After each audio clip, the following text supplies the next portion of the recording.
Hi there. Thanks for listening. Be sure to subscribe to my channel for special giveaways, big news, and more. The Rancher's Unexpected Bride by Mallory Ford. Chapter 1. September 1885. Paige Brown stepped off the train in Mud Lake, Colorado, with a pep in her step and hope in her heart. Finally, she'd managed to get out of New Orleans, and the memories it held. The relief she'd felt at Mara's innocence being declared felt like bricks lifted from her shoulders. She'd had the chance to help right a wrong and help the sister who had sacrificed so much for her, but the anticipation of what came next had the butterflies in her stomach turning to seagulls. Riding with Liam and Mara had kept her from letting her mind run away with the what-ifs, but they joined the excitement now. Being a mail-order bride was never something she expected she'd do, and now she wondered if she'd made the right choice. What if Riley found her lacking? What if they couldn't stand one another? What if he wasn't as good a man as everyone thought? Shaking her head to dispel the thoughts, Paige refused to think of worst-case scenarios. Both Kate and Mara were in Mud Lake, and they'd built lives for themselves that felt so different from how they'd all grown up, orphans abandoned and abused until Hope House scooped them up. Both of them became mail-order brides as the fastest way to escape New Orleans safely, but they'd fallen in love in the process. She could do the same. The mountains which provided the backdrop to the dusty road and town center had her jaw dropping, as did the lack of oppressive heat she'd left behind in New Orleans. It was only the 1st of September, but already she could sense a fall which wouldn't be knocking on Louisiana's door for months yet. An elbow poked her side, and Paige turned to her big sister, Mara. "It's like this place is from a storybook." "It is," Mara replied with a smirk. "But I want to make sure you're certain about this. Riley's a good man but But nothing. You've spent your entire life sacrificing for me, and it's time I forge my own path." Unfortunately, life in the West meant she'd come to Colorado as a mail-order bride, but so had Mara and Kate. They'd married the Pratt brothers and promptly fallen in love with them. If the two of them could, why not her? Softening her tone, Paige did her best to show compassion for her sister's protectiveness. "You've gotten me this far. Let me do the rest." Mara's husband, Liam, who was Mud Lake's sheriff, grinned. "Welcome home, ladies. It's beautiful." "Wait until you see the actual lake," Mara replied. "The folks who settled this place were mighty sneaky to keep it from becoming overpopulated." "I can see why."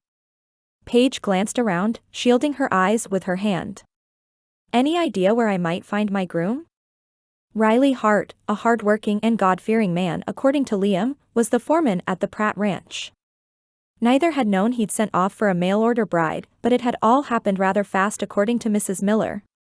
Glancing at the satchel in her brother-in-law's hand, a rush of nerves ran up Paige's spine as she thought of the creamy lace concoction Mrs. Miller had sent with her to wear when she married. It was real, and she was less than a day from meeting her groom. His sister and brother-in-law run the mercantile, so let's stop there first. If he's not there, he's out at the ranch, and I'll be happy to take you out there. The mail here sometimes gets delayed, so don't let his absence make you nervous. Liam's words calmed Paige a little, but nervous energy had already begun to build. "That's all right. I know things happen. I'm just happy to not be all alone up here." Turning to Mara, Paige clasped her hand. "I know you're on edge with me marrying, but thank you for respecting my choices.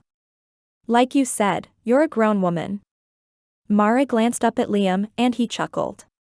Paige had no idea what he'd done, but Paige knew she had Liam's reassurance to thank for Mara's lack of argument. "As for your health, if you have any episodes, please let me know. We have a good doctor here, and I plan to inform him of your condition." Paige bit back the urge to snap at her sister, but then Mara had been managing Paige's lung condition from the time they were on the cusp of adolescence. It wasn't consumption, more like something the doctor had called asthma, but he'd been unwilling to prescribe such a young girl the experimental treatments they had. As such, she'd had attacks every few weeks since childhood, but it was never anything she couldn't handle. "I'll handle it. Now, we've got more exciting things to do." The mercantile was just as charming as Paige might have imagined, and she could see her sister's touches of organization in the place despite her only having worked there a short while. Mara had always been the more organized of the two, and she was one of those odd ducks who enjoyed spending hours upon hours cleaning and finding places to put things. Before she could give voice to her thoughts, a squeal sounded just as Kate Donovan Pratt ran from the back room of the building.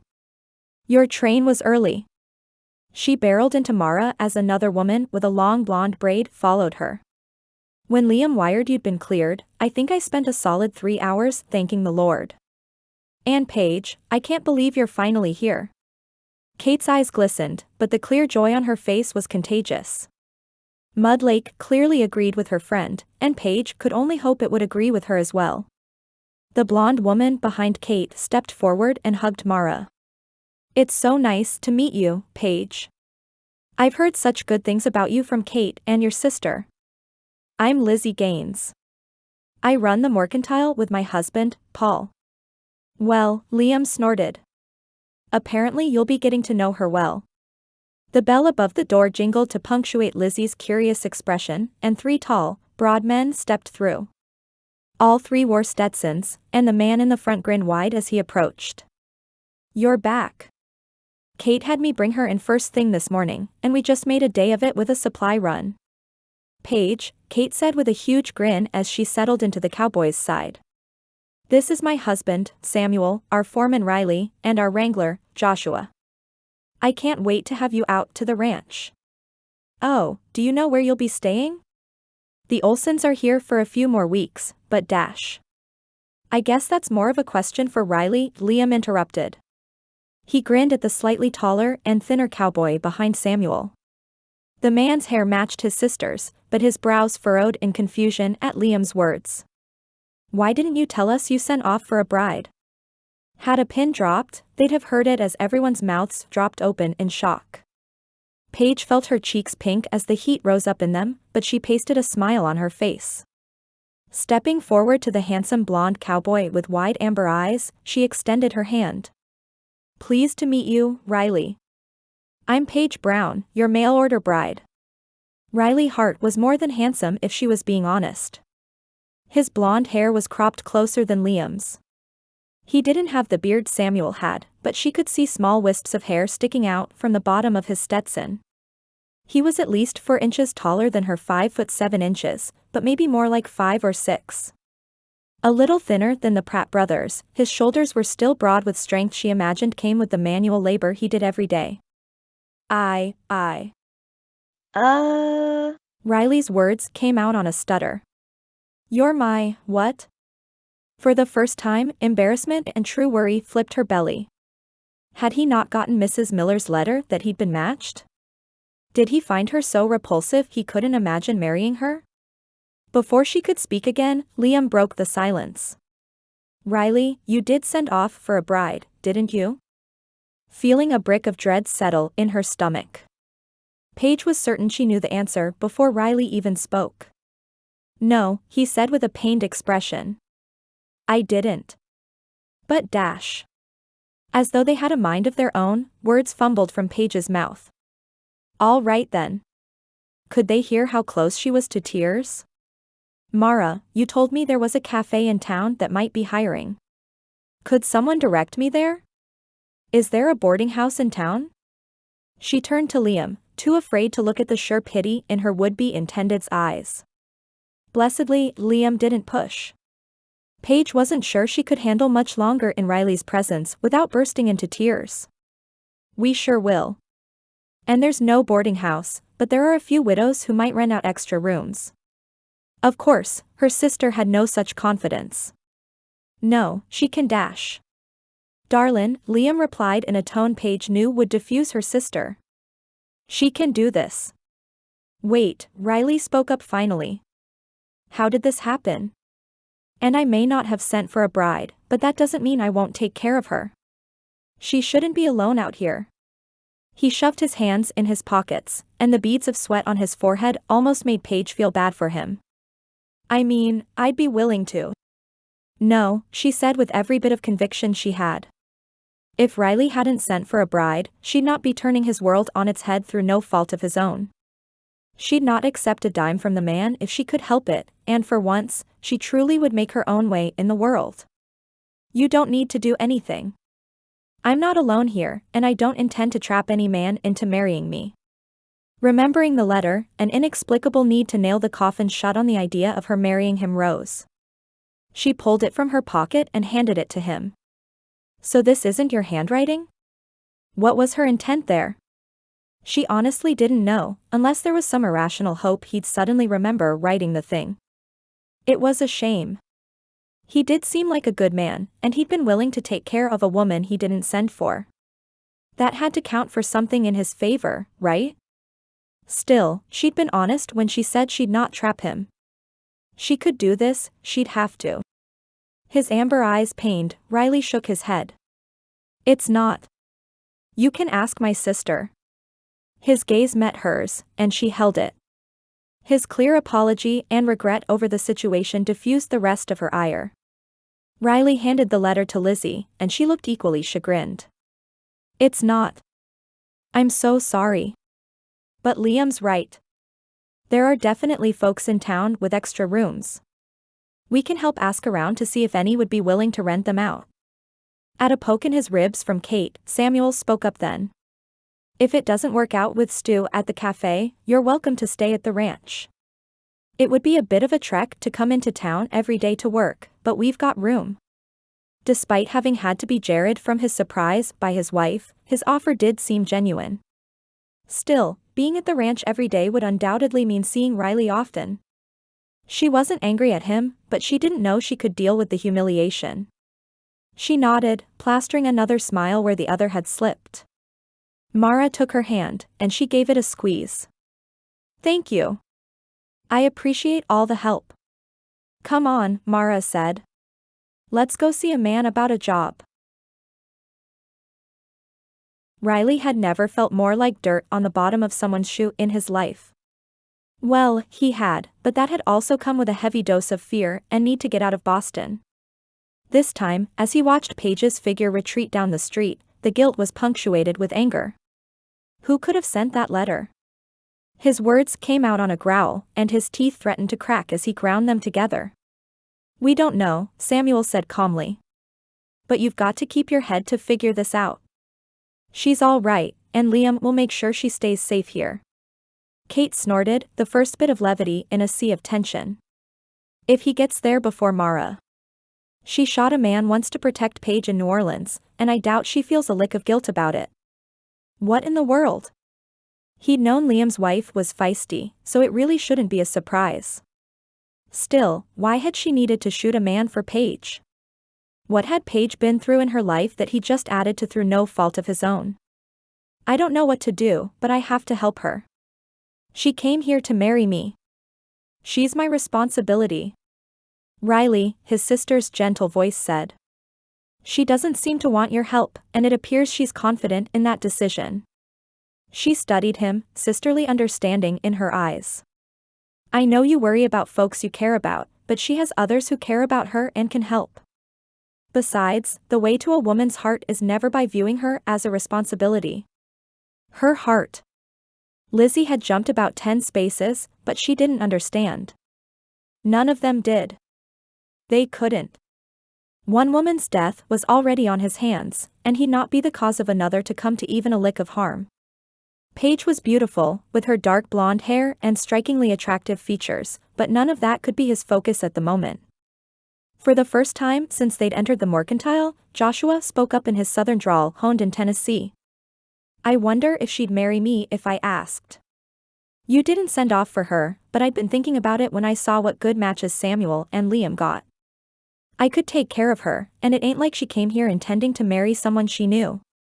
He shrugged, oblivious to Riley's clenched fist. A wrangler don't make quite as much as a foreman, but I've got plenty to build a cabin. It made no sense at all, but the idea of Joshua moving in on Paige in her vulnerability grated him to his core.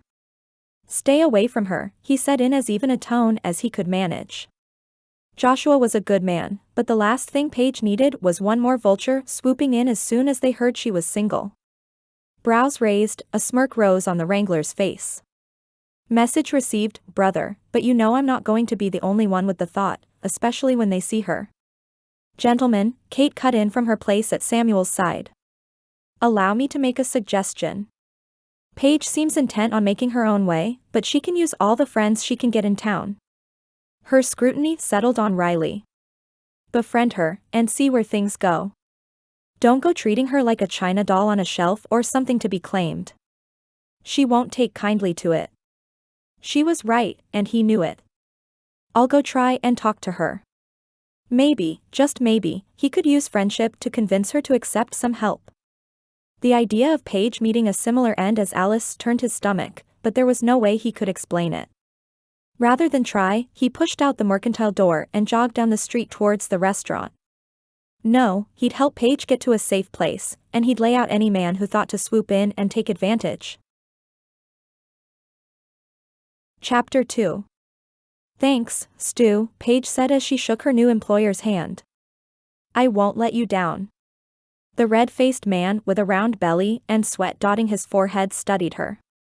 No, I don't reckon you will.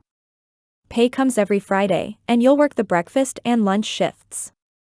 Your sister says you can cook, so I'll put your skills to the test this week. I'd prefer you stay in the back so I don't have a riot on my hands of fellas coming in to flirt with the pretty new waitress. He spoke so matter-of-factly Paige wasn't the least bit nervous, but the idea of causing a stir in town brought heat to her cheeks. I'm sure they'll get used to the new girl in town soon. She couldn't afford to lose this job due to trouble. Stu shrugged, removing a rag from the pocket on his apron and wiping his forehead. We'll see, but if any of them give you trouble, come talk to me. I don't brook any nonsense, especially towards my staff. Finally able to take a deep breath, Paige took in the dimly lit restaurant around her. The large windows in front let in a good bit of light, and both the tables and tall counter and stools were empty for the moment. It was mid-afternoon, so she imagined it would fill up soon. I'm sure it'll all be grand, and I don't mind working the dinner shift as well. Goodness knew she could use all the money she could get. Nope, Stu said quickly. Pretty soon, it'll get dark right around closing, and I'd rather you not be walking home after sunset by yourself. Speaking of which, where are you staying? That was a good question, as Paige hadn't gotten that far yet. Your guess is as good as mine for the moment, but I'm hoping the pastor and his wife will have a spare room I can use for a few weeks while I find more permanent accommodations. They'd offered to house her when Mara first arrived, but since then Pastor Harold had decided to retire. The new pastor, whoever he was, would need the parsonage. Just then, the faint smell of bread moving from perfect to overbaked reached her nose. I think your bread needs to come out, she said without thinking. I'm sorry, I'm sure you've got it handled. Had she just offended her new boss before she even started? Biting her lip, Paige prayed he was as easygoing as Liam seemed to think. Stu's eyes widened, and he rushed towards the kitchen. That's quite the sniffer you've got on ya, girl. A few more minutes, and my dinner customers would have been eating dry sandwiches. Tossing the loaf pans on the counter, he shoved the towel back in his apron. Go on out, and find a place to stay tonight. I'll see you at 6:30 tomorrow. Grin wide on her face, Paige bid him goodbye, and made her way back outside. Liam and Mara stood in a sweet embrace, and her brother-in-law kissed Mara's forehead just as she realized Paige had emerged. Well, I'm hired. I start tomorrow morning for the breakfast and lunch shifts. Clapping her hands together, she took a deep breath. The Lord's taking care of me. Breathing a prayer of thanks, she didn't miss the knowing glance Liam sent her sister's way. Her mood didn't last long, however, as Riley jogging down the street had her knitting her brows together in confusion.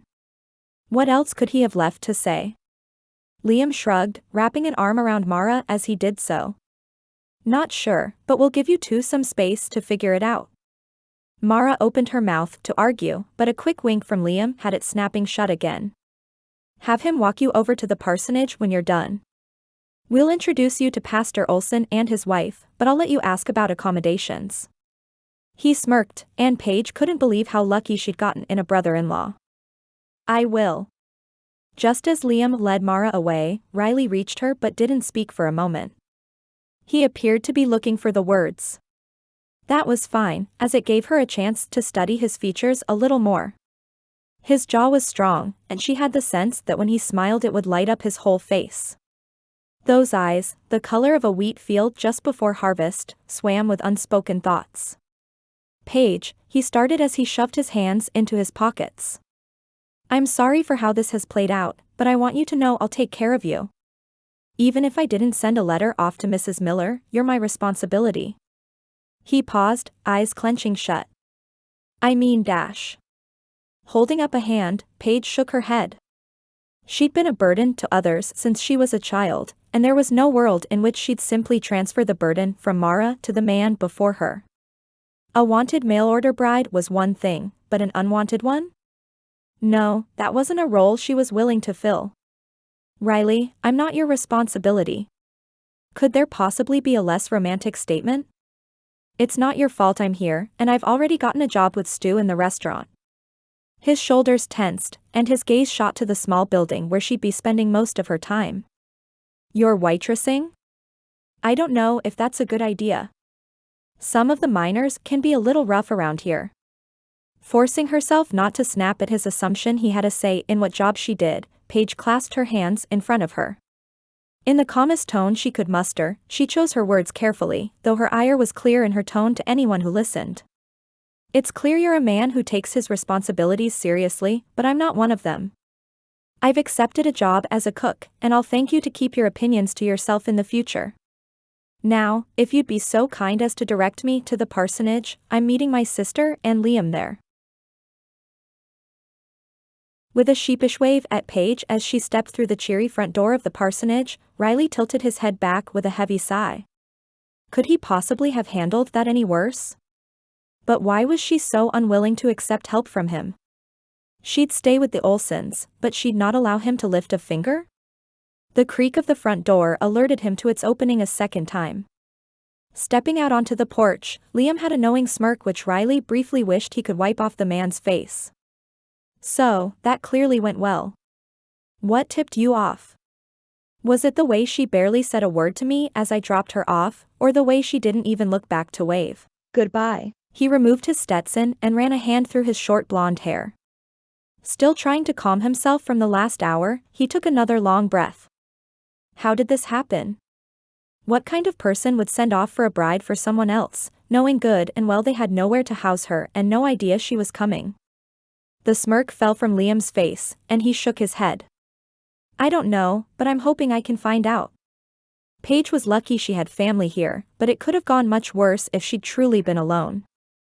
I don't know if it's some hateful lover of chaos or a well-meaning matchmaker, but I'm planning to write to Mrs. Miller to see if she'll send me any information she had from who she thought was you. He shoved his hands in his pockets, studying Riley intently.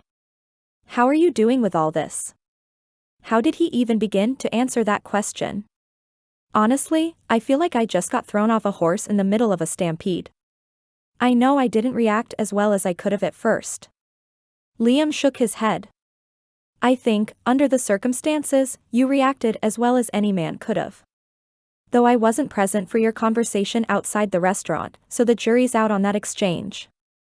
His lip twitched again as he raised a brow expectantly.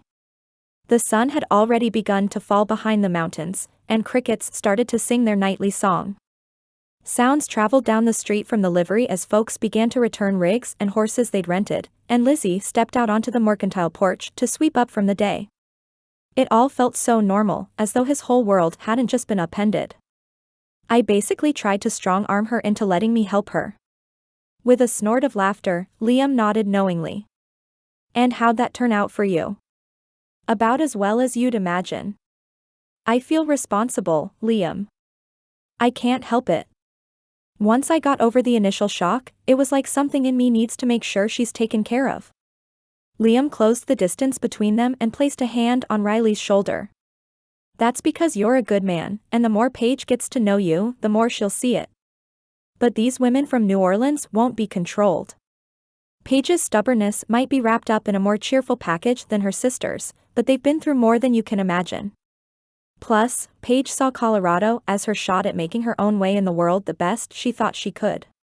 She's been taken care of by Mara since their parents died, and she's intent to solve her own problems.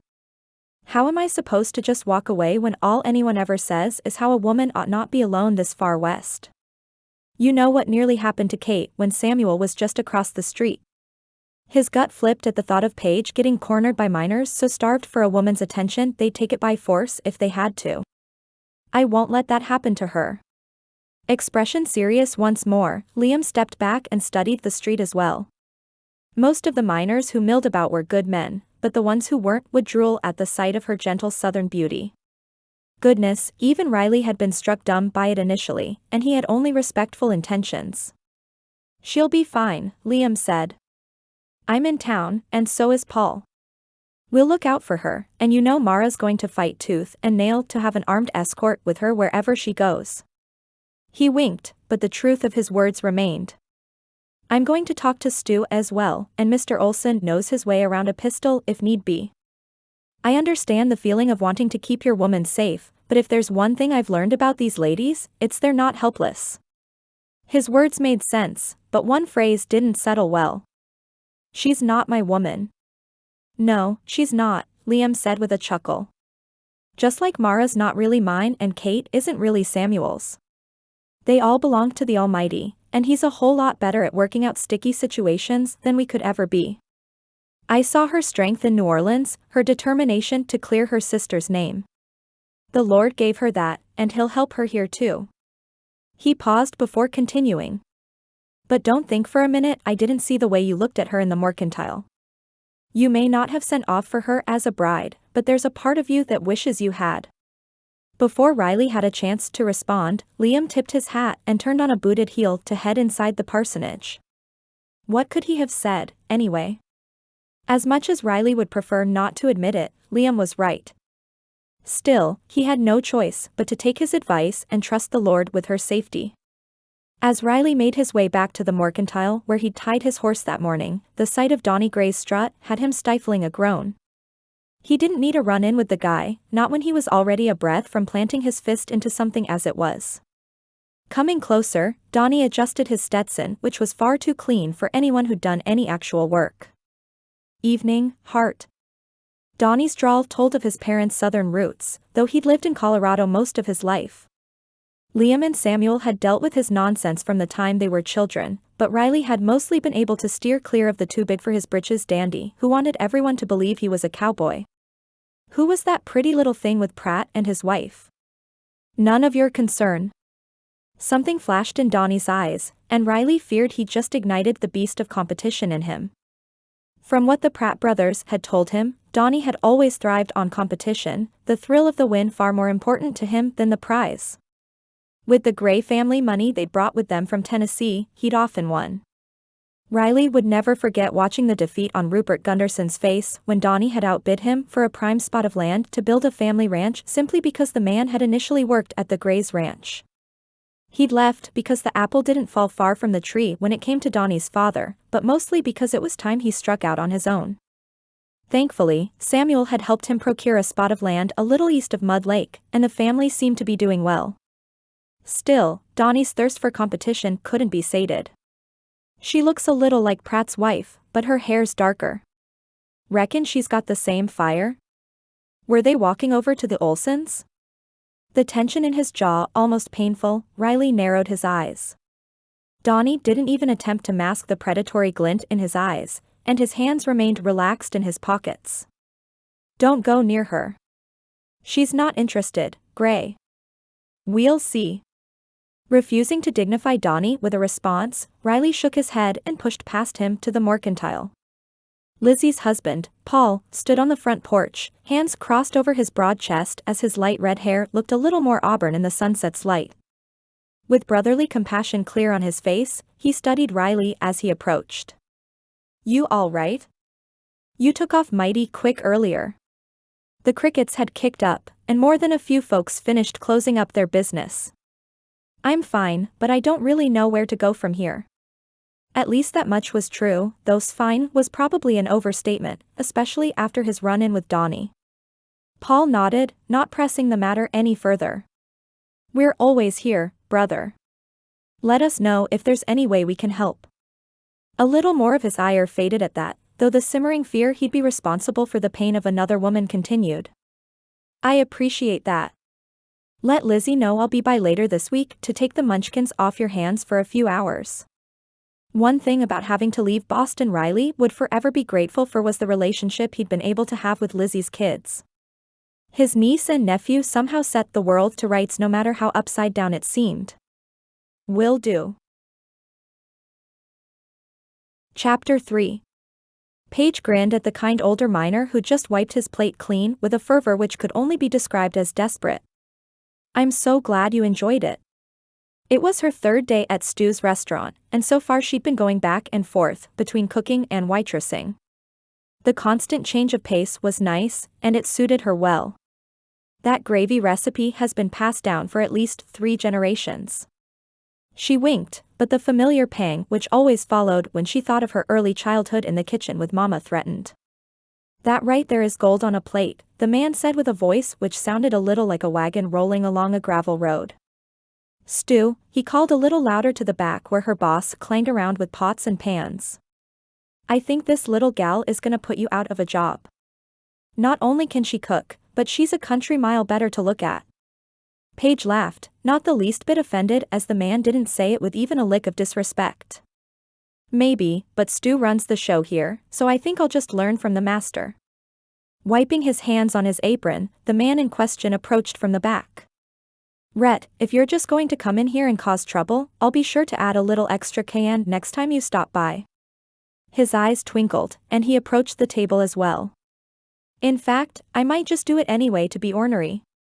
He playfully elbowed Paige in the side. It pays to be the only restaurant in town.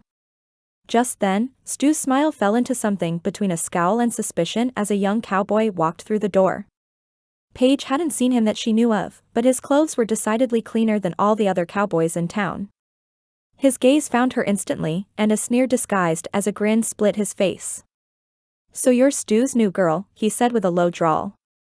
Boots clapping on the floor planks, he stopped about 6 inches too close for polite greeting and extended his hand. Donnie Gray, ma'am. He removed his hat, something most of the men in town didn't appear to bother with. Paige Brown, she replied coolly.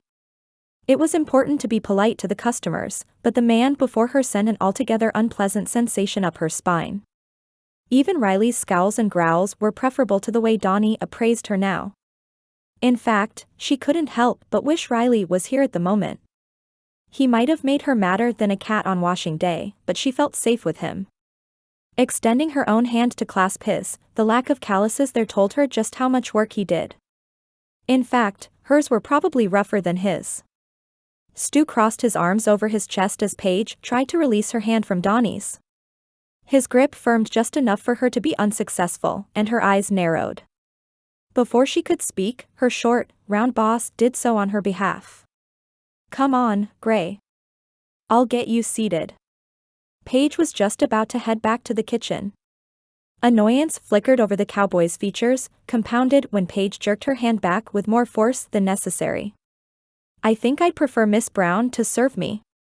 If it hadn't been before, his intentions and character came into clear focus in that moment. Paige might not have had as much fire as her sister, but she'd grown up on the same streets. Too bad, it's my turn in the kitchen. I can assure you, you'd rather me be cooking than serving.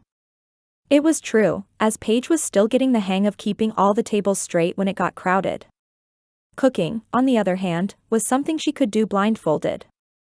As though she'd not even spoken, Donnie shifted to stand beside her and placed his arm on the small of her back. Come on, Paige. I can be a generous tipper. Bile rose up in her throat at his insinuation, and she stepped away from his touch. Just as Rhett and another miner who'd come in for lunch stood from their seats, Paige spun to face Donnie. Are you hard of hearing, Mr. Gray? Or do you simply suffer from a short memory? Either way, you should probably get that checked out with the doc. As it stands, I'll be heading back to the kitchen, and Stu is more than capable of getting you settled. She moved to step around him and walk toward the kitchen, but he shifted his feet and she was met with the wall of his body. Excuse me? Pointing to Paige, Donnie turned his attention to Stu. Are you going to let your girl talk to me that way?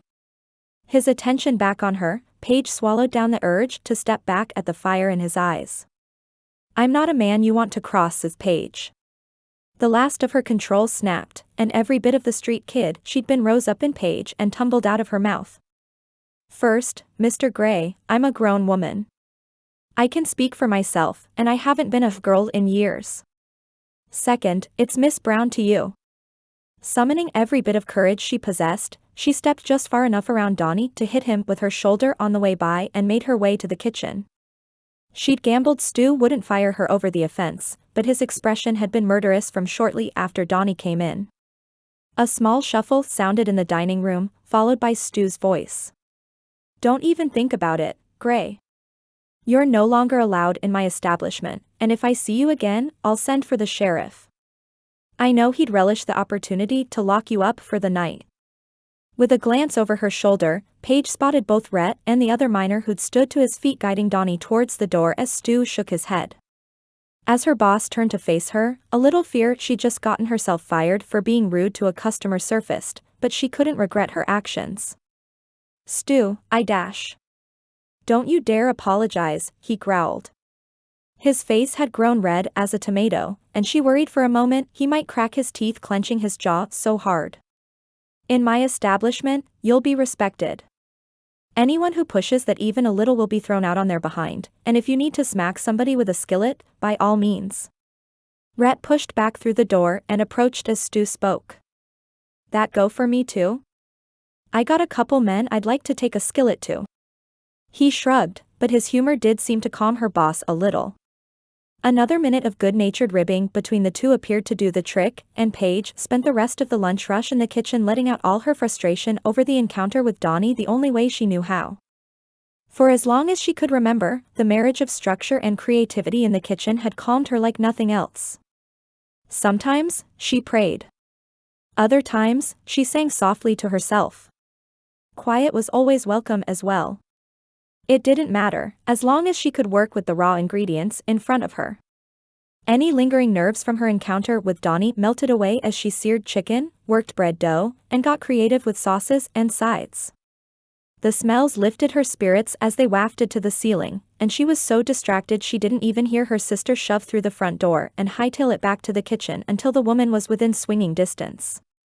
Paige, Mara said breathlessly as she came to a stop next to the stove. There's been a fire at the Pratt ranch. Head whipping around to her sister as she instinctively took the skillet off the hottest part of the stove, Paige's heart dropped into her stomach. All the peace she'd felt moments before came to a screeching halt as she thought about what that could mean for Samuel, Kate, Riley, and everyone else who lived on the land she'd not even seen yet. Is anyone hurt? I don't know. Liam just tore out of here a few minutes ago to go help, and Paul's rounding up as many able-bodied men as he can to go help. I was expressly instructed to stay here, but Mara trailed off, and Paige knew exactly where this conversation would end up. Come on, she said as she wiped her hands on the towel she'd used to touch the pan. Let me tell Stu what's happened, and we'll go see how we can help. No need, Stu shouted from the front of the restaurant. I'm closing up early to go out and help too. The Pratts have been mighty good to me over the years, and I won't let that spot of paradise they've got go down without a fight. The reality of his words sunk in, and Paige's gut churned further. Let's go. As they cleared out the restaurant and refunded anyone's meal who wasn't yet finished, an image of Riley heroically fighting the blaze popped into her mind. Lord, I barely know this man, but I care about his well-being. Not to mention, this is the Pratt's family land they've worked so hard for. Guide us, Lord, and help the fire not spread any further. Riley grabbed another bucket from Joshua and doused the west end of the ranch house as the rest of the hands worked to wet the ground all around the barn. The barn was a goner, but thankfully the blaze hadn't jumped towards the dry grasses of the pastures. Kate continued pulling the goats into the small pasture where Samson and Starlight generally stayed, as well as Rue, the milk cow. She looked exhausted, but Riley had to give his boss's wife credit. She never once complained as she'd taken on the task of getting every single one of the animals to safety. Thankfully, the herds were a few hundred yards away, and the wind was so mild that day it barely even drove any smoke in their direction. As he handed the bucket back to Joshua, his hand smarted something fierce, and he let out a quick breath at the pain. Samuel's head popped up from where he shooed the last of the goats after his wife. "You all right, Hart?" Of course, he'd heard. His boss had the hearing of a bat. "I'm fine, boss. A spark just got me on the hand when I was pulling Rue out of the barn." That wasn't exactly true, as the rope Clarence had used to bring her in for the afternoon was still attached and had begun to catch fire like a candle wick. Riley had torn it off before the fire could reach the cow, but he knew he'd have a nasty burn to show for it. It was better than it could have been, and Riley thanked the Lord for that. The barn may need a complete rebuild, but he knew better than most how quickly a fire could take the souls of innocent people. The memory of the blaze aboard the Sonia would forever be burned in his mind, a far deeper wound than any he'd accrued trying to save as many as he could. Still, part of the reason for that wound was the fact he'd forever blame himself for the deaths, and the what-ifs regarding Randolph shipping would always have him looking over his shoulder. At least this time, no one had been hurt. The sound of horses and wagons drowned out any further thought, and he swallowed down the pain in his hand as he spotted at least 10 men coming down the road from town. They moved with purpose, and his spirits lifted a little. Liam led the charge with Paul not far behind, and he realized the buckboards had folks crammed in the back. What he'd originally thought to be 10 men was actually more like 20, a testament to the Pratt's lives here and the town's desire to help. "Here they come," Samuel shouted as he tossed another bucket of water around the perimeter of the quickly burning barn. Kate returned from getting the goats secured, and Riley could see the relief in her shoulders before she even spoke. Clarence clapped his hands together and rubbed them, a grin on his face. "The cavalry's here, boss." Praise the Lord. Despite the circumstances, Riley found himself smiling as well, particularly since the fire was well on its way to burning itself out. The men jumped out of their wagons and grabbed buckets of water the hands had been bringing from the spring, and Riley finally had a moment to take a deep breath. Unfortunately, the blood pumping through his veins slowing meant the burns on his hand could be fully felt. Shutting his eyes and steeling himself for the pain, he pulled his burned and tattered glove off, gritting his teeth to keep from shouting at the spots where the glove stuck to his hand. The angry red on his palm had already begun to blister and bubble, some of the smaller ones pulled open as he'd removed his glove. Before he could study it further, a familiar voice cut through the fray. "Oh my goodness, Riley," Paige said quickly. "Let me help you with that." She coughed a few times into her dress sleeve but seemed fine overall. He wanted with everything in him to argue, but he couldn't bring himself to speak now the pain had fully set in. Glancing up, he realized Paige wasn't alone as Mara glanced at his hand as well. "Kate has some salve that'll keep it from getting infected," the elder sister said quickly. "I'll meet you both on the porch with everything we need. Paige, you probably need to move away from the smoke." Surprising him, Paige took Riley by the arm and led him towards the porch. She coughed a few more times, but it dissipated quickly once they moved further from the barn. He'd ask about it later, but for now there wasn't much he could do. The pain in his hand had grown more and more pronounced, so he didn't speak save a grunted, "Thank you," as she guided him to a rocking chair. His pride pricked as she did so, but at the moment he couldn't bring himself to care. Something about her being so close felt right, and the way she held his hand gently and studied the ugly red skin had the pain battling for top attention in his brain. "This looks bad, Riley." She didn't sound disgusted or faint but actually leaned in closer as the front door opened and Mara stepped onto it with Kate trailing behind. Mara took one look and went pale before placing the bowl of water, soap, towel, and salve on the ground. "Riley, I'd love to help you, but I've got a bit of a weak stomach for things like this."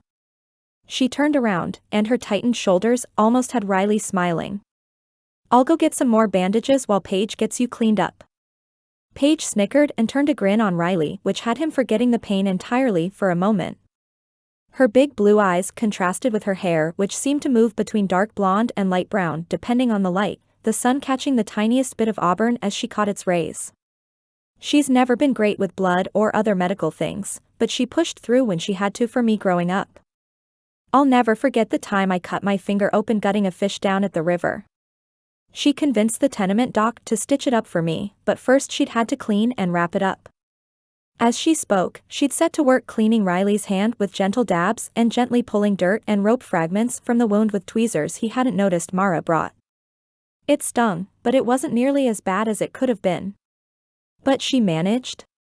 Hearing the fiery older Brown sister had a weakness brought a smirk despite the situation, and he did his best to focus on the story. She managed, though she was mighty green during the whole process. I was sure she'd swoon, and I'd have 2 medical emergencies on my hand. Paige pulled the last of the fragments from Riley's hand, dabbing it again with a soapy cloth. Tossing the first rag to the side, she took up another one and poured an amber liquid onto it. With a glance up at Kate, her brow rose. How did y'all get hold of iodine out here? Apparently not as affected by the sight of Riley's hand as Mara, Samuel's wife, knelt beside Paige. I asked Dr. Collins for some a few months ago. There are too many small accidents on the ranch the hands refuse to go into town for. Basically, as long as the limb is still attached, they figure it'll heal on its own. She rolled her eyes. Cowboys, you know. Anyway, Doc added a crate of it to his last supply run for us, and we pay him for it. It helps keep the wounds clean, if nothing else. Smart, Paige said as she dabbed the liquid onto his hand. And what's in this salve Mara brought out? She picked up the jar and sniffed it, the strong scent traveling to Riley already. It smells amazing. Kate smiled, clearly lost in a memory as she studied the jar of white cream. Clarence makes it, and Samuel's mother taught him how. It's got a goat's cream base, and there's garlic, calendula, lavender, clove, and thyme. I think he puts some willow bark in there for pain and swelling as well. Paige sniffed it again before spooning it onto Riley's hand. With another breathtaking smile, she met his eyes again. You'll smell better than any cologne for a few weeks until this heals. She winked, and Riley found himself going a little breathless at the sight. The thought he could be married to this woman if he just kept his big mouth shut that day at the mercantile crept in, but he shut it down. No, a lie was never a good foundation on which to build a relationship, and he wasn't sure he could bring himself to marry anyone anyway. After what had happened aboard the Sonia, he'd put Samuel's overprotectiveness to shame. Paige deserved sunshine and wildflowers after the life she'd had growing up, and there was a darkness in Riley he didn't know if he'd ever be able to shake. Here it is, Mara said as she stepped back onto the porch with her eyes firmly fixed on the porch ceiling. Liam followed with a grin, his wife's discomfort clearly amusing. I've got 2 rolls of bandages, but I'm realizing that's probably overkill. Paige laughed and took the bandages from her sister's hand. Probably, but we appreciate the thought. Over the next few minutes, Paige finished getting his wound wrapped, and he realized the rest of them had made themselves scarce. When had that happened? Where'd you learn wound care? She shrugged, tying off the last bit of bandage. When you're on the streets, you've got to learn the basics. Then, at Hope House, the kids tended to come to the kitchen for help when they got hurt. It was probably because we always kept the cookie jar full, but I learned from one of the house mothers how to comfort the children as well as dress their cuts and scrapes. An unbidden image popped into his mind of her holding a sniffling child in a small cabin with a view of the Pratt ranch out the window. The boy had her brown hair, but as he looked up at Riley, amber eyes took him in. Blinking his eyes to dispel the image that would help nothing, Riley took a deep breath and stood to his feet. He offered his good hand to help Paige to her feet, realizing just then how close they stood. Thank you for everything. She swallowed, her blue eyes unreadable. You're welcome. She stepped back a half step, and he tried not to regret the extra space. I'd better go see if Kate and Mara need any help with the animals. She paused, her voice coming out stronger this time. Clean your hand with soap and water once a day, and some extra iodine won't hurt either. Use the salve, and make sure you put fresh bandages on every time. If it starts to get red or you start to feel feverish, get to town and go see the doctor immediately. With that, she turned on her heel and all but scurried inside the house. Riley stared after her longer than he'd care to admit, but was jarred from his thoughts by Clarence's gravelly chuckle from the ground beside the porch. Looks like things may work out after all. With a little pep in the old man's step, he left before Riley could even respond to his musings. Chapter 4. Mrs. Olson placed her fork on her cream-colored china plate that evening and wiped her mouth with her napkin. I'm so glad no one was hurt, but I hate Samuel lost his barn. Paige agreed with her gratitude, but also that of the fact her breathing episode hadn't been worse than it had. She hadn't thought about it until they reached the fire, but the smoky air was one of the things which typically triggered her mostly mild asthma. As soon as her throat started to itch and her chest started to feel heavy, she'd moved into cleaner air. She wasn't the only one struggling with the smoke, so no one had commented about it. The Olsons had been just as kind and generous as everyone said they'd be, happy to house her until the new pastor moved in next month. It gave her a little time to find someone else to board with, and it allowed her to save a few paychecks since they'd insisted on taking no rent. She was fairly certain Liam had given them a little money for food, but no one had expressly mentioned it. I know. It could have been much worse. Pastor Olson took a sip of his water. Heard Riley got himself burned pretty good, though. Did he mention it to you? Actually, I'm the one who helped clean and dress it. Pink rose to her cheeks as Mrs. Olson's eyebrows rose. The others were so busy, and Mara can't stand the sight of such things, so I jumped in to help. In reality, the moment she'd seen Riley's angry flesh, she'd not given it a moment's thought. She'd been honest when she told him about her experience with patching folks up, but none of the small cuts and scrapes the children got beckoned her with quite the fervor Riley's wound did. Perhaps, it was the severity of it, but she wondered if it had to do more with the man himself. Pastor Olson nodded approvingly. Samuel said he got it when he ran into the barn to get the milk cow. He even went against a direct order from Samuel to do so, as he didn't want anyone but him running in. It's a good thing, because to hear Samuel tell it, by the time he'd gotten back from getting Starlight and Samson to safety, the barn was caving in. The thought of Riley in the barn when the place crumbled down around him turned her stomach, but she did her best not to show it. The Lord was with them all today. He sure was, Mrs. Olson said. That Riley Hart, he's a good man. Her eyes twinkled a little at her words, but she didn't say anything else. He's from Boston originally, right? That was all she knew about him, as she'd not invited much discussion about him from Mara or Kate when she saw them. Pushing his chair back, Pastor Olson placed his hands on his thick belly. He is, but no one really knows what brought him out here. He used to work for a shipyard according to Lizzie, but he more or less showed up on her doorstep a few years ago and hired on at the Pratt ranch that week. He shrugged. I reckon a man is entitled to share whatever he wants about himself, but I'd be lying if I said I hadn't wondered a time or two. Interesting. Did he have a criminal past no one knew about, or was it more like Mara and Kate's situations in which he'd been the victim of unfounded accusations? I guess you're right, and I'm glad he seems happy here. Mrs. Olson scowled at her husband, though the love in her eyes was clear. Honestly, Hal, you gossip worse than anybody in this town. What? The pastor's grin told Paige this wasn't the first time they'd had this conversation. She's his mail-order bride, and I didn't share anything Mara and Liam wouldn't have said anyway. Mrs. Olson whipped him softly with her napkin and stood from the table. She's not his mail-order bride anymore. She's making her way in this town how she sees fit, and she doesn't need you filling her head with idle gossip. Turning back to Paige, she shook her head. Don't mind my husband. Chuckling, Paige realized what a gift she'd been given staying with the Olsons for these few weeks. The two of them bickered and groused, but they clearly had deep love for one another which came only with the passage of time. Even now, after he'd been thoroughly scolded, Pastor Olson watched his wife leave the room with a smile on his face. He lowered his voice and whispered conspiratorially.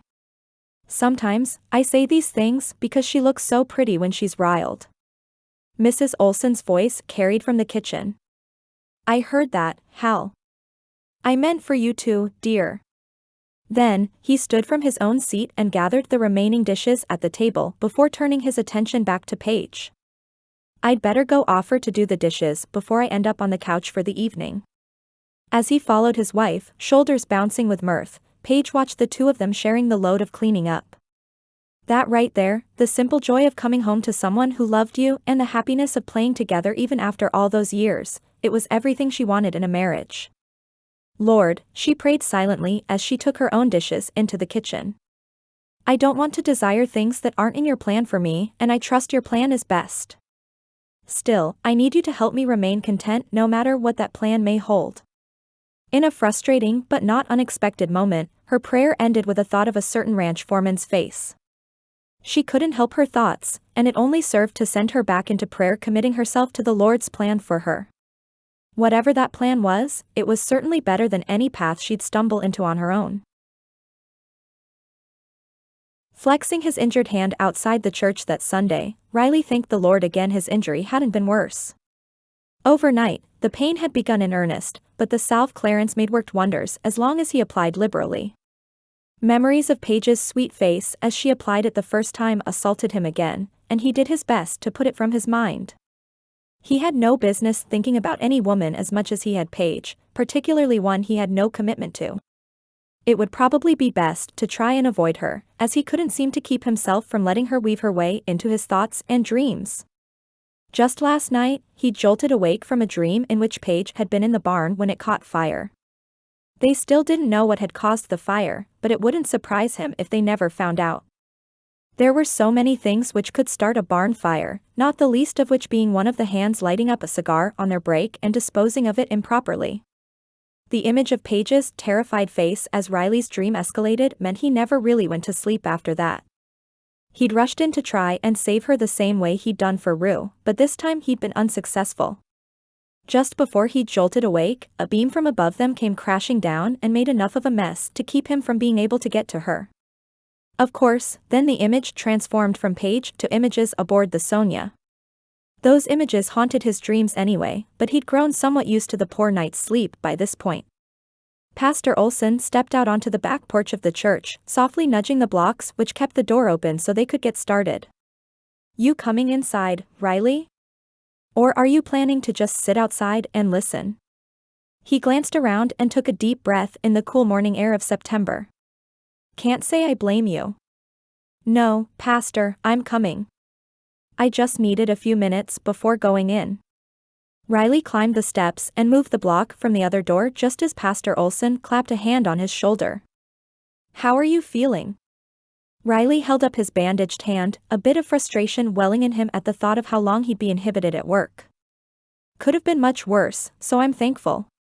He followed Pastor Olson inside and took a seat in the pew next to Lizzie, Paul, and their children. Coralie scrambled from her father's lap to come sit with Riley, but Timothy remained content in his mother's arms. He did flash a toothy grin his way, and Riley's heart melted a little in gratitude for getting to have a relationship with these children. This family was the only family he had left, and the children healed his heart in a way he could never have expected when he left Boston. "It's my Cora bug," he said with a tight hug and tweak of the 3-year-old's braid. "You look mighty pretty this morning in your blue dress." "Thank you, Uncle Riley. Mama made it, and she said I have to be very careful not to get it dirty." Her eyes took on a serious hue, and Riley heard his sister snort from beside him. "We'll see how that goes." With a tweak to Timothy's nose, the 1.5-year-old let out a giggle which had everyone in the pews around them turning towards them with wide grins. His attention back to Coralie, Riley nodded with mock seriousness. "I have no doubt you can do it, Bug." Satisfied for the moment, Coralie settled back against Riley as Pastor Olson took his place at the podium. A few pews in front of them on the other side of the church, Riley spotted Paige staring at him with something between surprise and warmth. He smiled at her and tipped his chin forward in greeting, but her cheeks flushed as she realized she'd been caught staring. That was probably better anyway, as one of the woman's smiles was bound to set him back in his determination to stay away from her. "Good morning, folks," Pastor Olson said with a grin. "First, a little housekeeping regarding the fire at the Pratt ranch yesterday. We are all so thankful no one was hurt, but they did lose their barn entirely. Thankfully, Samuel and his hands were able to fashion a lean-to shelter last night that'll work for the time being, but with all of his seasonal help having moved on, I asked him if a barn raising might be helpful. He said it would, and we've got a plan to head out there Friday morning, work all day, and have a little social that evening. You're welcome to come to any or all of it if you can." Barn raisings were something Riley had been wholly unfamiliar with as he moved from Boston a few years before, but they were relatively common in these parts. Usually, the whole family would go, and the children would play while the women visited and made sure everyone had plenty to eat, and the men did the building. Afterwards, somebody would get out a fiddle, and there would be a dance of sorts. Riley had always enjoyed the food, but the dance portion never held much allure for him. That was, until he caught himself imagining what it would be like to take a pretty girl with big blue eyes for a spin around the dance floor.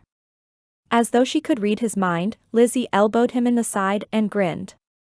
"Might want to wipe the drool off your chin," she whispered. "She might catch you staring." Narrowing his eyes at his sister, Riley did indeed wipe his chin only to find it bone dry. "Funny, sis." Based on the light shake of her shoulders, it was clear Lizzie thought so, and Riley fought to keep his mind on the sermon Pastor Harold had just started. It was a shame he'd be retiring and moving to Texas within the next few weeks, as Riley had learned more under his teaching than his entire time in the large and ornate churches of Boston. Still, he couldn't begrudge the man's desire to slow down, especially after the health scare he had the month before. After church, Riley followed Lizzie and her family out the back door, though Coralie had shifted herself into a piggyback ride and begged him to go faster. "Patience, Cora Bug. I can't push through people just because you want to play horsey." It was her favorite game, and Riley loved to oblige her in it. Coralie squealed with glee. "Giddy up. Let's go, horsey." Once he made it through the door, Riley took off at a run towards the field to the east of the church. He alternated between a gallop and a jog, but his niece's delight was worth it. Just about the time he'd tired himself out, he caught sight of something that bathed his joy from a moment before in a sea of red. At the side of the church house, Donnie had cornered Paige and was clearly trying to sweet-talk her into something. Based on her expression, she wasn't buying it, but Donnie's proximity to Paige grated on Riley nonetheless. "Hey, Bug," he said as he placed Coralie on the ground. "Do you see your papa right there?" He pointed to Paul, as the man's large frame was likely easier to spot than Lizzie's. When she nodded, he tugged gently on a braid. "Run on over and go see him. Uncle Riley's got something he needs to take care of." Surprisingly, she didn't protest, and her braids flew behind her as she took off towards her father. By that point though, Riley had fixed his attention to where Donnie reached out to touch Paige's cheek, only to have her step away. "I've told you twice now, Donnie. I'm not interested. Move on." Unbridled rage bubbled in Riley's stomach as he watched Donnie step in Paige's path once more. Something in him registered Liam and Samuel also headed their way, but he'd already reached them. Without thinking, Riley clasped Donnie's shoulder and jerked him backwards so hard the man stumbled. "She told you she wasn't interested." His tone was somewhere between a growl and a groan, but he couldn't seem to get a handle on his anger at Donnie's complete disregard for Paige's rebuff. He'd seen enough men treating women like property at the shipyard in Boston, and he wasn't about to stand by and watch it happen to Paige. Donnie stepped toward him, fist raised as Paige shouted in the background. As he swung, Riley ducked just in time to hear Donnie's fist make contact with flesh and a decidedly feminine squeak. "Paige," Liam shouted as he and Samuel finally reached them. "Are you okay?" Understanding sunk into Riley like a burning flame, and he whirled around to see Paige holding a sleeve to her nose. Tears had already begun spilling from her eyes, but there was no blood he could see. "I'm fine," she said in a nasally tone. "He just barely clipped me." Rage and regret warred within Riley as he spun back towards Donnie. Before he could take a step and tackle the man to the ground for hurting Paige, a hand landed on his shoulder with more force than he'd have thought possible from her small frame. "No," Paige said adamantly as fire raged behind her still watery eyes. "You're done. I'll not have two men fighting over me on my first Sunday in town, particularly when I'm not with either of you." With that, Paige turned on her heel and stalked off towards where Kate, Mara, and Dr. Collins rushed toward her. There still wasn't any blood, so hopefully she wouldn't bruise too badly. Already, Liam had stepped between him and Donnie. "Give me one reason I shouldn't slap the cuffs on you right now, Gray." "Because he's the one who started it, Sheriff." He spat the last word as though it meant nothing. "Didn't you see him try to toss me to the ground?" Liam narrowed his eyes, voice low and threatening. "What I saw was Riley stepping in when you tried to intimidate Paige into talking to you." I'm giving you a warning this time, but if I hear of you bothering her one more time, you'll be spending the night in jail." Despite his clear efforts to look nonchalant, Donnie seethed just below the surface in a manner that was evident to anybody watching. "You can't have both sisters, Pratt. That's not how it works." The only thing keeping Riley from planting his own fist into Donnie's nose at the insinuation was he couldn't look out for Paige at all if he ended up in jail too. Rather than dignify the man's word with a response, Liam just shook his head and raised an eyebrow in Donnie's direction before walking back towards the women and Dr. Collins. Thankfully, Donnie didn't stick around, and by the time Riley realized he's tucked tail and ran, he was a few hundred yards away. Had he done the right thing?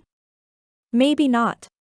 But if pressed, he knew there was nothing in the world to keep him from doing the exact same thing if the situation happened again. Paige could be angry and embarrassed if she wanted.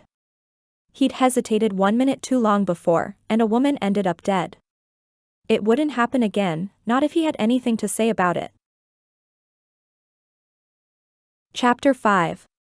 Kate smoothed back fly-away hair from Paige's face, her expression full of concern and confusion. What in the world just happened? To be honest, the last thing Paige wanted to do was rehash the situation with Donnie and Riley, but these were her friends, her sisters, Mara especially.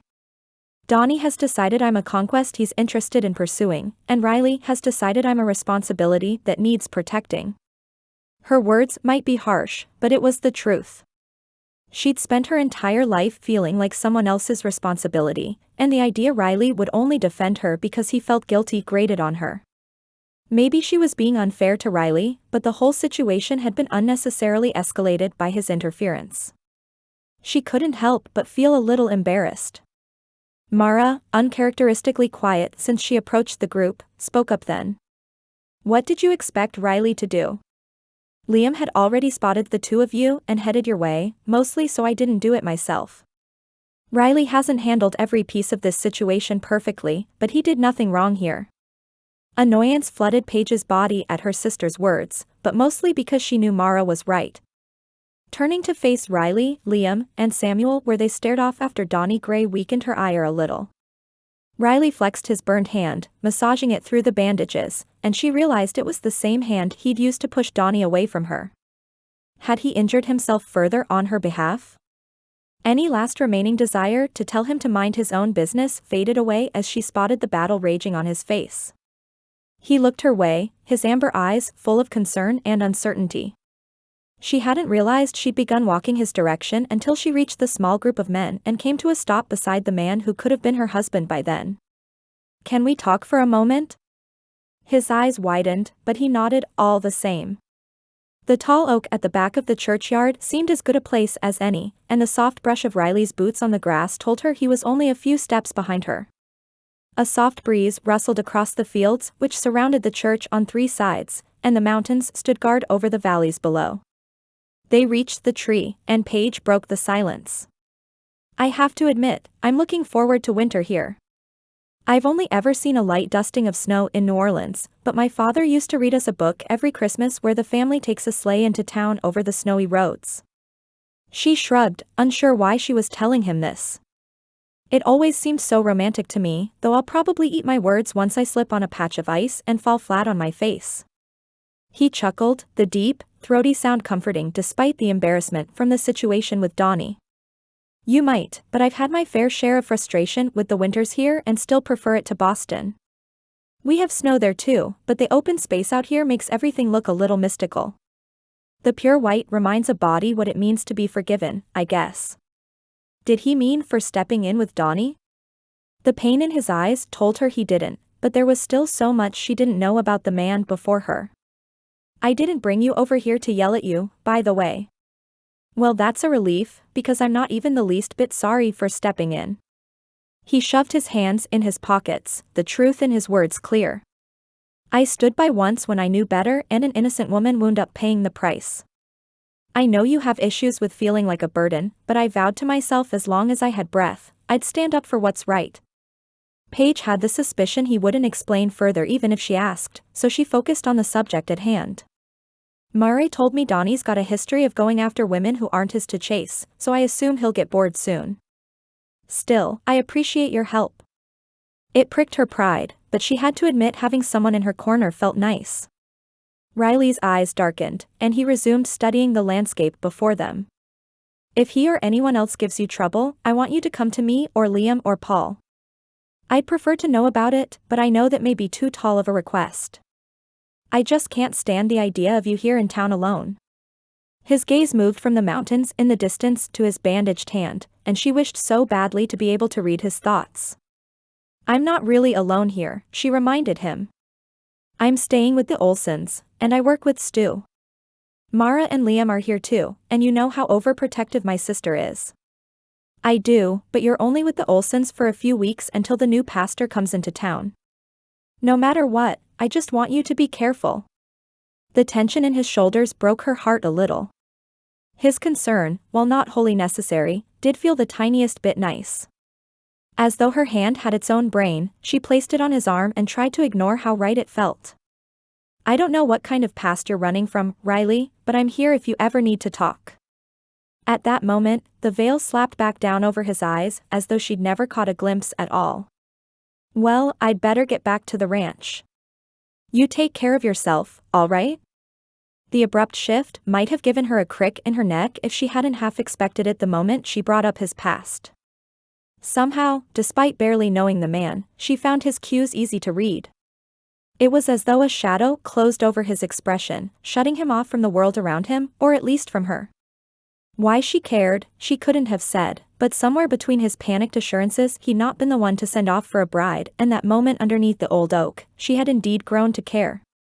The only question was whether it would fade with time or she'd be forced to see him week after week as he moved on with his life. Still, all she could do was trust the Lord had a plan greater than hers. No matter how alone she might have felt in her life, he'd never abandoned her. Even now, in the midst of everything else going on, she was surrounded by people who cared about her. The Olsons had been so incredibly kind, Paul and Lizzie checked in on her regularly, and Liam and Mara were barely a stone's throw away.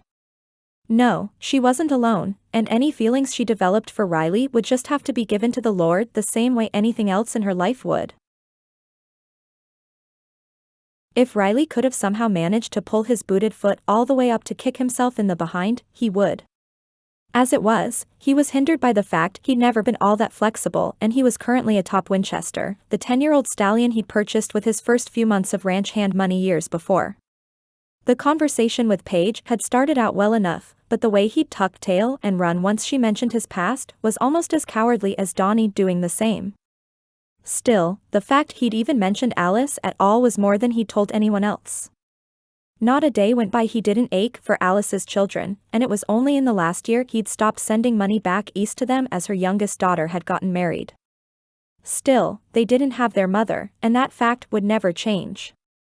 Taking him under her wing at a time when he'd never felt more alone, Alice had been like a mother to him when his own had passed and Lizzie moved to Colorado with Paul. Her graying hair and small wrinkles only served to make her even more captivating to him, her warm smile and spirit of hospitality something 16-year-old Riley had needed more than he'd needed his next breath. Tears pricked the backs of his eyes, but the telltale thump of cantering horse hooves behind him had him swallowing them down. He had no doubt he'd turn to find at least one of the Pratt brothers following him, and it wouldn't surprise him if they'd both come along. As it turned out, it was indeed both of them and they each slowed their mounts to a walk once they reached him. Neither spoke for a second, but Liam unsurprisingly was the one to break the silence. So, you gonna tell us what happened between the two of you, or am I gonna have to start making up stories in my head? Don't test him, Samuel grumbled from the other side of Riley. He'll do it, and then he'll spread rumors all over town. Liam chuckled, a self-satisfied smirk on his face. And sometimes, 15 years later, they still believe the reason you went home from school early was because you didn't make it to the outhouse in time and not that you came down with chicken pox. The two of them bickered good-naturedly for another minute or so, but Riley saw right through it. Are you two done trying to wear me down, or did you still have more grievances to air out? Depends, Liam replied. You ready to tell us what happened? You saw as much of what happened with Donnie as I did, but she wasn't mad like I'd have expected. Honestly, it might have been better if she had been, because then he probably wouldn't have spouted off about his past like he had. She thanked me, actually. With a whistle, Samuel nodded. That's a first from these New Orleans gals, at least before you earn their trust. Either Kate and Mara talk to her, or she's a little less stubborn than the two of them. It's the first one, Liam said. I caught Mara on the way out, and she gave me the rundown. Plus, I think Donnie might have spooked her more than she let on, especially after what happened at the restaurant. The haze of red that had taken over when Riley saw Donnie grab Paige threatened the corners of his vision once more. What happened at the restaurant? Down boy. Stu handled it, and he banned Donnie from ever coming back. I am getting tired of his trying to charm other men's brides though. If he's that lonely, why wouldn't he send for one himself? Riley raised an eyebrow and studied Liam. You'd wish him on any woman? Of course not, I'd warn her the second she got to town, but you'd think he'd at least try. Liam paused, his lips pursed like it did when he was thinking through a crime. You don't think he's the one who sent off on your behalf, do you? With a snort, Samuel leaned forward and looked past Riley to his brother. For what purpose? Do we think Donnie's turned into a matchmaker now? He never did bother Kate, but she mostly stayed out at the ranch when she arrived. Riley didn't miss the way the cowboy's fists tightened on his reins, and he had no doubt exactly how it would pan out if Donnie ever tried. No, but it wasn't that far-fetched to assume they wouldn't actually go through with it. Liam sent a pointed look in Riley's direction. Get a girl here, then she realizes she's alone with no groom. The wrench in his plan was it was actually my wife's sister, and she's very much not alone after all. He shrugged. The only thing I can't figure out is motive. Why not just send off for a bride himself? The possibility rolled over in Riley's mind a few times, but for some reason his gut told him that wasn't it. Donnie was a pest, but was he even smart enough to think up something like that? I guess we may never know, but I plan to have a talk with Donnie about leaving her alone from now on. Why don't you let me handle that? Liam spoke then with all the calm confidence of a seasoned lawman. I'd rather not have to toss you in a cell, and there's no way a conversation between you and Donnie doesn't come to blows right now. Riley opened his mouth to argue, but Liam cut him off. Hey, trust me, I don't begrudge anyone the desire to plant a fist in his smug little face, but I don't think you'd keep your head. At least let me try first. If I can't get him to back off, you're welcome to get yourself thrown in the slammer. You know, Samuel spoke up. You could just marry Paige and save everyone a whole lot of trouble. You clearly like her, and she came out here planning on a marriage of convenience anyway. I actually already told her I would, but she turned me down. Besides, I don't even have a place to bring a bride home to. Samuel shook his head, something between compassion and amusement clear in his expression. I already told you I'd deed you a small plot of land and help you build a cabin. You two would be welcome to stay with us until it was ready. It's not like we don't have the room. I think you're missing the important part, Liam said. He said he already asked her, and she said no. No, he told her he would. That's different, especially for a woman who came out here feeling like a burden to folks. If I were a betting man, I'd also bet my hat he said something along the lines of her being his responsibility. Samuel pinned Riley with a knowing look. That right? Both men took Riley's silence as confirmation, because both let out a tsk. Just think about it, Samuel said as he nudged Roscoe into a faster gait. Not from a standpoint of responsibility, but of something she might actually accept. He took off towards the ranch, leaving both of them in the dust. Just then, Riley realized neither of their wives were anywhere to be seen. Where are Kate and Mara? Spending the afternoon in town with Paige. We're going back to get them after dinner. A wide grin stretched over Liam's face. So you get us all to yourself. With that, he nudged his own mount into a canter and headed toward the ranch as well. The dust rose up behind both of them in a cloud which seemed to taunt Riley with exactly how much more well-meaning meddling waited for him at the ranch. Unfortunately, ranch work never stopped, and he had work he needed to do. So, the Pratt brothers it was. Good for me, he grumbled with a sigh. Exactly what I needed. Chapter 6. Paige flipped the chicken sizzling in the restaurant's heavy iron pan, content at the golden brown crust which had formed during its time in the heat. "Atta girl," she told the food before her without the slightest bit of self-consciousness at talking to food. "Now, let's check on your friends." As though in a bit of a trance, Paige gave the rest of the chicken the same treatment as the lunch rush approached. Stu had given her more and more responsibility in the kitchen, and it didn't hurt that every single one of his customers told him he'd better do so. She sprinkled a little more salt onto the chicken and let the other side crisp and turned her attention to the bread which had just finished up in the oven, the smell of perfectly baked loaves signaling it was time to remove them. As she did, she took a moment to thank the Lord she'd landed a job here doing the thing she loved. Taking food from raw ingredients to something delicious and nourishing never failed to lift her spirits and put things to rights. Cooking was part art, part science, and losing herself in the creation of it over the last week had given her time to form perspective over what had happened at church on Sunday. Riley was a good man, and there was a great deal no one knew about him, but she had to let go of the dream of stepping off the train to the smiling face of her groom. In the weeks since she'd first boarded the train, she'd conjured up an image of a love like the one her sister found with a handsome cowboy who unfortunately didn't hold a candle to Riley's actual looks. Flipping the loaf pans to release the bread, she inhaled its fresh scent. There was no way she could have developed actual feelings for Riley in as little time as she'd known him, so it had to be down to the dream she'd become attached to. At least, she hoped it was. The rest of her shift passed quickly, her aching lower back the only indication how long she'd been working that day. By the time Stu came back and told her she could head on home to the Olsons, she could barely believe it. Still, stepping out into the fading sunlight felt good, and she basked in it for a moment before heading toward the mercantile for a few things she needed.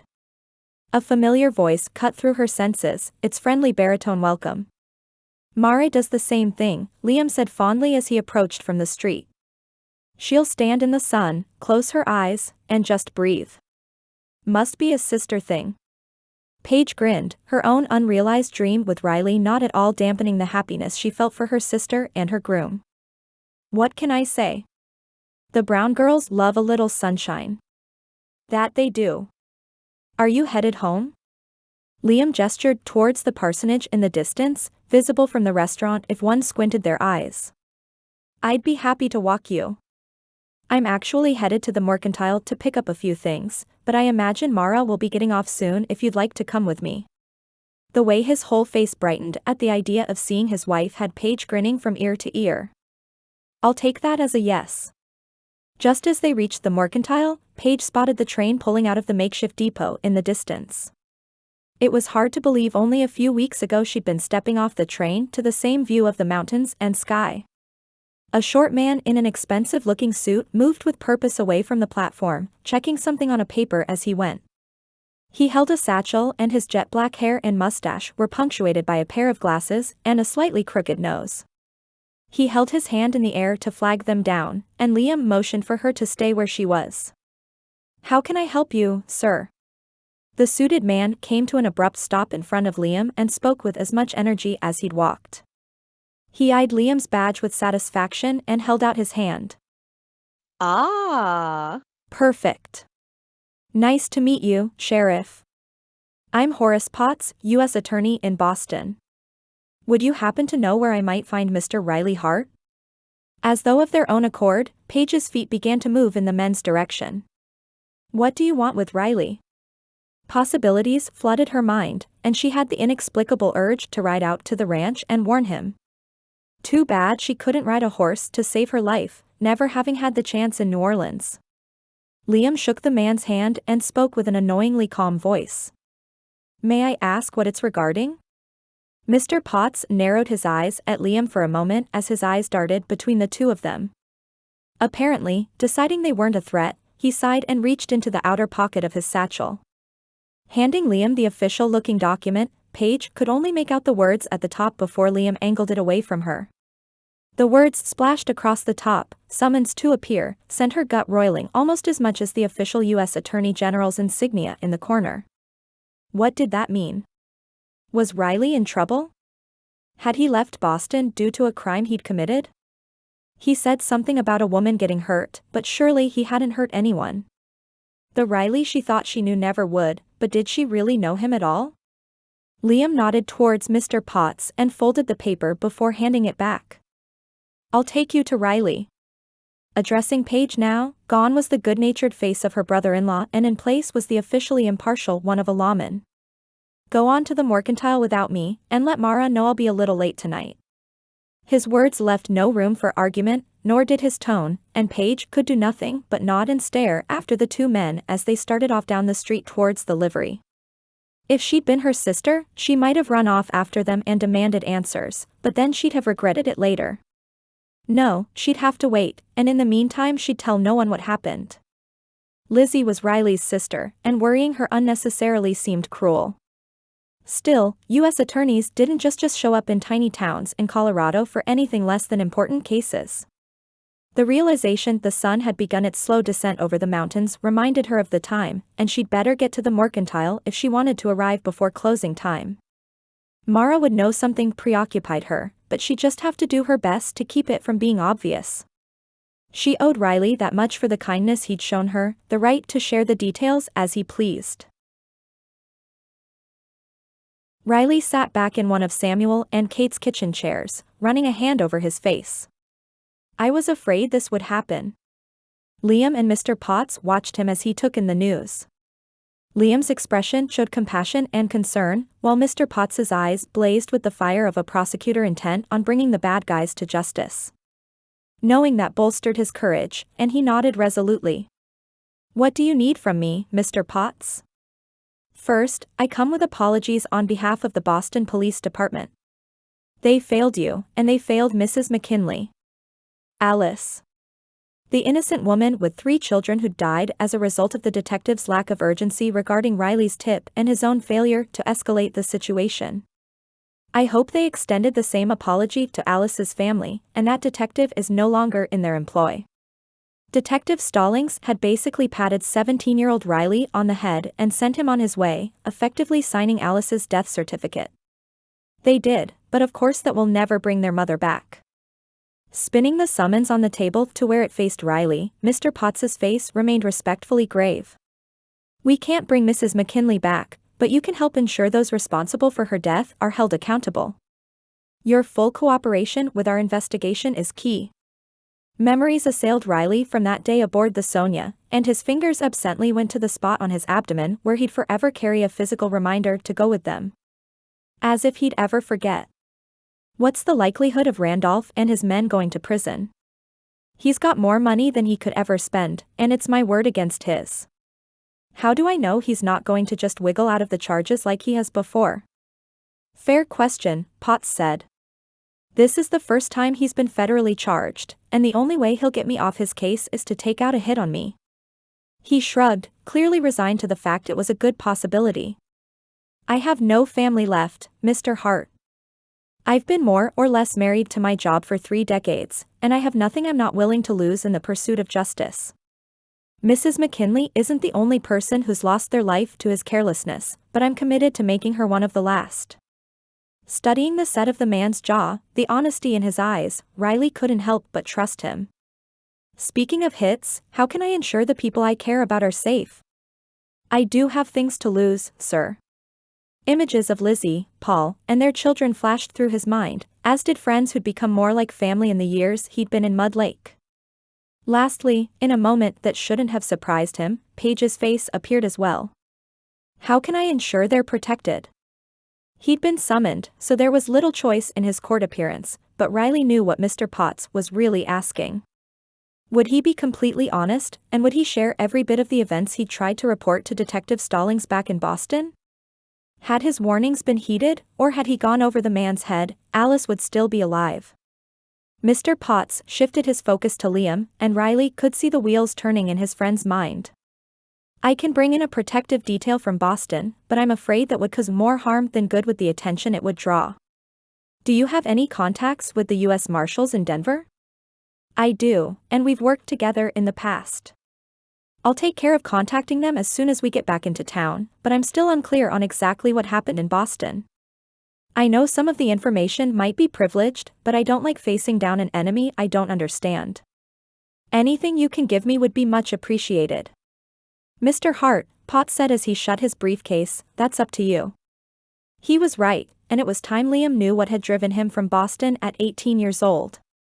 When I was 16, after Lizzie left to marry Paul, I got a job with Randolph Shipping.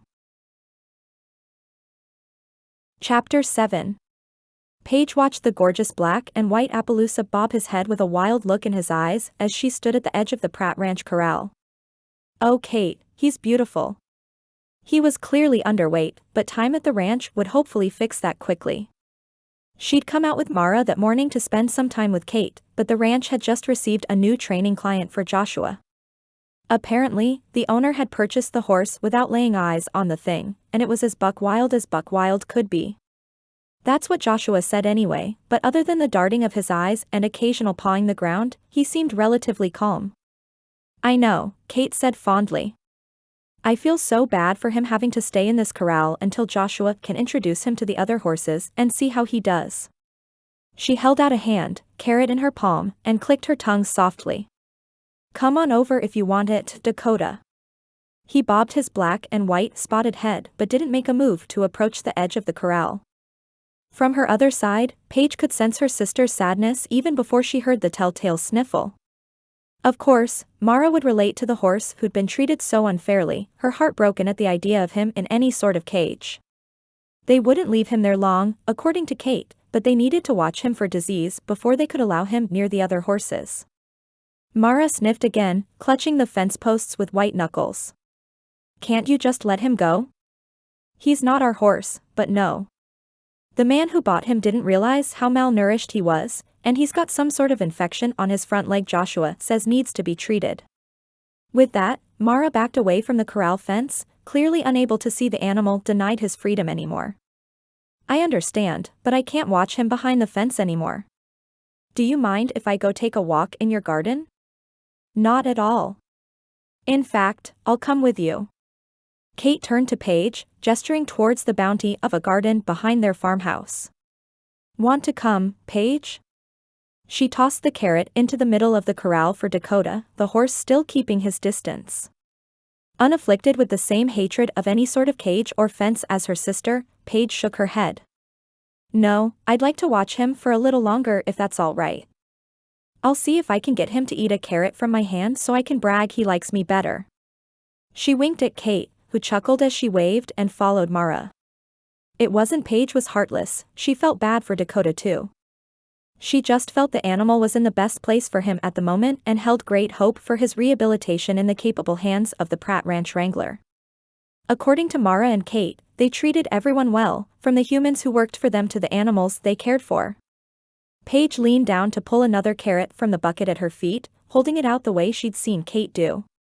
Paige had always loved horses despite never having ridden one and knowing nothing about them. They always seemed like gentle giants in the streets of New Orleans, but the few times she'd approached to pet one, she'd been shooed away by store owners due to her street urchin designation. Come on, boy. I won't hurt you. Dakota's ears pricked forward, and he took a single step towards her. He pawed the ground a few more times but gobbled the carrot Kate had tossed when he reached it. That's it. Don't you want another one? After what felt like 10 more minutes of him taking a step or two forward only to back up again, Dakota finally got close enough to take the carrot from Paige's hand. Joshua had managed to get a bridle on him, but nothing else. It was a simple design, one that appeared to be less trouble to get on and off, but she didn't really know. Want one more? I don't want to feed you too much without asking, but carrots are healthy, right? Plus, goodness knew he needed to fatten up a little. She picked a small one, just in case too much might upset his stomach, and held it up once more. He moved a little quicker this time, gobbling the carrot with as much gusto as he had the other two. As he pulled back, however, the makeshift bridle got stuck on one of the fence posts, and Dakota's panic at the realization had him yanking and wedging it further down. Uh-oh, Paige said as she pulled at the rope. Let me see if I can get you free, boy. Try as she might, the rope wouldn't budge with the way he continued to pull back. Sweat started to shimmer on his coat, and his eyes and nostrils widened. No, no, she said as softly as she could as her fingers tried to pull the rope free. If you'll just relax a little, this will be much easier. In the current position, she had no leverage to move Dakota even an inch forward to free the rope, and the way he was pulling it was likely he'd hurt himself. If only she could approach the rope from the other direction, but that would require her entering the corral. That would mean disobeying Samuel's one instruction regarding the green broke animal. Still, there was no one else around, and Kate and Mara would probably insist on firing a shot in the air to summon one of the men. That would only terrify Dakota further, and he might well hurt himself. The way he continued to yank, the rope no doubt cutting into his skin, she refused to think too much about her decision. "All right, calm down. I'm coming." Balling her skirt up as modestly as she could despite the fact no one was around, Paige climbed to the first rung of the corral fence before swinging herself over the rest of the way. Her feet landed with a soft thud on the grass-covered ground, and she approached Dakota slowly from the side. "I'm here to help, and then I'll get right back out." As gently as she could, she pulled Dakota's head forward just enough to wrench the bridle rope free from the fence post. Knowing it would be foolish to stay inside 1 minute longer than she had to, Paige took a step toward the fence only for Dakota's head to whip around wildly and knock her off balance. Her backside hit the ground only a few feet from the stallion's powerful hooves, and he'd already moved from pawing the ground to rearing. Fear surged in Paige's blood, and she could nearly feel her heart beating out of her chest. As she scrambled backwards, she distantly registered shouts from multiple directions. All of a sudden, just as Dakota took another step toward her and reared again, a strong arm grabbed her around the waist and yanked her up as though she weighed nothing. She flew through the air until she hit another broad chest, which quickly set her on her feet. As Liam's hands steadied her outside the corral, she spotted Riley hopping over the wooden fence after her. He didn't even pause for a moment as his feet covered the few steps between them. "Are you all right? He didn't get you, did he?" Riley's eyes were as panicked as Dakota's had been, guilt rising as she acknowledged her role in its presence. "I'm fine. I'm sorry. It's all my fault." The rest of the group reached them then, Samuel, Kate, Mara, Joshua, and Clarence bringing up the rear. Samuel's voice was low, angry as he spoke. "Why in the world did you go in there, Paige? Do you have any idea how dangerous that was? If Riley hadn't gotten there when he did, we might have had to shoot Dakota to save you. Not to mention, it could have been too late." His face was beet red under his beard, and the shame only increased in Paige's belly. "Samuel," Riley said through gritted teeth. "Don't talk to her like that. She knows it was wrong." Turning his attention to her, his voice only mildly more relaxed than his boss's, Riley spoke. "What happened?" Samuel still looked angry, but Kate's hand on his arm seemed to calm him some, while Mara's expression was still one of pure panic. "I gave him a carrot, and he ate it out of my hand." Joshua's brows rose at that, but she continued. "He got his bridle stuck on that notch in the fence, and he kept yanking it so hard I was afraid he'd hurt himself. I knew if I could just get his head forward a little, I could pull it free. I shouldn't have done it." Voice still low, Samuel spoke a little more calmly. "Why didn't you fire off a shot?" "I was afraid it would scare him, and he'd hurt himself," she said quietly. Riley placed 2 gentle hands on her arms. "So you thought you'd sacrifice yourself to keep him from hurting himself?" He blew out a hard breath and shut his eyes. "I'm assuming you know better than to ever do that again?" Hart finally slowing enough to take a good breath, she nodded. "I do." "Good." Later that day, Riley returned from the field to find Paige sitting alone in the makeshift barn they'd fashioned out of a lean-to and some scrap lumber until the barn raising later that weekend. The tear tracks on her face broke his heart a little, but he knew they were more from embarrassment and regret than anything else. When he'd seen her hit the ground in the corral, it was as though nothing in the world could have kept him from her in that moment. He'd run faster than he'd have ever guessed possible and all but flew over the fence to reach her. It was a good thing Liam had been barely a step behind him, or she'd have hit the ground outside the corral with much more force than she did inside. Still, it would have been drastically preferable to getting trampled by a horse. Even Joshua had been surprised Dakota had allowed her to feed him from her hand, but the foolishness of her choice to enter the corral remained. She knew that, though, as was evidenced by the slight shake of her shoulders as she sat on a square hay bale in the barn all by herself. She buried her face in her hands, and just like earlier, Riley was irresistibly pulled towards her. Hey, now, what's this about? Her head popped up, but she didn't bother to try and hide her tears. Riley.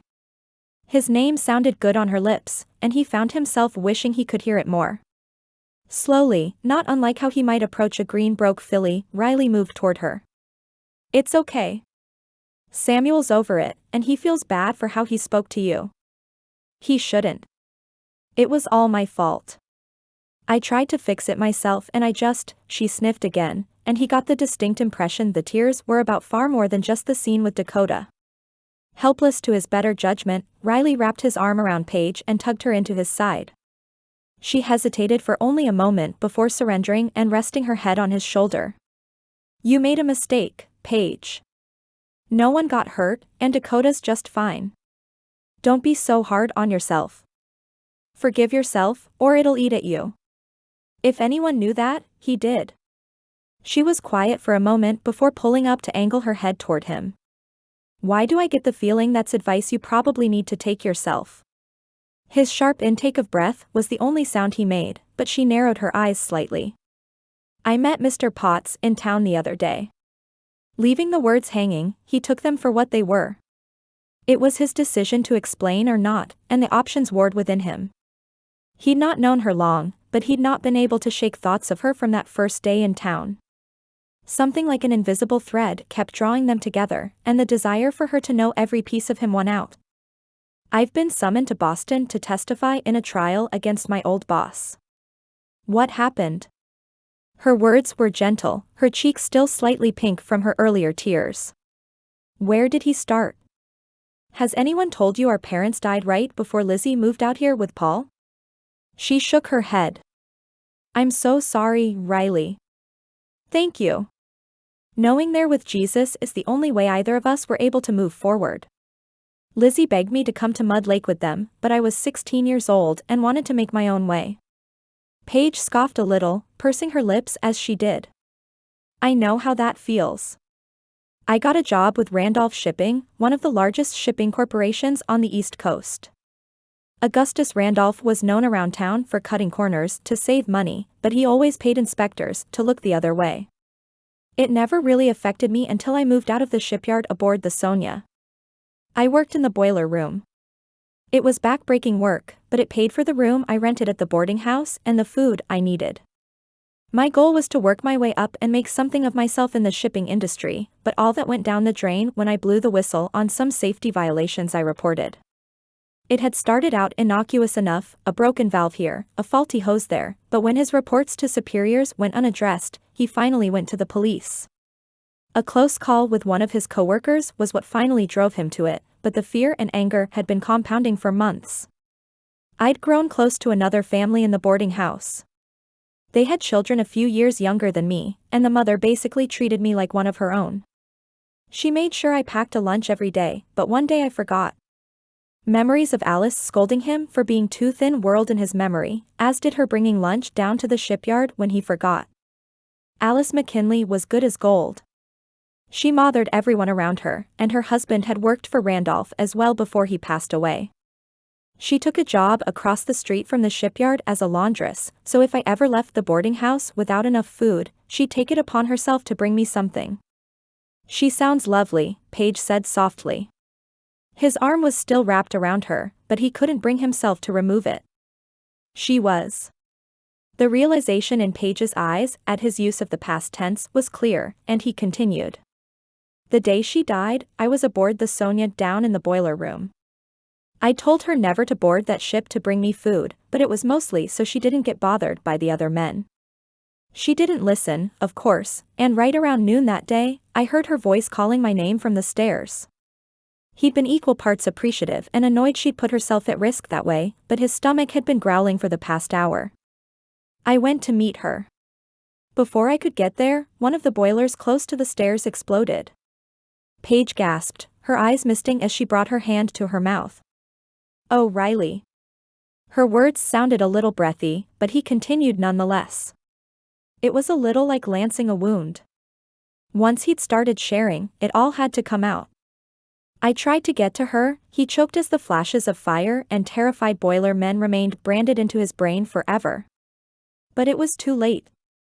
His hand went absently to his side as it often did when he thought back to that day. Going back to the boarding house and telling her children had been the worst moment of his entire life. Her oldest was his age, and he'd taken on the lion's share of supporting the rest of the family, but Riley had sent money to help for years. Once the dust settled, my grief gave way to anger, and I became focused on someone paying for the crime. It was evident pretty quickly a faulty valve was the culprit for the explosion, and it was purely preventable. Someone had to pay.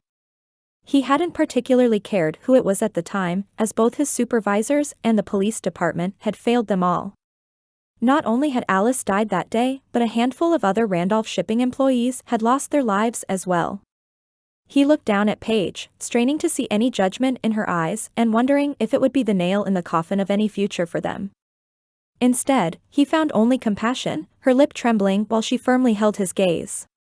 "It wasn't your fault," she said so softly he barely heard her.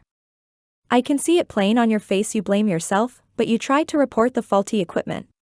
Did you get the justice you were hoping for?" A scoff with no mirth escaped him, and he shook his head. "No. I got run out of Boston before I got a chance, and it took 2 more explosions aboard Randolph ships for anyone to start getting suspicious. Is that why Mr. Potts is here now? Are they trying?" She placed her hand in his uninjured one. The contrast of her soft and smooth hands, protected in the kitchen with his work-worn ones, was stark, but the contact felt right. "They are, and I've been called to testify." Her hand tightened, and he realized just how close her lips were to his. Were they as soft as her hands? Would she push him away? He was no fool, and Paige hadn't made a secret of her attraction to him. He'd not told anyone else on Earth as much about Boston as he had Paige. Even Liam and Mr. Potts likely didn't realize Alice was like a second mother to him. Lancing the wound, the one that had eaten away at him for years, felt good. Hearing her absolve him of blame, even if he didn't believe her, felt like the first deep breath he'd taken in ages. Riley lowered his head a fraction until his lips hovered just above hers, the only sound in the barn of her quickened breathing. She didn't pull away though, and he'd almost closed the distance between them when the sound of a cow braying in the distance jarred him from the moment. What was he doing? All the reasons he'd not sent off for a wife originally were still true, and now he'd made himself a target for any of Randolph's men who figured out where he had gone. Entering into a relationship with her now would put a target on her back as well. As though he'd been shot, Riley jerked back and jumped to his feet. "I am sorry, Paige. I've got to go." Rather than stay and explain himself, he took the coward's way out and moved as quickly as he could out of the barn. How short-sighted could he be? Paige needed to stay far away from him for her own safety, lest Randolph's men decide to come after him. Conviction pricked his heart to trust the Lord would take care of her, but his worry and regret shoved it back down. No, the best thing he could do was stay far away from her at least until the trial was over. Then, it would be down to whether Randolph actually served time for his crime or managed to pay his way out of it. Chapter 8. "Stu, I think you overpaid me." Paige counted out the money he'd handed her, certain the amount was higher than the agreed-upon weekly rate. "You've given me almost double." Her boss waved a hand in front of his face. "Nah. Your food has brought so many folks in who weren't regulars before I figured I'd up your pay." Touched by the gesture, Paige's sour mood after yesterday's almost kiss with Riley out on the ranch lifted a little. It had embarrassed and frustrated her, but mostly she just felt silly. She'd all but asked him to kiss her with the way her face angled toward his, and there was no doubt he thought her a wanton woman for such a blatant display with a man she had only known for a few weeks. She'd never kissed a man before, but the way Riley had shared about his past cracked something in her, and combined with his protective sweetness had her acting like a silly schoolgirl. As he jerked back and all but ran away from her, she'd wished the old barn still stood so she could climb in the hayloft Kate told her about and hide. Thankfully, they'd left soon after, but Riley was nowhere to be seen. Oh well, no use dwelling on misread signals and unrequited crushes. She'd been blessed with double the expected paycheck, and that meant she could go over to the Mercantile and get some penny candies while chatting with Lizzie and Mara. The two of them were often busy, but perhaps they'd have a few minutes. "Thanks, Stu, I really appreciate it." Without overthinking it, Paige pulled the restaurant owner into a quick hug which he turned into an awkward pat on the back. His stiffness only relaxed minutely once she pulled back, though there was an even deeper blush than normally adorned his cheeks. "You've done good work here, and a worker is worth their wages. I'll see you tomorrow." Clearly dismissed, Paige smirked and headed out into the sunshine of the mid-September afternoon. As much as she loved spending more and more time in the kitchen of the restaurant, the few windows in the space meant she relished the feel of the warmth on her face. She likely smelled like a mixture of all the different foods she prepared that day, but Mara wouldn't care. Mouth-watering at the thought of the penny candies adorning the mercantile's back wall, Paige thought of how grateful she was that small expenses like penny candies were an easy choice after so many years of scrimping just to eat a meal or two a day. The Lord had been good to her, and she had no business dwelling on things she couldn't change.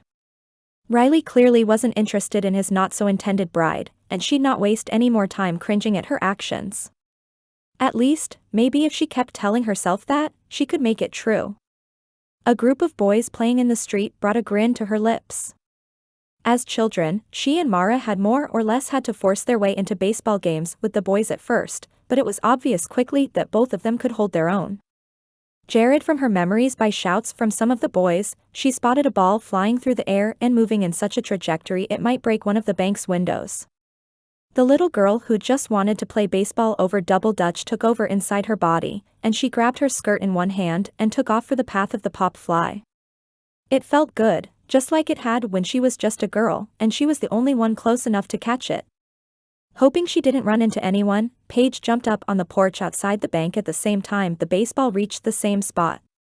Dropping the fabric of her skirt which would have hindered her running, she held out a bare hand mere feet from the window. The ball smarted in her hand, sending a jolt up the nerves of her arm, but the sense of accomplishment eclipsed it.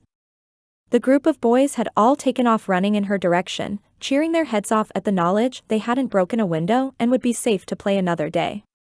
The tallest among them had scruffy brown hair and a rip in the knee of his pants. "Thank ya, miss. That was amazing." Tossing the ball back to him, Paige winked at the boy with the bat in his hand. "Can't have the game getting shut down before sunset, can we? Where's the fun in that?" The batter, around 10 if her guess was correct, blushed. "Are you new in town?" "I don't reckon I've seen you before." "Sure am. My name's Paige." One of the other boys snickered, apparently not as impressed as the rest of them. "My dad said you came as a mail-order bride for Mr. Riley out at the Pratt ranch, but he didn't want to marry you after all. He reckons it won't be long until some other fella snatches you up." Her cheeks burned a little, but she'd lived an entire life with folks forming opinions based on half-truths. "That's one interpretation of the situation," she said with a shrug. "But you might not want to believe everything you hear." With as much feigned confidence as she could muster, Paige waved "goodbye" to the boys and began to move back towards the mercantile. She'd wondered what sort of reputation she'd gain in town, but a jilted bride was probably better than some of the other possibilities. She'd almost reached the mercantile when a familiar voice which had her stifling a groan pierced her thoughts. "Well, there she is," Donnie drawled from just to her left. "If I didn't know any better, I'd think you were following me." Could this man be any more delusional? Not even attempting to keep the chagrin from her face, Paige rolled her eyes. "Considering you've been the one to approach me each time we've met, I'd say it's the other way around." "Careful, Mr. Gray, I might start to think you mean to harass me." Liam wouldn't take kindly to that, I don't think. Eyes sparking with anger, Donnie stepped forward until he towered over her. "Don't ever threaten me with Pratt. 1, I'm not afraid of him, and 2, it's him who should probably be afraid of me." The good mood she'd been sporting a few minutes before had fully faded by then, fully replaced by annoyance and the ego of the man before her. "Noted. Now, if you'll excuse me, I've got important things to attend to anywhere but here." Pushing past him, Paige was a little surprised he didn't try to physically restrain her until she heard his voice again behind her. "I'm sure you do," he said loudly enough anyone on the street would hear him. "After all, we all know the restaurant isn't the only way you're supporting yourself in this town." Paige whirled around, using every bit of self-control she had not to close the distance between them and punch the man in the face. Folks who milled about, including the boys playing baseball, watched the two of them with wide eyes. "Just what are you insinuating, Mr. Gray?" "I'm not insinuating anything, I'm flat out saying it. There's a lot of lonely men in this town, and you're the only single woman." His eyes flicked behind her and his lip quirked up. "Can't say I blame you for not wanting to settle down with Hart, surely you can make more than a ranch foreman." He eyed her up and down, leaving no doubt in anyone's mind exactly what he meant. Any remaining control snapped, and she took a step forward just as a hand from behind her took her arm, and another imposing figure stepped around her towards Donnie. She barely registered Riley's tall frame jogging towards Donnie before he reared back with his left hand and landed an impressive punch to the man's abdomen. "You just never learn, do you, Gray?" "I knew you were there," Donnie grunted. "I thought Pratt was fun to rile, but you're my new project." He swung and connected with Riley's cheek, but it didn't even appear to bother him with the way he tackled Donnie to the ground. Realizing a hand still held her back, she glanced back to see Liam shaking his head. "Aren't you going to do something?" "Guess I should, but I told Riley I'd give him 20 seconds before I stepped in." "Which," he checked his watch, "time's up." "All right, gentlemen, break it up." "All right, gentlemen," Liam said in his authoritative sheriff voice. "Break it up." Riley stood and dodged the cheap shot Donnie sent his way, and spat a little blood on the ground from where the man had busted his lip. He would have liked more time, but Liam had only given him the 20 seconds, and he likely wouldn't if it had not been for the both of them hearing the vile things Donnie said to Paige. He'd been in town that day speaking to Liam and Mr. Potts about what to expect with the trial against Randolph Shipping, but a commotion outside had pulled the three of them out of the jailhouse. Paige hadn't noticed they saw the incredible catch she'd made from across the street, but they'd stayed put on the jailhouse porch until Donnie approached her. "He started it, Sheriff," Donnie grunted. "Everybody here saw it, too." Just then, James Pauley and Kenny Thomas shook their heads from where they stood with the rest of the baseball boys. James was the oldest and tallest, and Kenny still held a bat from earlier. "Nuh-uh, Sheriff. I didn't see nothin', but Mr. Gray yellin' at Miss Paige and Riley protecting her." Bolstered, the rest of the boys nodded and murmured their assent. Seeing a small smile grace Paige's face despite what was sure to be anger and embarrassment, Riley vowed to buy every single one of those boys a penny candy from the mercantile. The adults on the street nodded as well, most of the men staring at Donnie with narrowed eyes. "We don't speak to women that way here," the bank president, Charlie Thorne, said from his spot on the building's porch. "If Hart hadn't hightailed it in your direction, I guarantee someone else would have." Other men agreed, and Donnie's face grew redder and redder as the seconds ticked by. "I see how it is," Donnie growled as he snatched his too clean Stetson from the ground and slammed it back on his head. "This town's as crooked as a mountain switchback, and I'm not gonna stand for it any longer." Shoving a finger in Riley's face as though that would intimidate him, Donnie glared. "You watch your back, Hart, or a gal not wanting to marry you will be the least of your worries. We all got a past, and yours just caught up to you." The threat hung in the air, and anger bubbled beneath the surface. Riley would forever hold himself responsible for Alice's death, but he wasn't the one who'd lit the match. "Do your worst, Donnie, but leave Paige alone." His voice lowered, and he knew the heat in his own expression made Donnie's look like child's play. "And if I hear you've bothered her again, Liam won't be able to break us apart." He meant it, too, and didn't care a lick if it ended up with him in jail. It was time Donnie paid for his foolishness, and Riley would be more than happy to deliver the blows.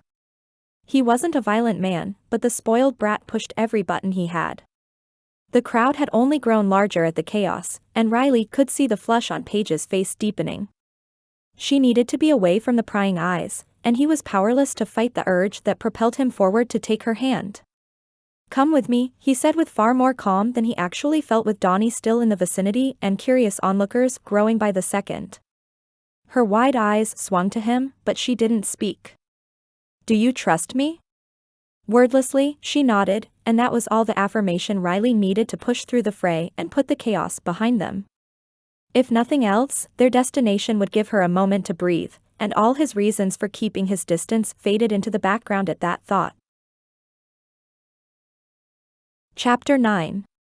Paige and Riley emerged from the wooded trail to a sight which took her breath away. They'd only walked for a few minutes, but it felt like they'd entered another world entirely. Mountains rose around the crystal lake, pine trees dotting the landscape all the way up to the shoreline. As the mountains went higher, they cleared of trees, but snowy peaks rose from them. A fish jumped out in the middle of the lake, startling a giggle out of her, and Riley grinned as he watched her take in the sight. "What is this place?" "This is Mud Lake, because one of the founders of the town thought a crystal lake would draw too many folks wanting to settle here. A generous description is he wanted to preserve the beauty, but I think he just didn't want his space crowded." He winked, gesturing towards the beauty around them. "I like to come out here sometimes when it all feels like too much. It reminds me of a few things I tend to forget." "What things?" Riley didn't speak for a moment, just studied the water in front of them, and she allowed him to take all the time he needed to gather his thoughts. "How familiar are you with the story of the Israelites leaving Egypt?" That wasn't what she'd expected him to say, but Paige's curiosity piqued. She crossed the rocky shore to a large felled log, taking a seat and patting the space beside her. "It's one of my favorites." Moving to join her on the log, Riley resumed his study of the lake. "Sometimes, when I'm here at the lake, I think about what it must have felt like for the Israelites to stand at the banks of the Red Sea. They couldn't see any way forward, and they were being pursued from behind. The fear they must have felt, it's one I'm more familiar with than I'd like to be. I know what it feels like to run and question whether you're just running away or running towards something. I've looked over my shoulder and begged God not to let someone find me, and I've done it while grieving the known and fearing the unknown." There was still so much about his time in Boston she didn't understand, but that had to be what he spoke of. "I'm sorry for everything you've been through. I suppose I've felt a little of that, too." She hadn't thought to be scared as she boarded the train in New Orleans, but all that courage came crashing down the first day in the mercantile. As though he didn't even notice he did so, Riley reached over and took her hand in his. A thought pricked within her to be annoyed about the mixed signals he sent, but this felt deeper than that. He needed support, and she'd just have to pray for the Lord to protect her heart. "I know you have," he said roughly. "And I can't tell you how sorry I am for my part in that." He sniffed, and she realized his eyes misted with the memories of the road he'd walked. "Looking out at this lake, I can't help but think about how he parted the sea before them. I know myself, and I'd have been terrified to walk through it despite the clear evidence of God's power right in front of me. So many things in my life, things that turned out to be the best thing, were the things I was scared to do. Coming out here, rebuilding my relationship with my sister after the distance, the job at the Pratt ranch, even taking the position as foreman before I felt like I was ready, it all felt like the great unknown. That part, Paige could relate to intimately. And yet, you did it anyway." "I did, and each time I've had to leave behind something I thought would be my future and walk towards what the Lord asks me to do. I have to trust the waves won't come crashing down on me when I'm in the middle of the sea, and if they do, He's still with me." He sniffed again, wiping a tear from his cheek in a way that broke Paige's heart a little. "I just have to put one foot in front of the other and pray God goes with me." And he was. Just as God had been with Riley through his walk through the Red Sea, he'd be with her, too. He'd not left her as a child when she lost her parents in the tenement fire, nor in her and Mara's short but volatile time at Uncle Rufus's. He'd not left them on the streets, and he wouldn't leave her now. I really needed that reminder. "Thank you." His hand tightened around hers, and she heard her sharp intake of breath rather than felt it. "I'm sorry I pushed you away yesterday at the ranch. It wasn't about you." His voice cracked a little, but it remained strong and deep. "I'm already afraid agreeing to testify will put Lizzie and her family at risk, but I don't have a choice. They're part of my family already, and I can only pray my actions don't get them hurt. With you, though, I can easily see you coming to mean something to me, Paige. I'll stare down the barrel of a gun, but I won't pull you into its sights." It made sense, and the logical part of Paige could appreciate his protectiveness. Still, it didn't mean she had to like it. "I'm a grown woman, Riley. I can take care of myself." Lifting his head, Riley smoothed a flyaway lock of hair behind her ear, his fingers lingering long enough to raise goosebumps along her skin. I know you can, but I won't be the reason you have to. With that, he stood to his feet and held a hand out for her to take. Come on, if we don't go back to town soon, Mara is liable to send out a search party. Snorting at the truth of his words, at peace despite the fact nothing had been decided, Paige took in Riley's face unapologetically. Seems the men in this town have to learn the hard way. God's been taking care of us long before any of you came along, and he's done a good job of it. With a wink, she moved back towards the trail and lifted the front of her skirts just enough to find sure footing on the uneven ground. Rather than look back to see if Riley followed, she listened for his boot-clad feet coming up the hill as well. He didn't speak, but he was there. Paige prayed he'd ponder the truth of her words. After Riley dropped Paige off at the Olsons' house, he shoved his hands in his pockets and studied the horizon on the outskirts of town. The lake hadn't brought peace like it always did, but there was something else there with Paige he couldn't deny. The way her dark hair twinkled with red when it caught the light took his breath away, her earnestness and compassion as she listened to his story doing the same. So lost in his thoughts he didn't even hear Liam approach from behind. He startled a little when the man appeared beside him and started speaking. "What's your plan, Hart?" He didn't sound accusatory, but Riley didn't miss the slight hitch to his words. "I respect how you've handled the situation to this point, but you don't get to lead Paige on and then push her away over and over again." He was right, and shame pricked the back of Riley's mind even as he shook his head. "I'm not trying to, Liam. I can see myself falling for her, but I'm not putting her at risk like that." They stood between the bank and Dr. Collins's office on the main thoroughfare of town. No one save the jackrabbits was around, but his chest still tightened discussing Boston. Randolph has a reach that's farther and wider than you could imagine, and he wouldn't hesitate to take any steps necessary to ensure the prosecution's key witness doesn't testify. Liam didn't speak for a moment, simply staring out at the rolling grasslands and mountain backdrop. "I can respect that, but I just can't see him finding you all the way in Mud Lake. Let her stay here when you go to Boston, but be clear with her here. If you like her, ask to court her, and I'll be plenty happy. But if you don't plan on making a move, you need to back off. Stop getting in fights with Donnie Dash." "I'm not going to do that, Liam. I don't mean let her get hurt." Liam ran a frustrated hand through his hair. "But you didn't rush over there today like a gentleman defending a lady's honor. You ran in there like a hot-headed lover staking his claim. There's a difference, and I think you know that. I don't want to see Paige get hurt, and I'd rather you didn't either." Riley huffed, a little annoyed at the insinuation. "There's nothing Donnie can dish out I can't take." "I didn't mean physically hurt," Liam said as he swatted Riley on the shoulder. "You're 1 foot in and 1 foot out with her, and that's a recipe for heartbreak. I don't think you'll appreciate cookin' a thought." He was right, and Riley knew it, but what other choice did he have? Something about Paige drew him in, but he couldn't put her in danger. "I wish I could skip past the trial and be free to move forward how I want." Images of what it might be like to court Paige for real swirled in his mind. Picnics by the lake. Holding her close and spinning her around the makeshift dance floor at the barn-raising dance the next night. Long walks after church on Sundays. Reaching over to take her hand as they watched the sun dip over the mountains at the ranch. Playing with his niece and nephew to give Lizzie and Paul a break, giving them the chance to fall for her as quickly as he knew he would. He could picture it all, but it all felt just out of reach. Liam nudged his side, a smirk firmly in place. "That's the thing, brother. You don't get to decide how life's gonna go, none of us do.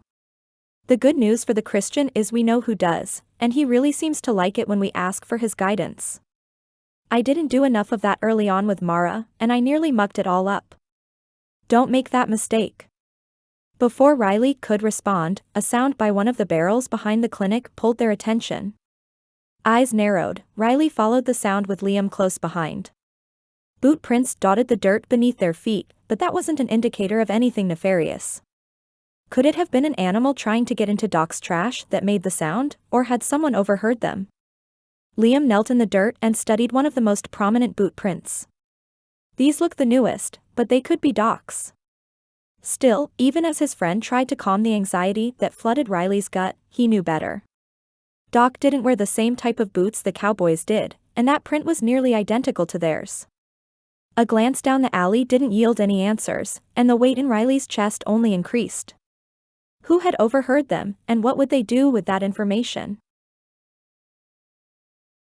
Chapter 10. Paige plopped down on the grass beside Kate and Mara, all three of them a little in awe of the crowd that turned out to the ranch's barn raising. I know they have these down south, but I don't think I ever knew anyone who'd been to one. Not many barns in New Orleans, Kate replied. Samuel explained it to me as best he could, but he said it was something you really needed to witness to understand.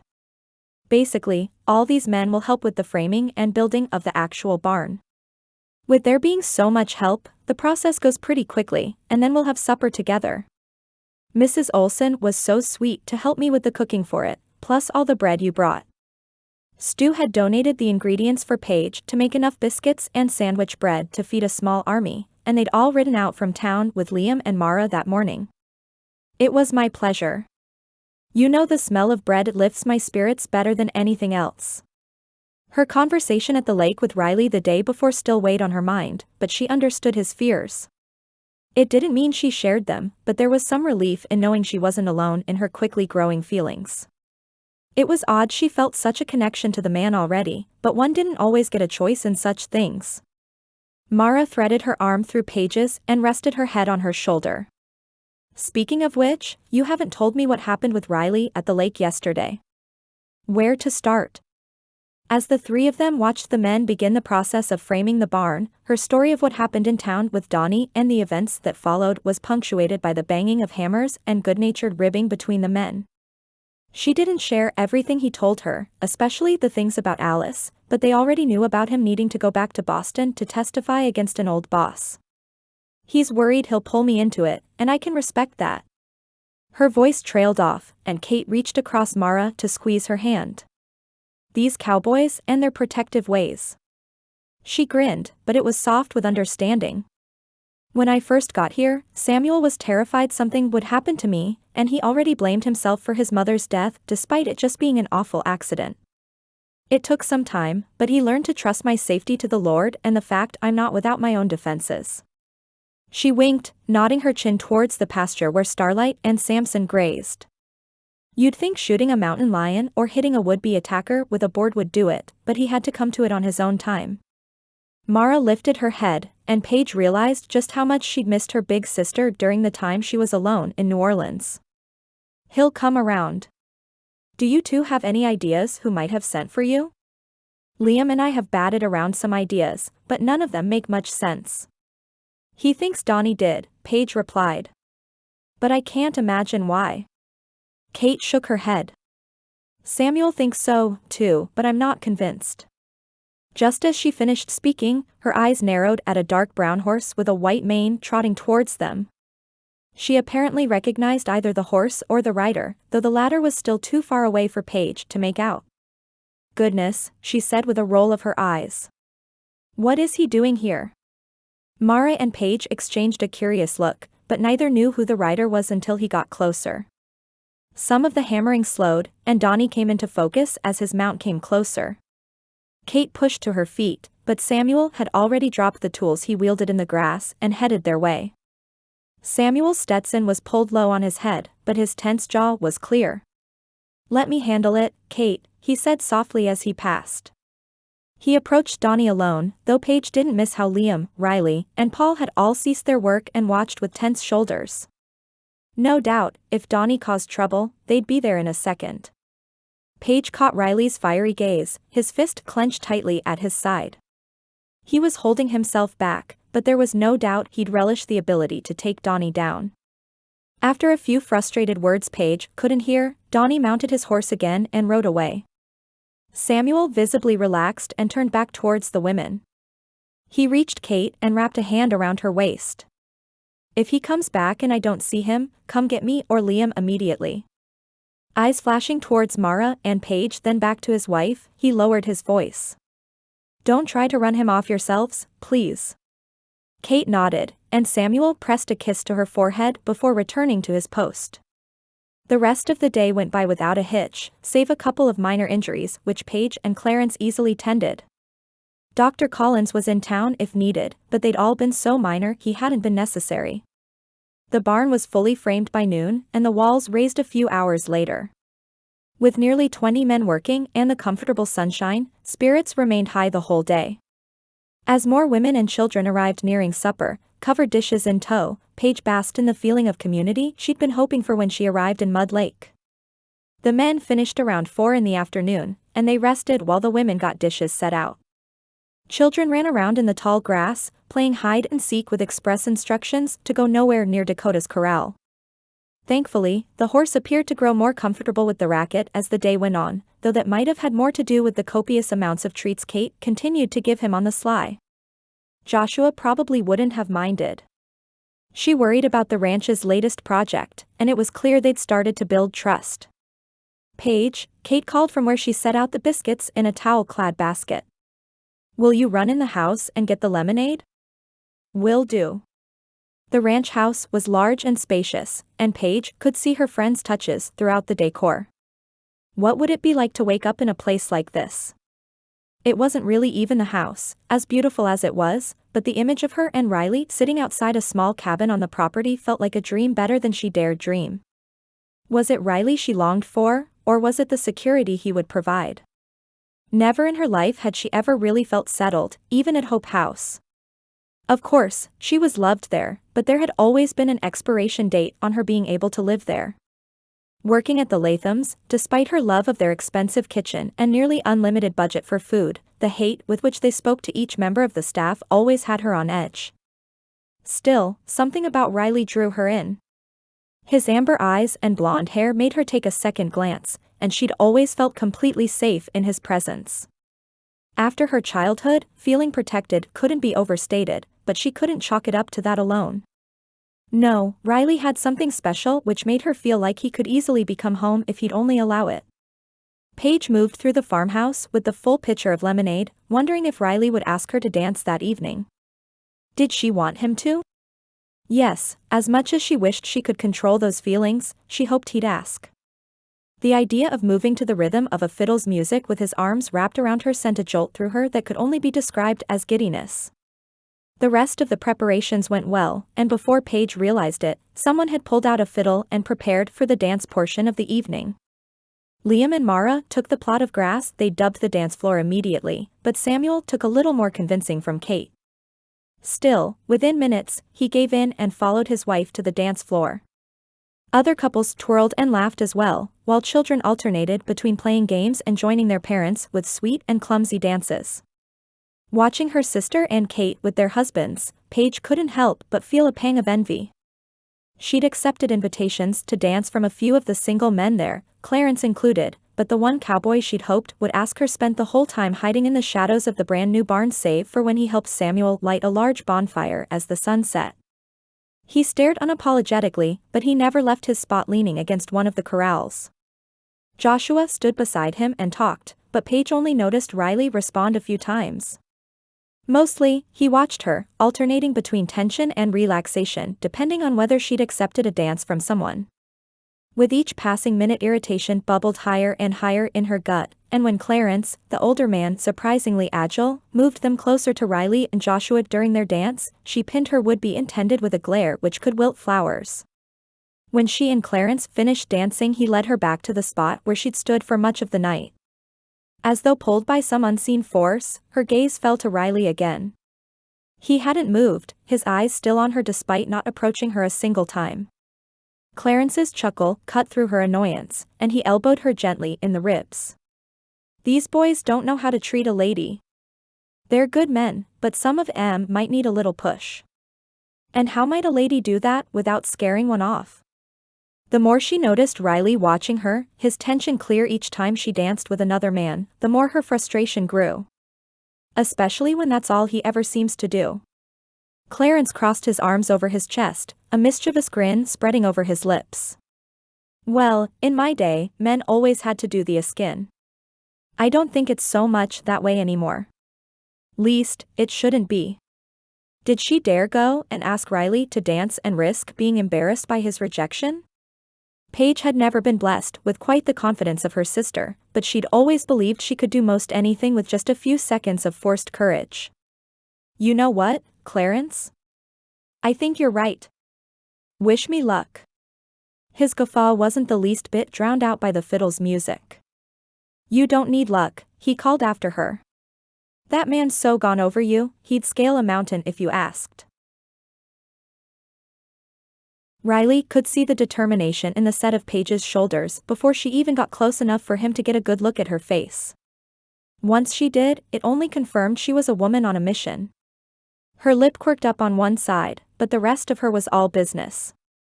Mercy, but she was pretty in that pink dress. He doubted it was hers, but whoever she'd borrowed it from ought to have just given it to her outright.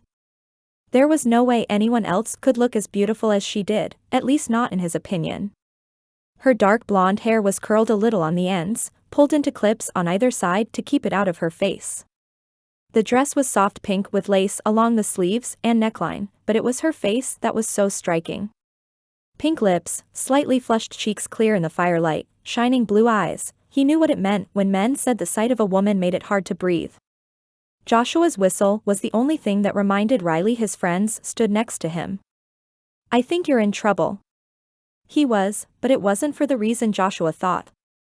The truth was, despite his best efforts and assurances to Liam, it was only a matter of time before he did something stupid like pull Paige into his arms and kiss her like he wanted to yesterday at the lake.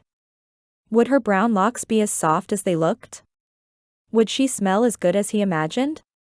Coming to a quick stop in front of him, Paige held out a hand. It shook a little, but her voice was firm. "Care for a dance, Mr. Hart?" He briefly registered eyes on them, but caring was beyond him at that point. He'd watched Paige spin around the dance floor with other men all night, wishing he could knock each and every one of them to the ground. He'd clenched his teeth so hard he thought they might break, especially when Caleb Parsons asked her for a second dance, which she declined. He'd only relaxed when Clarence took mercy on him and asked her himself, the seasoned ranch hand as much a father figure to him as anyone. I don't know if that's a good idea, Paige." A swift kick to his behind told him Joshua disagreed with his statement, but Joshua didn't know his reasons for refusing. "It's not that I don't want to, I just dash." The disappointment which flashed on her face was quickly replaced with determination. "It's just a dance, Riley. No one's saying vows, and I've caught you staring at me at least 100 times today. Get out of your head and just dance with me." Her hand still outstretched, she took his unbandaged one in a tight hold. "Please." The last word had been barely more than whispered, but it was the first lick of vulnerability she'd shown since she walked over. When she looked at him like that, there was nothing in the world which could have kept him away. "All right. One dance." Clasping her hand in his, Riley allowed her to lead him out onto the dance floor as the fiddle slowed a little. He knew its musician too well to think it had been a coincidence, as Mr. Pruitt had been a long-time member of the community. Wrapping his arm around Paige's waist, Riley allowed himself to be swept away in the moment of holding the most beautiful girl he'd ever laid eyes on. They swayed and spun, all without breaking each other's gaze. Once, when his and Lizzie's father was still alive, he told Riley Hart men fell in love fast and hard, but he'd never really believed it until that moment. As much as he tried to distance himself for her safety, there was no way Paige Brown could be anything but his. She fit perfectly in his arms, but it was more than that. He could deny it all he wanted, but from the very first day he saw her in the mercantile, his fate was sealed. When she'd bandaged up his burn, he'd gotten a glimpse of her compassion. When they walked by the lake, he'd seen her kindness. And when she'd climbed into a corral with Dakota and nearly scared 10 years off his life, he'd seen her courage. It had been foolhardy, but her intentions had been good. The Pratt brothers probably watched him as he spun her around the dance floor, both of them with some mix of hope and caution, but he didn't care. They could all watch as much as they wanted, but he'd not let her go until the dance ended. Even then, he'd only do it so she could get home to rest.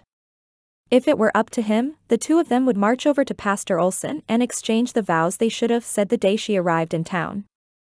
Fear over the Randolph trial bloomed in the back of his mind, but his sole focus was on the beautiful woman in his arms. They'd figure it out. At least, he hoped they would. This dance, under the full moon of a cool September night and the crackling glow of the bonfire, was one he'd take with him for the rest of his life. The ranch had a beautiful view in the daylight, and he'd seen some pretty spectacular land and waterscapes in his day, but not a single one compared to the twinkle of hope in Paige's eyes as she pressed the tiniest bit closer to him. They weren't touching inappropriately, but Riley had to fight the desire to press his lips to hers in a first kiss better saved for when they had no audience. How many songs they danced for, he had no idea, but it felt like both a moment and an eternity at the same time. Everything came into focus for Riley, but there was no way he could tell her how he felt so quickly. She'd shown interest in him, but the stirring in his heart would surely scare her away. No, he had to be careful, especially until the trial was over. At some point, the fiddle's melody began to fade, and he heard Mr. Pruitt's call for a last dance. He was so distracted by Paige he didn't notice Donnie approach until he'd come right on them. Enough hugging the pretty girl, Hart. I'd like to take her for a spin myself. Riley's whole body tensed when Paige stepped out of his hold, but his anxiety was short-lived when she crossed her arms over her chest. She'd have to agree, Paige spat. And she doesn't. Didn't Samuel tell you to skedaddle earlier? I'm pretty sure he did. I don't waste time with men who treat women like cattle, and you've made your character quite clear. Donnie's stance remained relaxed, but anger flashed in his eyes. You think you're any safer with Hart? What about when he gets thrown in jail or worse back in Boston? Or didn't he tell you he's made an enemy of one of the richest men in the country? He leaned closer to Paige, lowering his voice. Spend much time around him and you might just join him. How did Donnie know about what happened in Boston, and why did he seem to think Riley was at fault? I don't know where you got your information, Gray, but you know just enough to be dangerous and not nearly enough to be right. Step away from Paige before we have a repeat of yesterday. If only his right fist wasn't still bandaged. He'd done some damage the day before, if Donnie's swollen nose was any indication, but not nearly as much as he could do with his dominant hand. Just then, Samuel clapped a hand on Donnie's shoulder and pulled him back. Liam stood beside him, twirling his handcuffs around a finger. I told you to get lost, Gray. Now, you're trespassing. And that, Liam said as he stepped forward, is a crime. Now, I've been itching to lock you up for years, but I'll be courteous and allow you 10 seconds to get on your horse and leave. What'll it be, Gray? Riley couldn't help taking a step closer to Paige as he saw the way Donnie's whole body shook with anger. You can hide behind your friends out here, Hart, but I've got friends too. The difference is some of my friends could make life mighty difficult for you, especially if they let it slip to Augustus Randolph you found your way out here. Oh, you didn't know my family's got ties to East Coast money? He shoved his hands in his pockets, shrugging his shoulders as he did so. Don't underestimate me, or you'll regret it. Holding his hands up in mock surrender, Donnie walked back towards where his horse had been hastily tied to a tree. Watching him ride down the road, Riley could barely contain the anger and fear that welled up from his very core. Liam, he growled, is he bluffing? It's possible, but his family does have ties back east. Liam shifted his weight from one foot to the other as Kate and Mara approached. I did a little digging into the Grays when Donnie's father passed, and it turns out they owned quite a successful horse farm in Tennessee before moving out here. Apparently, Mr. Gray had lost a good deal of other people's money in a business venture gone bad, and they hightailed it west to avoid having to pay the piper. I wouldn't be surprised if he does have connections in Boston, though we can only hope those connections are with people his father slighted. No, this couldn't happen. Augustus Randolph was ruthless, and if he knew where Riley had gone, he'd send men to make his death look like an accident. Or worse, they'd hurt Lizzie, the kids, or Paige in an effort to keep him under control. Unable to stand there one moment longer under the scrutiny of all the onlookers, Riley ran. He knew it was childish to leave rather than face his problems, but he'd take any hit to his reputation necessary to keep the people he cared about safe. The invitation to give his fear over to the Lord pricked his heart, but there was no way he could slow the spiral Donnie's words brought in his mind long enough to even whisper a prayer. By the time he reached the pasture, his breath came in heavy pants and his legs burned from running in his heavy boots. It was a miracle he hadn't stepped in a hole and broken his ankle. Would he have to leave Mud Lake? Was there any other choice? Before he could follow that train of thought any further, a gentle hand settled on his back, and Paige's soft voice somehow cut through the roar of his racing thoughts. Deep breaths, Riley. God goes before you, and you can trust him. Chapter 11. The deep, shuddering breaths Riley sucked in sitting in the pasture broke Paige's heart. He was hurting, but it was more. This man was terrified, and she could all but see the wheels turning in his head to do something drastic. Deep breaths, Riley. Whether she did the right thing or not, Paige didn't know, but nothing in the world could have stopped her from reaching out to touch him. God goes before you, and you can trust him. Was that trite? No, she didn't think it was. One of the lessons Hope House had tried to drive home for the children was God went before them, stood beside them, and remained steadfast behind. It had comforted her, particularly in the early days of coming to know him. No matter what she did or what fire she walked through, he wouldn't leave her. Not only that, but the Lord knew every path she'd walk, and he'd catch her if she fell. Riley turned, his expression something Paige could only describe as tortured in the bright moonlight. I can't put you at risk, Paige. I won't, and I won't do it to Lizzie and the kids either. I could never forgive myself if Randolph used one of you as bait. His head shook so quickly, she feared he'd give himself a headache. I don't have a choice but to leave. Rather than argue and utter reassurances in that moment, Paige simply wrapped him in a hug. As soon as her arms went around his waist, she could hear his heart thumping wildly in his chest and could feel the heat radiating off him despite his shivers. At first, he tensed, but slowly surrendered to her hold. The shuddering slowed, as did his heart, and finally his arms wrapped around her. His breaths began to even out as well, and she could feel his entire being relax. How long they stood like that, she had no idea. It could have been minutes or hours, but she couldn't bring herself to care. Finally, Riley loosened his hold, and Paige dropped her arms to her sides. He studied her through heavy lids as though the panic had taken a great deal out of him. Thank you. You're not alone here, Riley.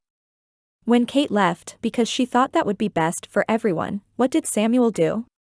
He organized a search party, and we went after her. Reaching up to touch his cheek, Paige smiled softly.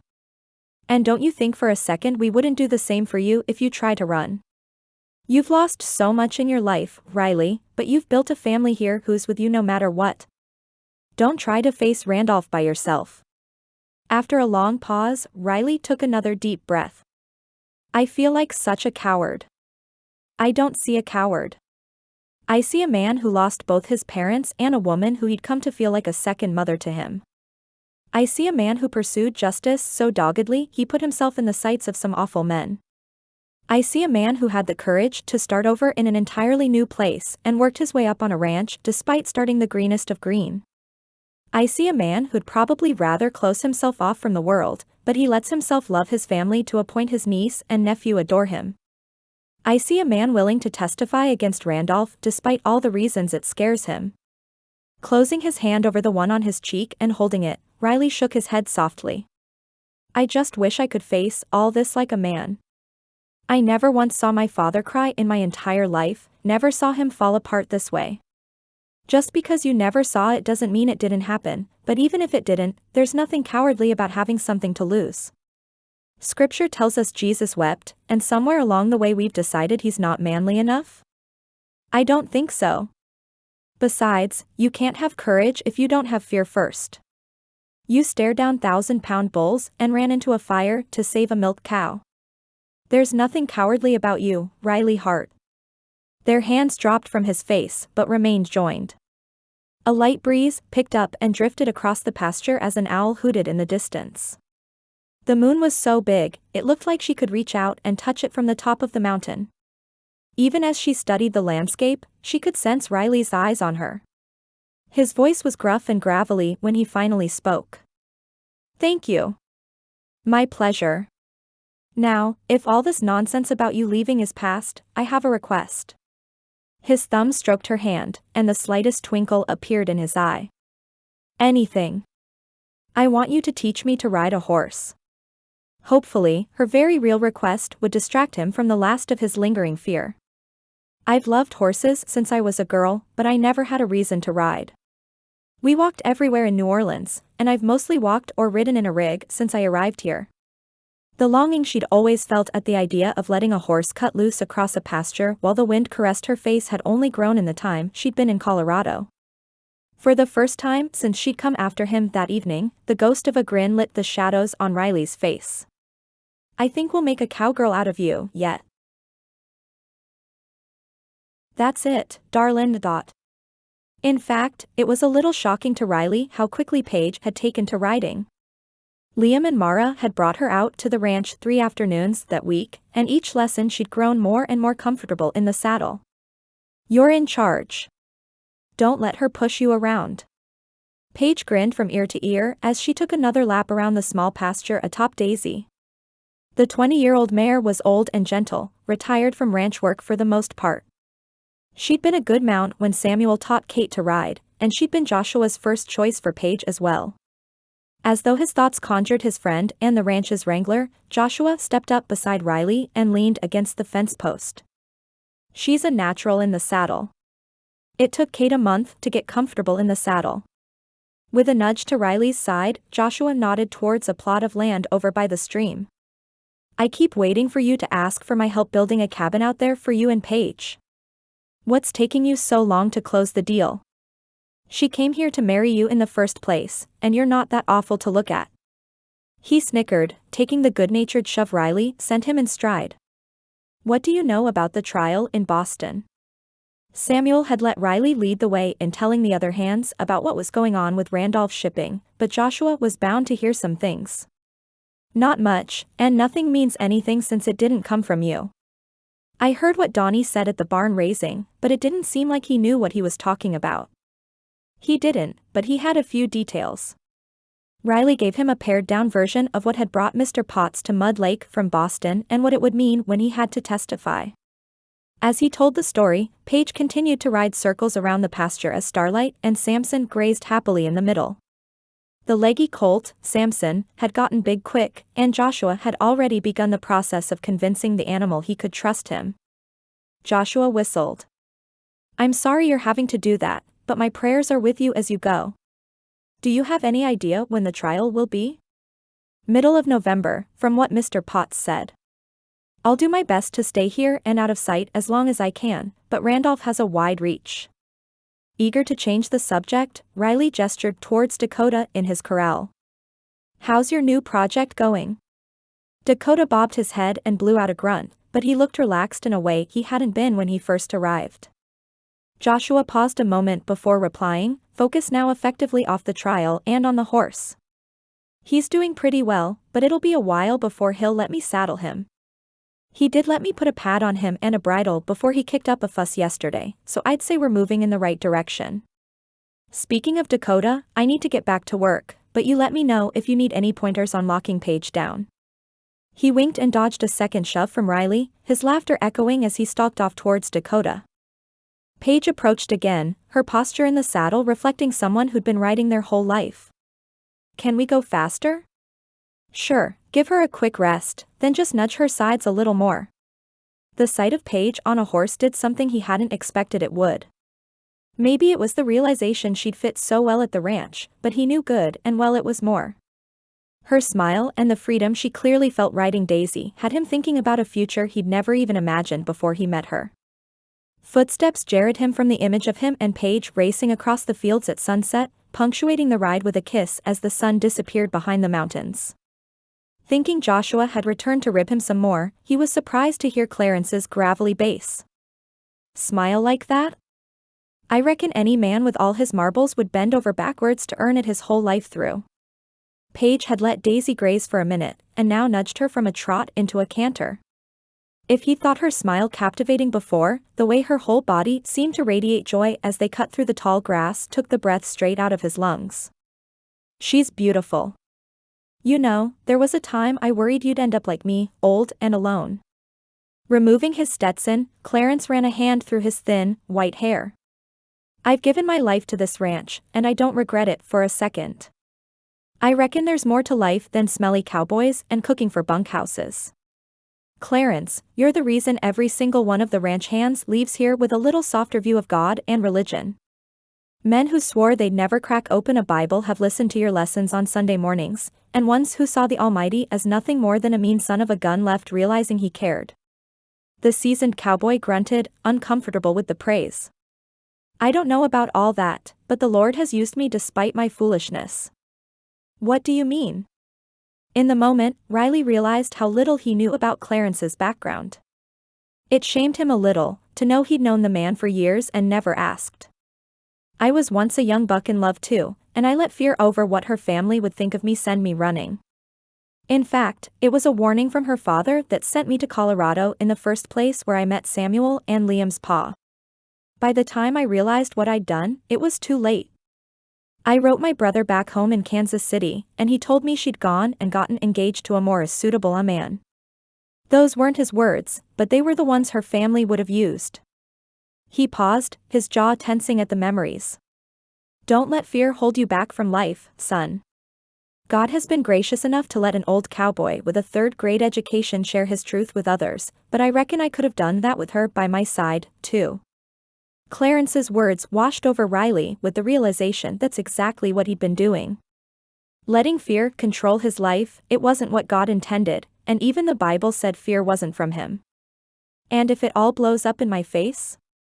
It wasn't hypothetical, and the memory of the boiler exploding aboard the Sonia haunted his dreams at least 4 nights a week. You ask the Almighty to do his job, and you stop trying to do it for him. He ain't given you fear, Riley, so let him give you courage. You don't have to see the whole road to take the next step. He was right, and Riley couldn't deny it.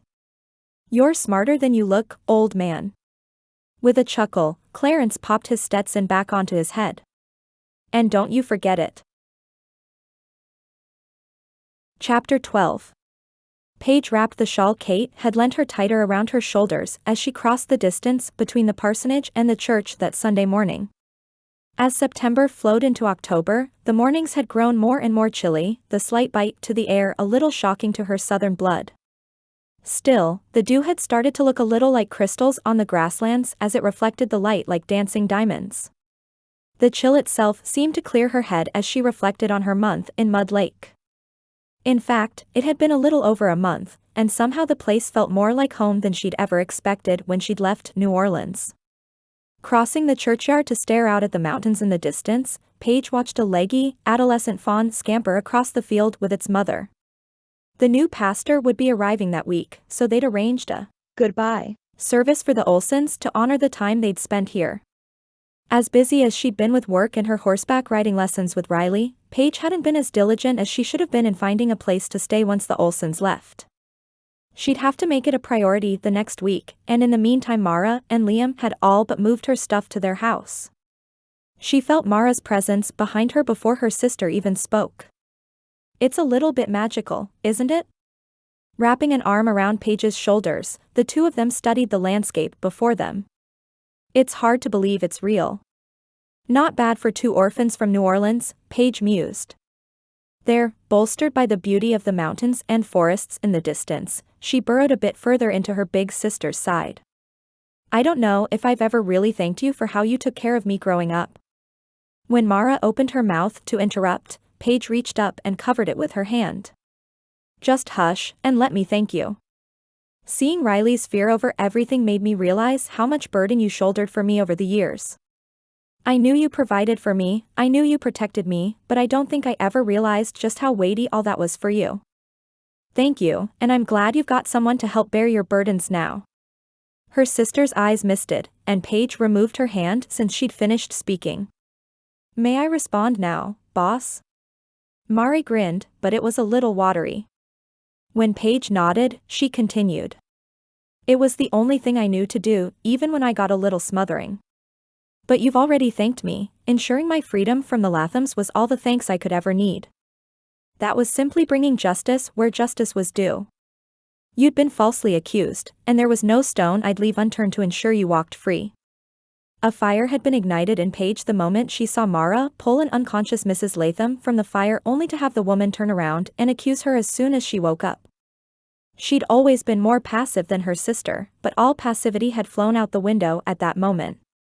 Before Mara could respond, the church bell rang to signal the beginning of service, and the women turned to notice Liam standing on the steps holding the door. His arms crossed over his chest, and a smirk lifted his lip as he studied his wife. "Well, aren't I a lucky son of a gun? I get to walk into church with the two prettiest girls in Mud Lake." Mara giggled in a way Paige had only ever heard her do with Liam, and her own heart swelled.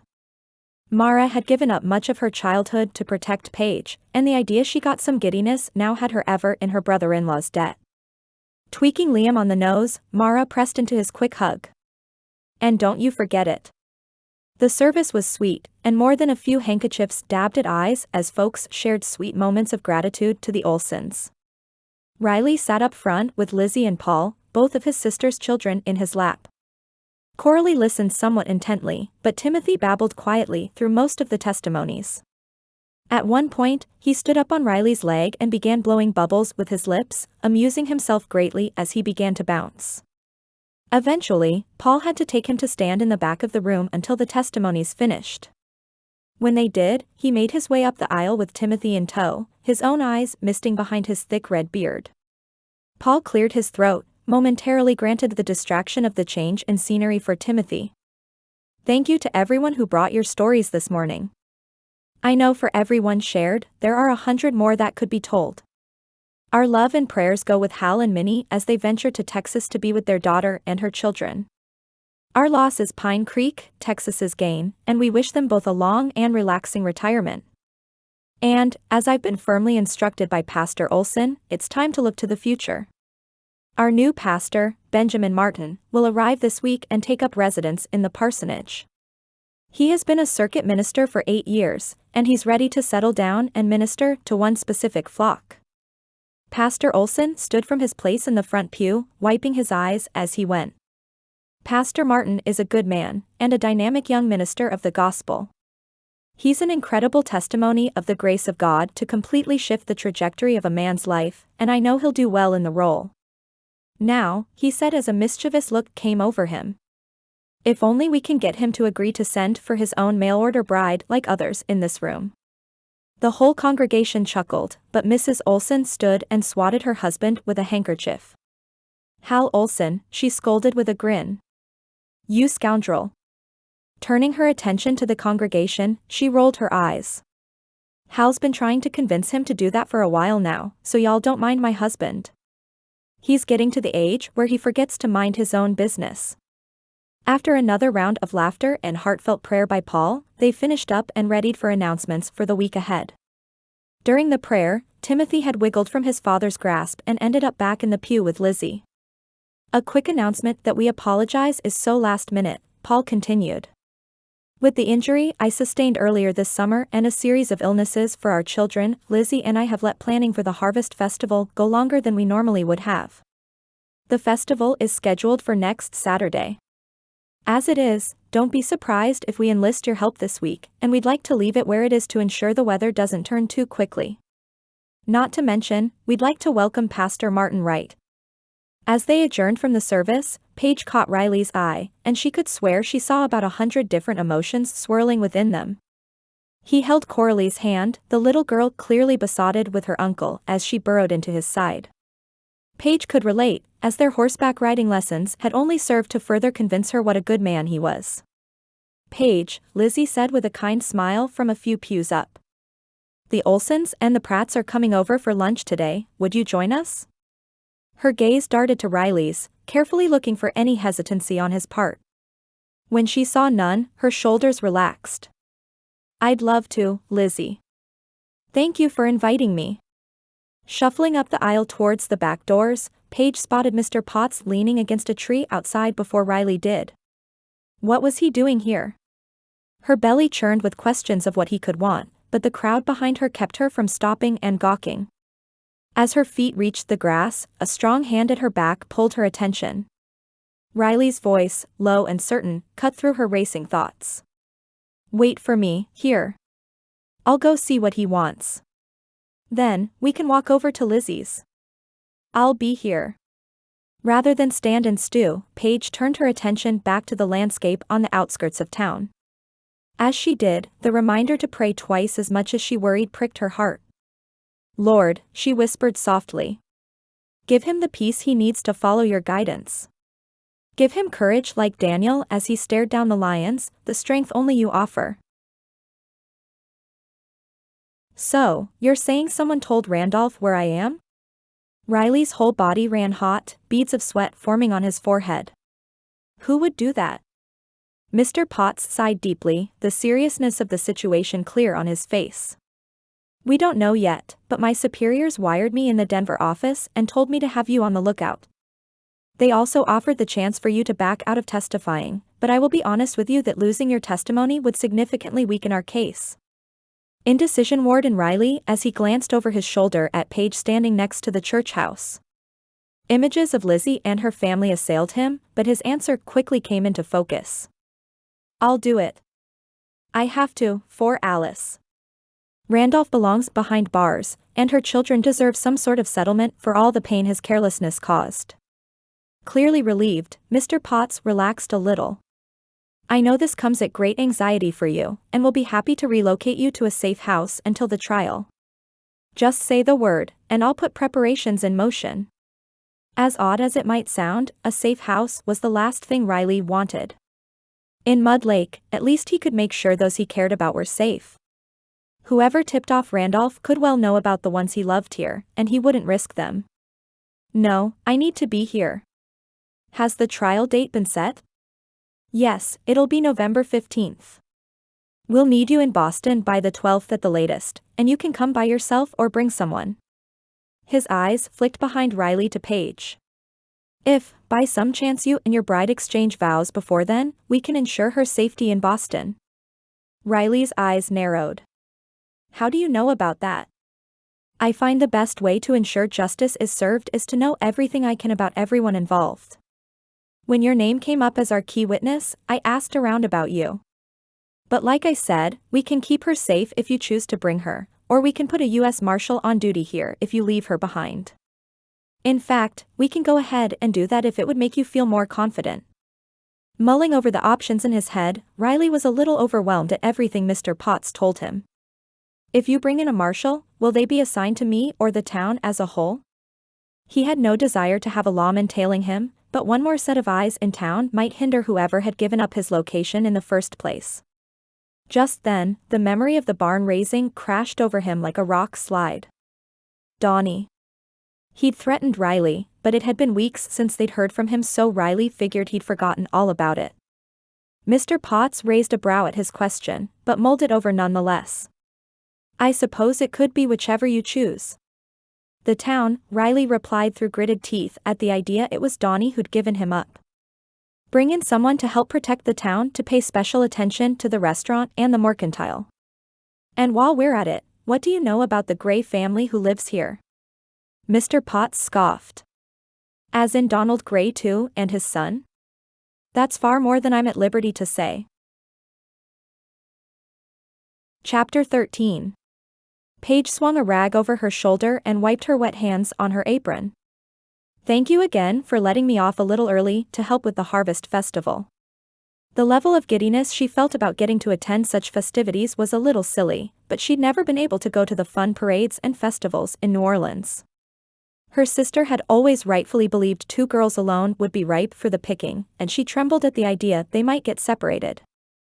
Before that, it was more about time and lack of money, but their parents had always done their best. Pa had always worked 7 days a week to put food in their bellies, so there was just no opportunity. With a grunt, Stu shrugged his shoulders. "You're a young girl and shouldn't spend all day in a dark restaurant kitchen. Go out and live a little, and get into a little trouble while you're at it." He winked, and Paige impulsively leaned in to hug the boss who'd become more of a friend despite his many years her senior.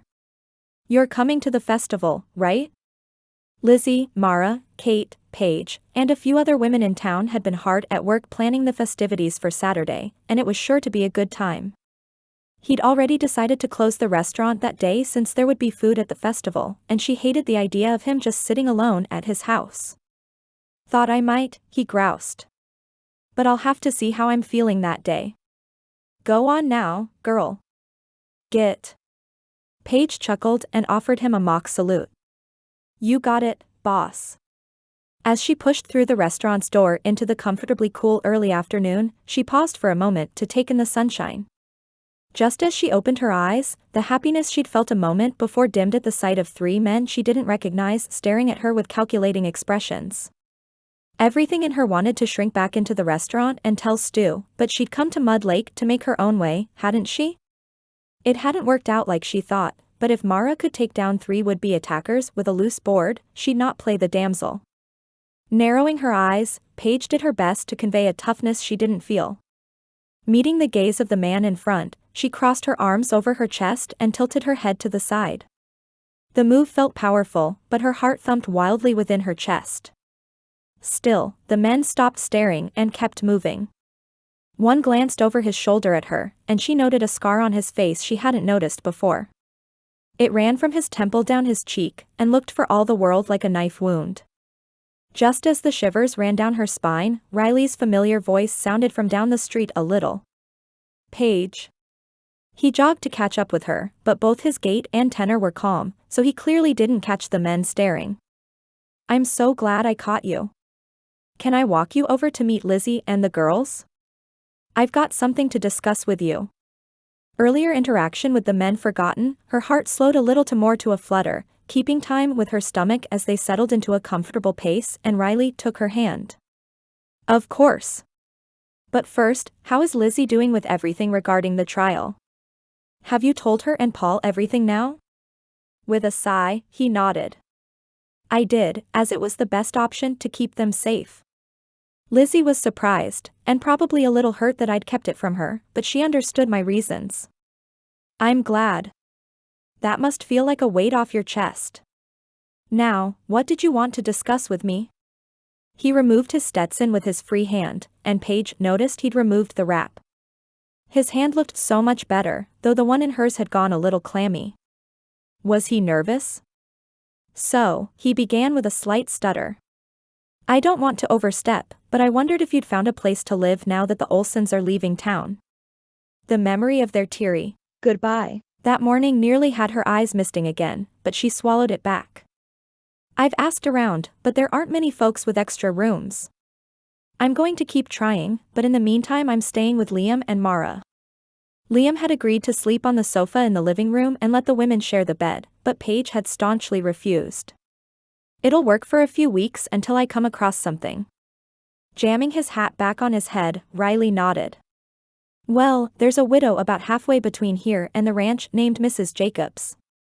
The Pratts and I have done our best to help her keep her house up since her husband died, but she could use someone to talk to as much as anything. She's got a room available, and she agreed to rent a room to you for $3 a week. If that's too much, I'm happy to dash. Stop right there, cowboy. You're not paying my rent. Paige abandoned the feigned sternness and grinned up at him. But that sounds ideal. I can walk into town easily enough, and I think I know the house you're talking about. It was a cute little cabin nestled in a grove of aspens and spruces. Wildflowers dotted the front yard, and she'd always thought the place looked so cozy. Riley's shoulders visibly relaxed, as though he'd been expecting more of a fight. I can talk to Samuel about letting Daisy stay at Mrs. Jacobs's house for a while, if you'd like. I don't know that I like the idea of you walking back and forth every day. Rather than bristle at his protectiveness, Paige appreciated it in a way she didn't when she still felt like a guilt-inducing responsibility for him. That'd be nice, but I don't mind walking if I need to. Riley squeezed her hand lightly. You might change your mind once the snow starts falling, but we'll cross that bridge when we come to it. She hadn't missed the use of the word we, and for the first time, Paige wondered if life might look quite different by the end of winter. Would their clear attraction to each other peter out when Riley's emotions weren't heightened by the anticipation of testifying, or would the removal of that stress be just what they needed to take the next step? Thank you for asking, Mrs. Jacobs, she said softly. I'll probably be busy with Harvest Festival preparations this week, but I'd love to go by and see her Sunday afternoon if that's all right. If she's amenable, I can move in that day as well. The idea of spending her mornings sipping tea on the cabin's front porch felt like a dream she'd never imagined possible. Even with the added time to get to work, she couldn't wait. The sunrise views over the mountains would no doubt lift her spirits on tired mornings, and the idea of seeing baby jackrabbits hopping across the fields in the spring had a smile lifting her lips. After a minute of daydreaming, Paige pulled herself back into reality and turned her head to find Riley staring at her as they slowed their pace and reached the mercantile. A little of the tension in his shoulders back, his eyes had darkened a little. Despite being a little lankier than the Pratt brothers, Riley Hart made an imposing figure that might be intimidating if one didn't know his heart. She met his gaze, her stomach turning over as she wondered what was running through his mind. Just then, he lifted his hand softly and ran the backs of his fingers down her cheek. "I need you to know I'd probably kiss you right now if my sister and our friends weren't staring out the mercantile window like we're a puppet show on display." A quick glance over her shoulder revealed the mercantile's window crowded with Lizzie, Paul, both Pratt couples, Joshua, and Clarence watching them with different variations of Cheshire Cat grins across their faces. If possible, Clarence's was the biggest, and he held a thumbs up as his shoulders shook with mirth. "Go on, son," he said loudly enough to hear through the window. "Don't hold back on our account." Liam cackled at that, but Paige didn't miss the blush coloring Riley's cheeks as he groaned. "I'm so sorry about that." His voice raised a little, likely for the benefit of their audience. "Some folks just don't know how to mind their own business." "That's all right," she giggled. In a show of bravery which shocked even Paige, she stood to her tiptoes and pressed a kiss to Riley's cheek. "I'm not sorry at all." With that, she spun on her heel and pushed through the mercantile's door to the playful cheers of their friends. "Show's over, folks. We've got a harvest festival to plan." Riley stared after Paige, surprise and complete infatuation warring within him for the top spot. As the men filed out of the mercantile, Liam clapped him on the back and waggled his eyebrows. "It's a shame I didn't actually place a bet with Samuel. I'd have been $2 richer." "You two almost bet on whether Paige and I would end up together?" As he realized the truth of the words, a little insecurity pricked at the idea his boss would bet against it. Did he not think it was a good idea? Samuel rolled his eyes at his brother. "Not quite. Liam was convinced you'd say your vows before Christmas, and I thought it might take a little longer to get her to fall for you after being more or less rejected." He playfully popped Liam on the back of the head. "But you weren't supposed to know about it." "For the record, I didn't reject her. I just needed a minute to get my head on straight." The idea any man would reject Paige with her sweetness and beauty was laughable, but he also had no plans to rush her. "And we're not technically together anyway, especially with Randolph knowing where I am now." Normally, he wouldn't speak of the trial so openly, but these men were his family. They'd stand by him no matter what, and they were all well informed about the situation. Paul placed a hand on his shoulder and squeezed. "I know you worry about your loved ones here, but you're not alone in protecting them." "Not to mention," Liam added, "Mr. Potts and I have already spoken this morning, and there are 2 U.S. Marshals on their way from Denver to help keep an eye out for any suspicious characters or activity.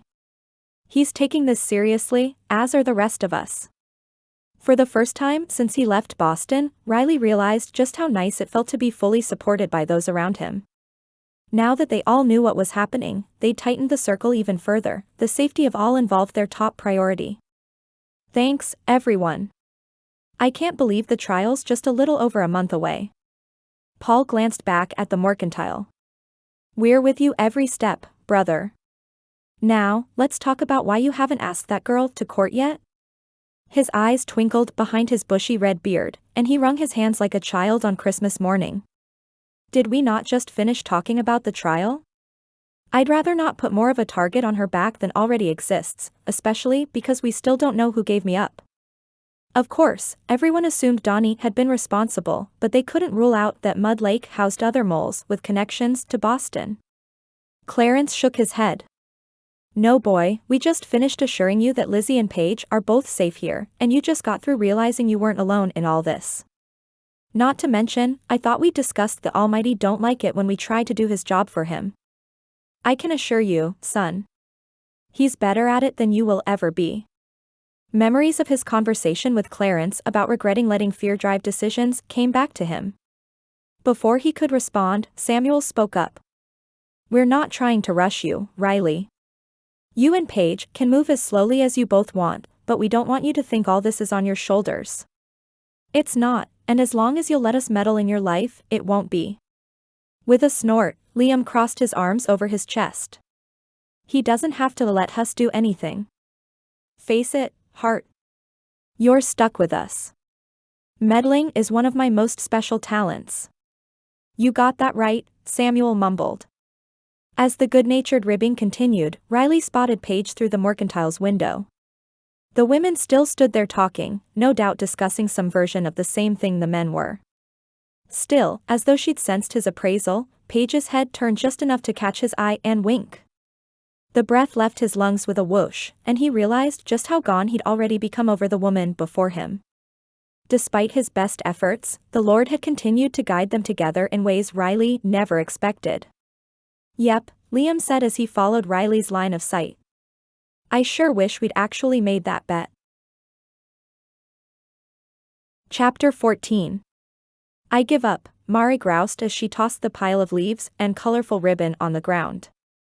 I am just not good at crafts, and this ribbon won't stop curling up on me when I try to tie in the leaves.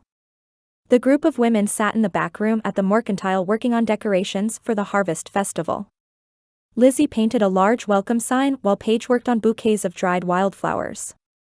Kate carved pumpkins, and Mara wrestled with her attempt at a makeshift bunting made from leaves and autumnal fabric scraps. Somehow, she'd gotten leaf scraps in her hair and crumpled twice as many leaves as she'd managed to attach. Paige giggled and took the needle and thread her sister held before she hurt herself or someone else with it. Why don't we switch? You can certainly do bouquets. You'd think, Mara grumbled as she snatched the flowers from Paige's hand. But apparently, I wasn't blessed with the ability to create beauty out of foliage and scrap items the way the rest of you seem to be. Sitting back on her heels, Lizzie raised a brow at Mara. Have you seen my poor excuse for a sign? It was the first time Paige had looked closely, but her friend's attempts to paint leaves and pumpkins looked more like globby red and orange handprints. At some point, Lizzie had apparently smeared some brown paint with her arm, but the overall effect was readable. It's perfect. Besides, if anyone teases you, you can just say Coralie helped. That is a benefit of having small children, Lizzie chuckled. And I could probably have her do a few squiggles to keep myself from actually having to lie. Her brows went up and her mouth opened. Oh, does anyone know what time it is? Pastor Martin is supposed to be arriving around 3 today. Paul's going to show him to the parsonage. Kate glanced at her timepiece. It's a little after 2, so he should be getting here soon. When is Paul going to stop pretending he's just a shopkeeper and get the ball rolling on a run for mayor? He basically does everything a mayor would do anyway, and at least this way he'd have a little more official authority. I've asked the same thing, Lizzie answered with a sigh. He loves to serve this town, but he's afraid it would take up too much of his time while the kids are still so young. He wants to be present in their lives rather than just a passing ship on his way to more responsibilities. Paige smiled softly. How blessed Timothy and Coralie were to have such a good father. Unbidden, the knowledge Riley would be an equally good father sprung to mind. He's got his priorities in order. There's always more time as the children get older. Wrapping a ribbon around a passable flower bouquet, Mara nodded. Absolutely. He's just where he needs to be. She held up the bouquet and studied it before placing it in a jar. There, that'll have to do. And maybe next time, you girls will put me on organization and volunteer enlistment where I'll actually excel. She's right, Paige said with a snort. Strong-arming people into doing things they don't want to do is Mara's greatest talent. Dodging a stem her sister threw her way, all the women broke into giggles they couldn't pull themselves out of until Paul's deep voice sounded from the door to the storeroom.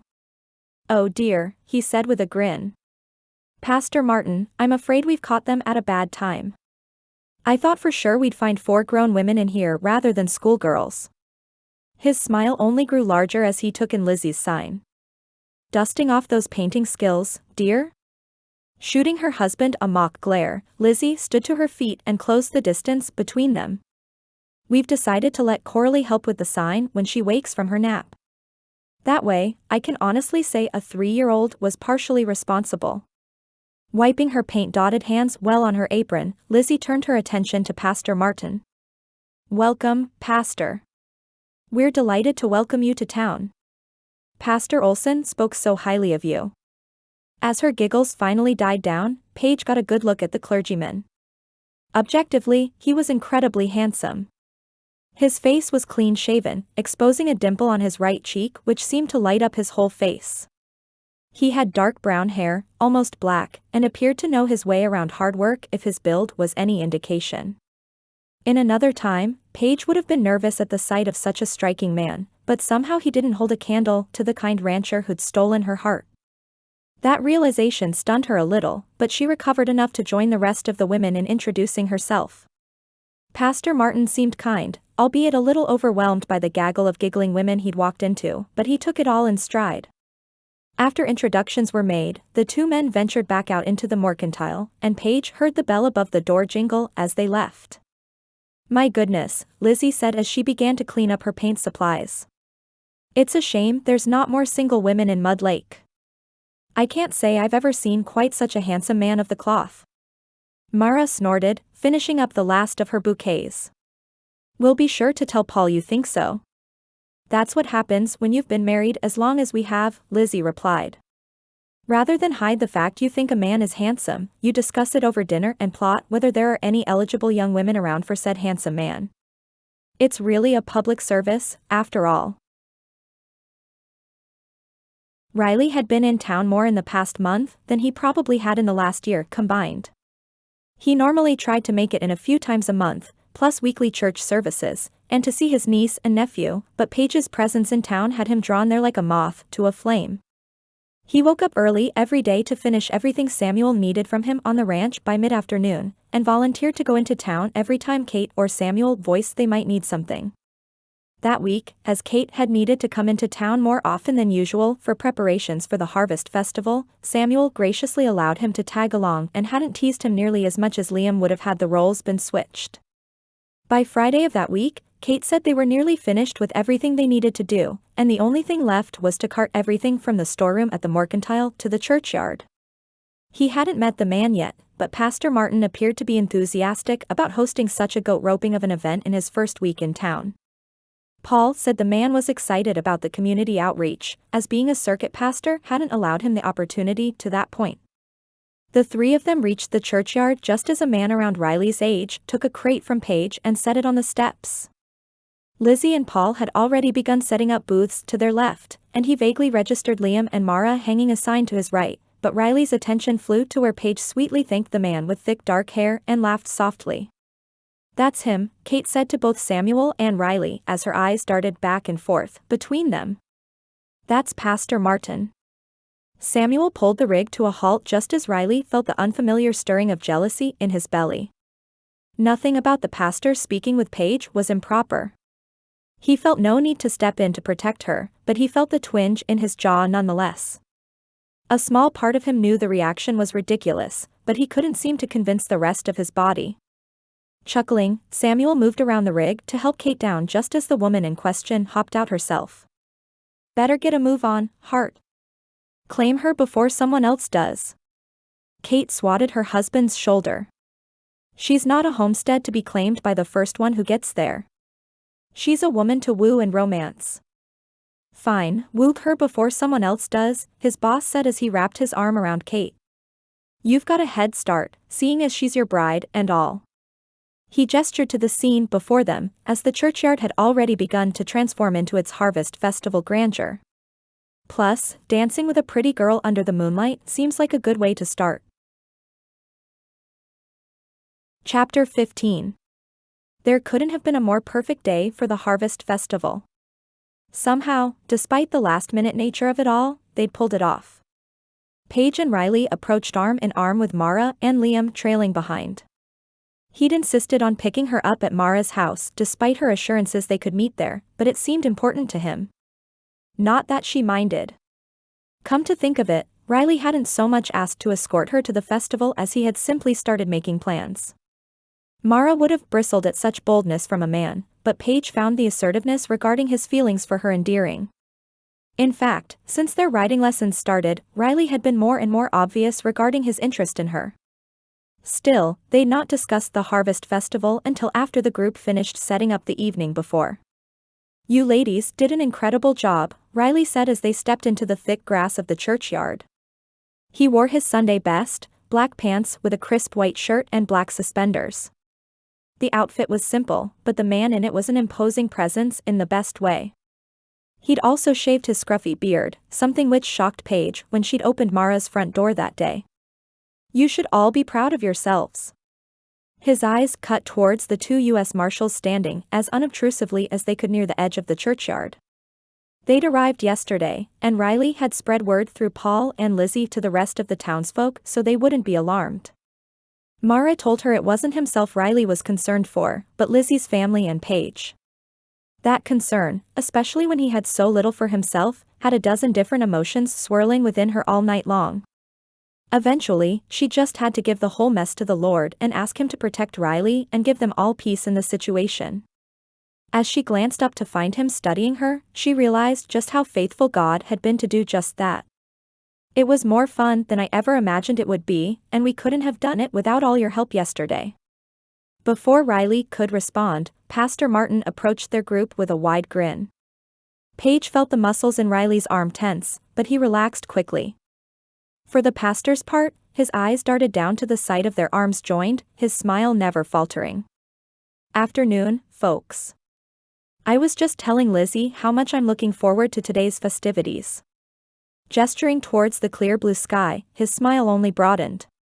"The Lord has blessed us with a beautiful day to enjoy the fellowship, and I can't thank all of you enough for your part in putting it together."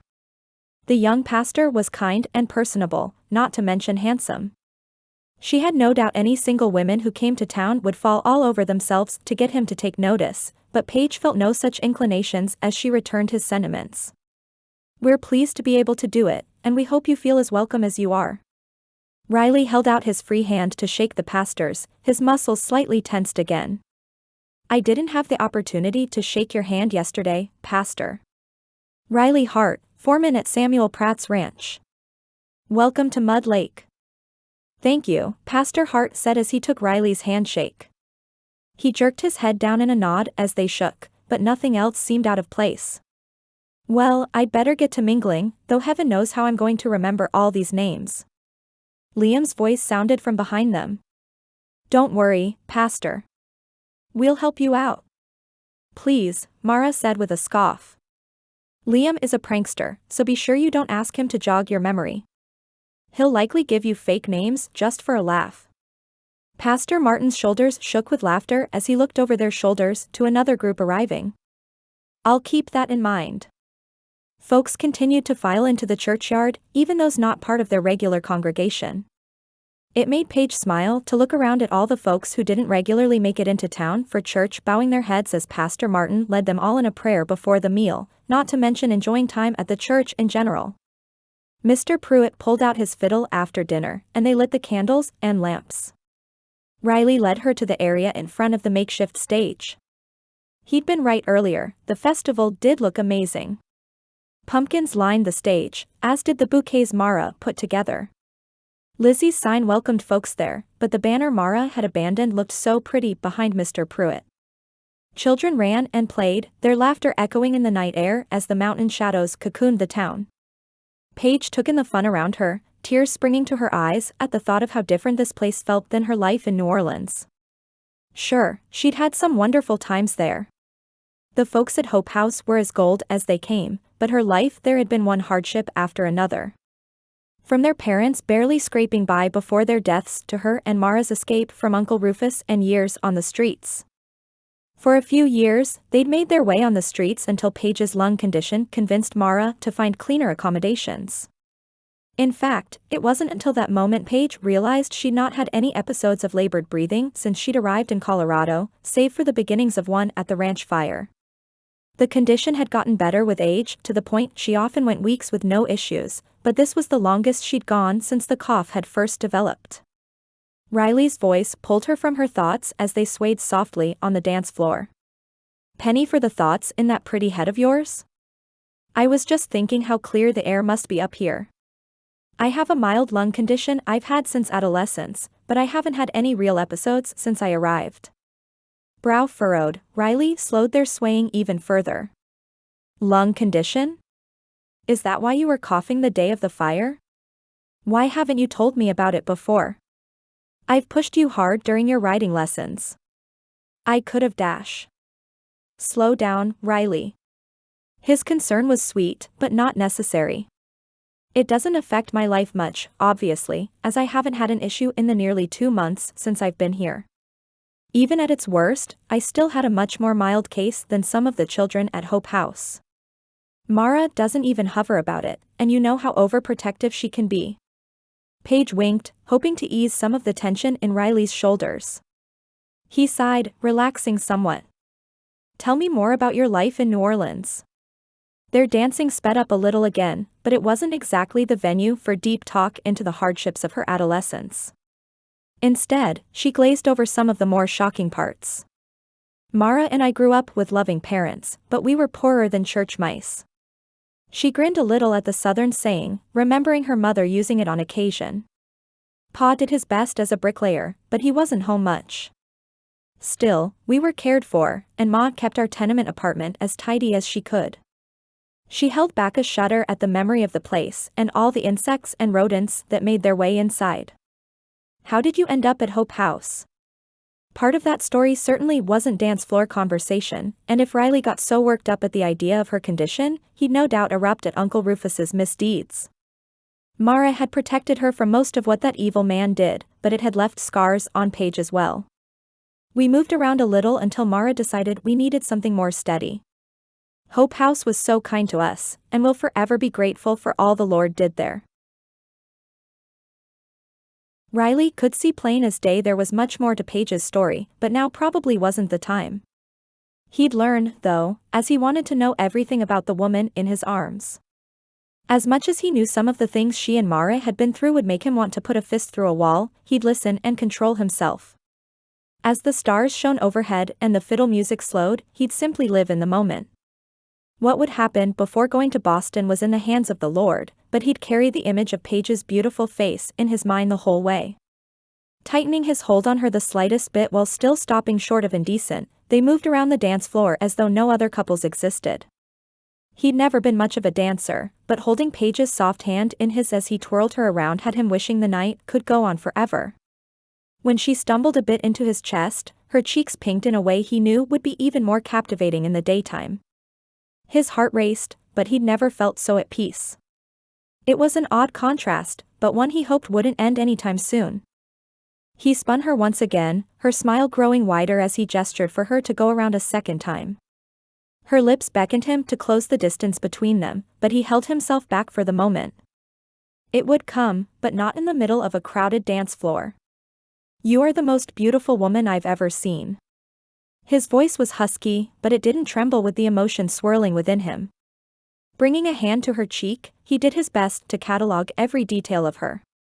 Her light brown hair curled softly around her shoulders, framing her face that belonged on a classic painting.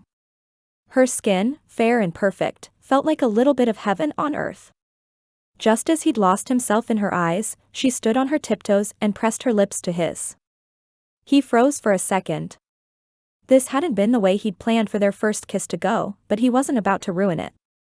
The hand on her cheek wrapped around the back of her neck to bury itself in her hair. It felt just as smooth as it looked, and it took every bit of self-control within him to pull back before he took the kiss to inappropriate places. Paige's eyes sparkled in the moonlight, and she giggled lightly. I didn't really plan to do that. You won't hear me complaining, he said with a chuckle.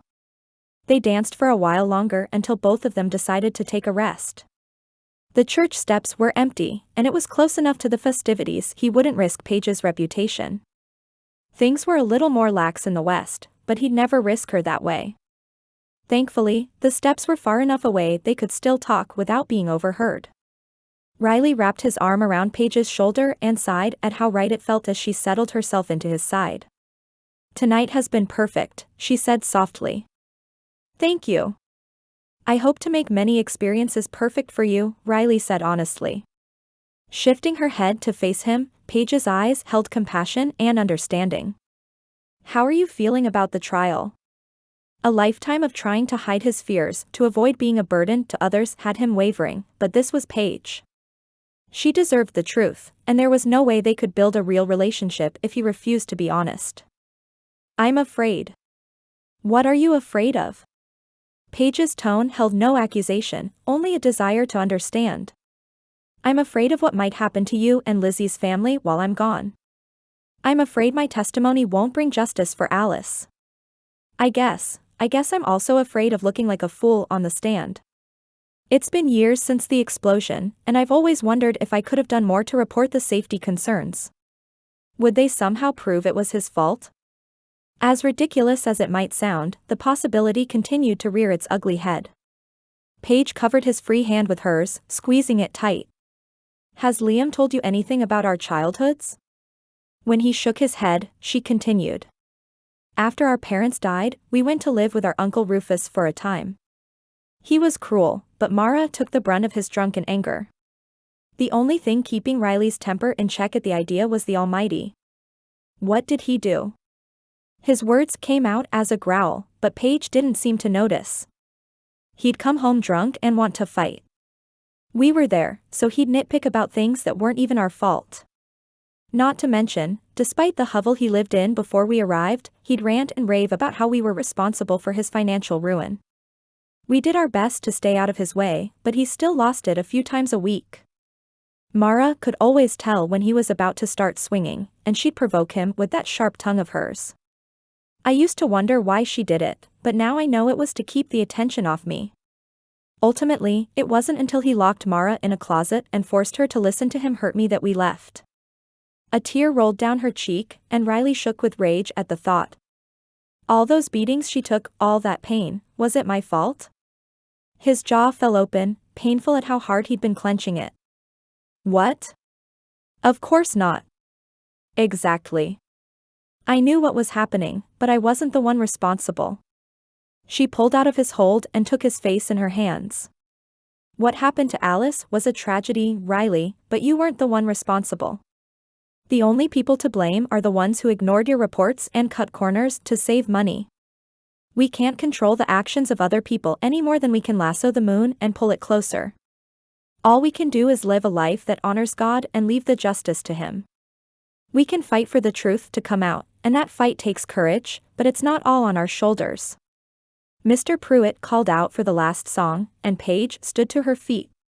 Before Riley could respond to her words, she pulled him up as well. Assuming the same position they'd danced in earlier, Paige placed a hand on his shoulder. Courage doesn't mean you're not scared, Riley. It means you're scared and do it anyway. There was a time in my life I wished I was more fearless like my sister. But you know what I learned? I learned not a single one of us is fearless. What scares Mare doesn't scare me, but we all have to push through whatever it is the enemy wants to convince us is real.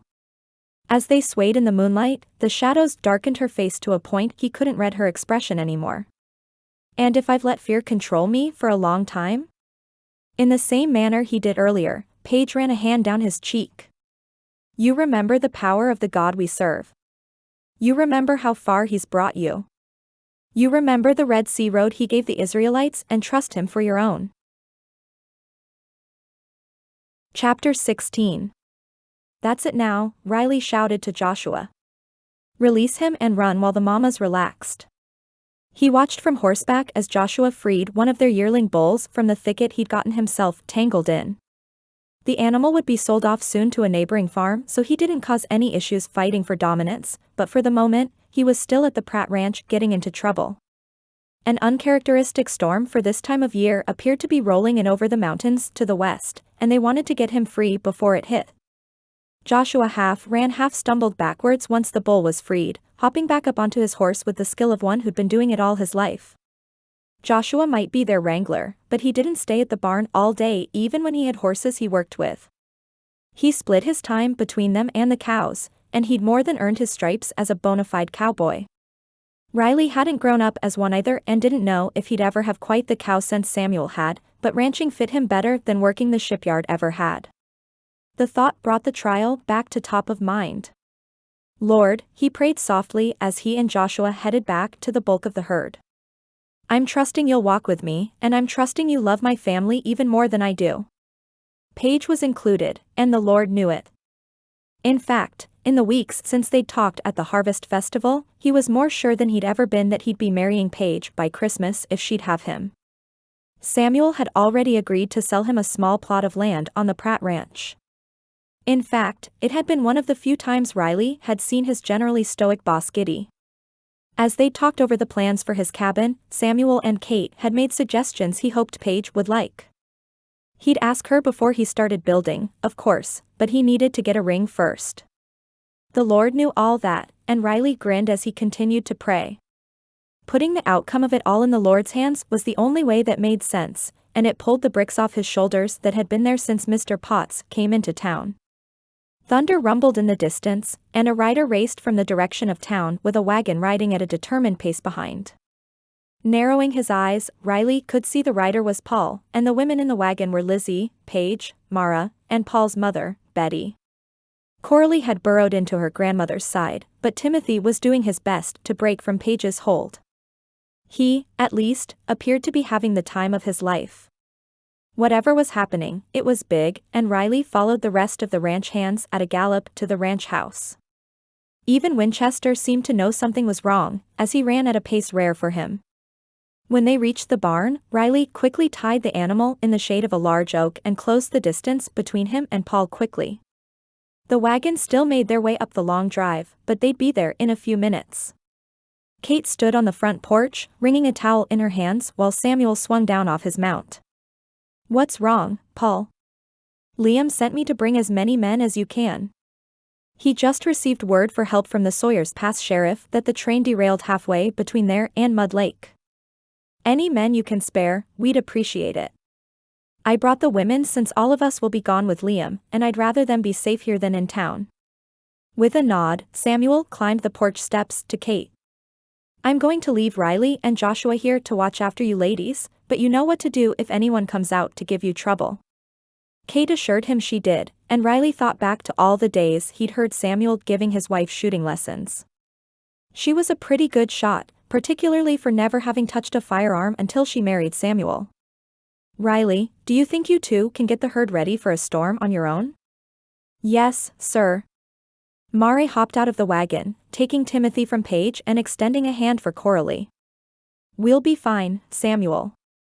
Y'all just go help my husband before he does something foolish like ride off all by himself. All the men but Riley and Joshua took off towards town, but unfortunately the two of them wouldn't be able to stick close to the house like they'd prefer. Helping Paige down from the wagon first, then Lizzie, Riley addressed the two most important women in his life. You ladies fire off a shot if anything's amiss, all right? For some reason, his gut churned with something deeper than normal fear. He didn't have the time to try and discern what it was, but it didn't make him any more comfortable leaving them alone. Mud Lake wasn't a lawless town, but there were more than a few men who'd try and take advantage of women alone while all their men rode out with Liam. Paige took his hand and squeezed, eyeing the storm that rolled in around them as the wind started to whip the hair that had fallen from her bun. Her face was flushed from riding so quickly from town in the chilly weather, which grew colder by the minute, her eyes shining as they watered. We'll be fine. You go tend to the herd. Just as Samuel had done to Kate, Riley leaned down to kiss Kate's forehead. As he did so, thunder rumbled in the distance, and the wind picked up. With a quick nod to Lizzie, he jogged back to where Winchester pawed the ground in clear understanding something was wrong. The wind threatened to pull Riley's Stetson from his head as it continued to blow, and he tightened the strings around his chin. Looking back at Paige would no doubt set his gut twisting again, but he couldn't help himself. She'd pulled her shawl close around her, a soft smile didn't quite reach her eyes, which had Riley wishing he could forego all his responsibilities and pull her into his arms. But he couldn't, and they weren't without protection there at the big house. Not only had Samuel taught Kate to shoot, but Mara had come to Mud Lake already knowing how. They'd fire a shot if they ran into trouble, and he and Joshua could be there in minutes. Still, as Riley and Joshua rode back out to tend the herd and drive them under a cluster of trees in case the storm brought hail with it, he couldn't help but feel like it wouldn't be that simple. Paige, Mara chided softly. If you don't stop pacing, you'll wear a hole in the ground. They're fine. Storms happen, and Riley's been handling the herd during them for years. Lizzie stood and crossed the room to take her hand. Mara's right. Riley's got a natural cow sense that would beat all you've ever seen. He doesn't believe enough in his own abilities sometimes, but whatever comes up out there, he can handle it. She couldn't explain it, but Paige couldn't shake the feeling something wasn't right. Riley was set to leave for Boston in 3 days, so that could be what had her jumpy, but she didn't think so. I'm going to go out and check on them. Paige, Kate said firmly. That's not a good idea.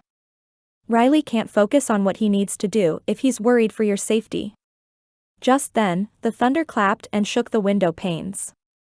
The sound of hail on the roof had Paige's heart sinking to the floor, and a crack of lightning lit the dark sky. Kate was right, and Paige knew she should heed the warning. Still, it was as if another force had her swinging open the door. I'll just climb up to the barn loft and see if I can spot them, she called over the gale. That'll be enough to calm my nerves.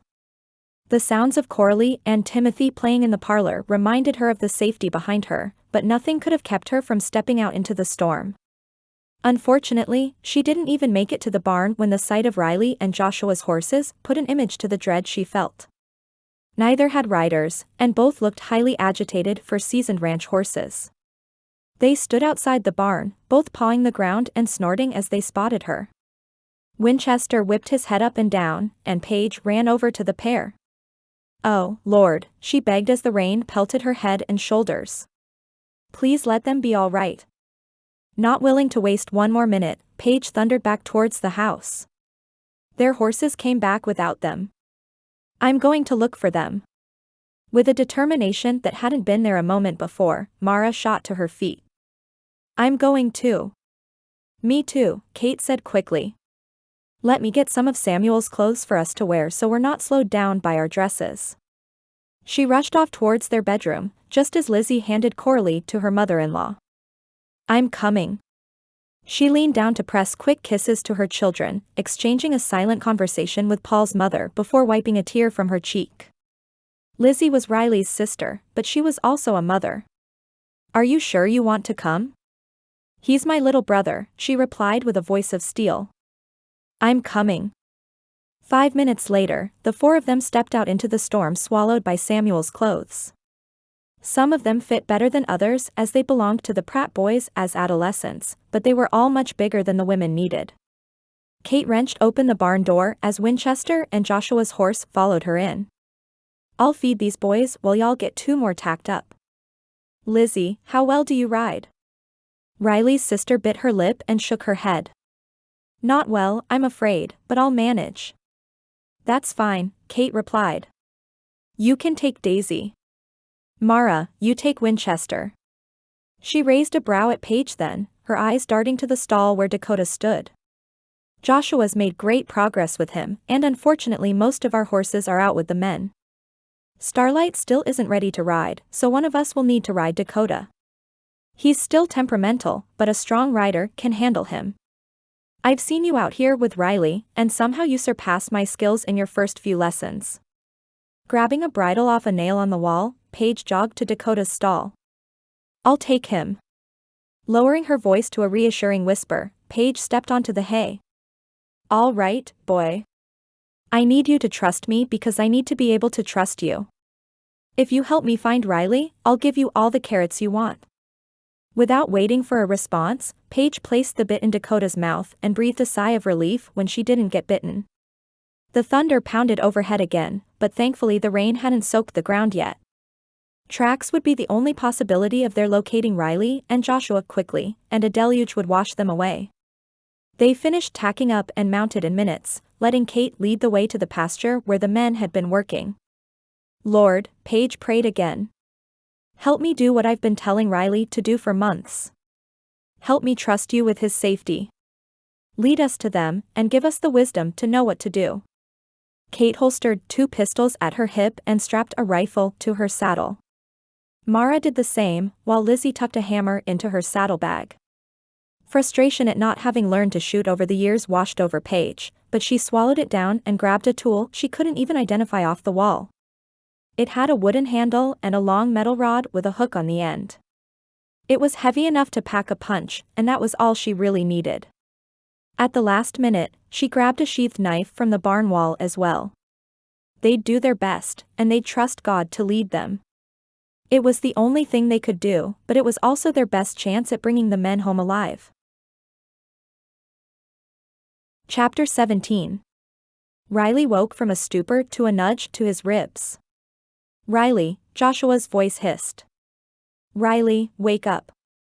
Why was he asleep? Why did his head hurt something fierce? Did Winchester get spooked and throw him? Feeling the scratch of ropes on his hands, realization washed over him. He'd had his back to the wood line, counting to be sure all the herd were accounted for when something large and blunt had struck him in the back of the head. He'd fought to stay awake, but the last thing he remembered was slumping forward in Winchester's saddle and beginning his descent to the ground. Wrenching his eyes open, he did his best to blink out the sawdust feeling. They were in some sort of wooded camp about halfway up the mountain if his guess was correct.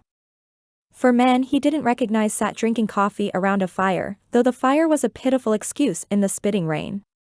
They'd gotten it going, but it smoked more than anything. Good. If Samuel and the men came to look for him, they'd see the smoke before anything. That mistake alone told him their kidnappers were likely hired men from Boston, and their accents confirmed it. "Pass me the coffee, Wilkes. I'll show you how to really make trail coffee." The other man snorted. "How would you know? This is the first time you left the East Coast in years." "Yep, Boston for sure." Which meant they were sent by Randolph to take him out before the trial. The question was, why didn't they just kill him?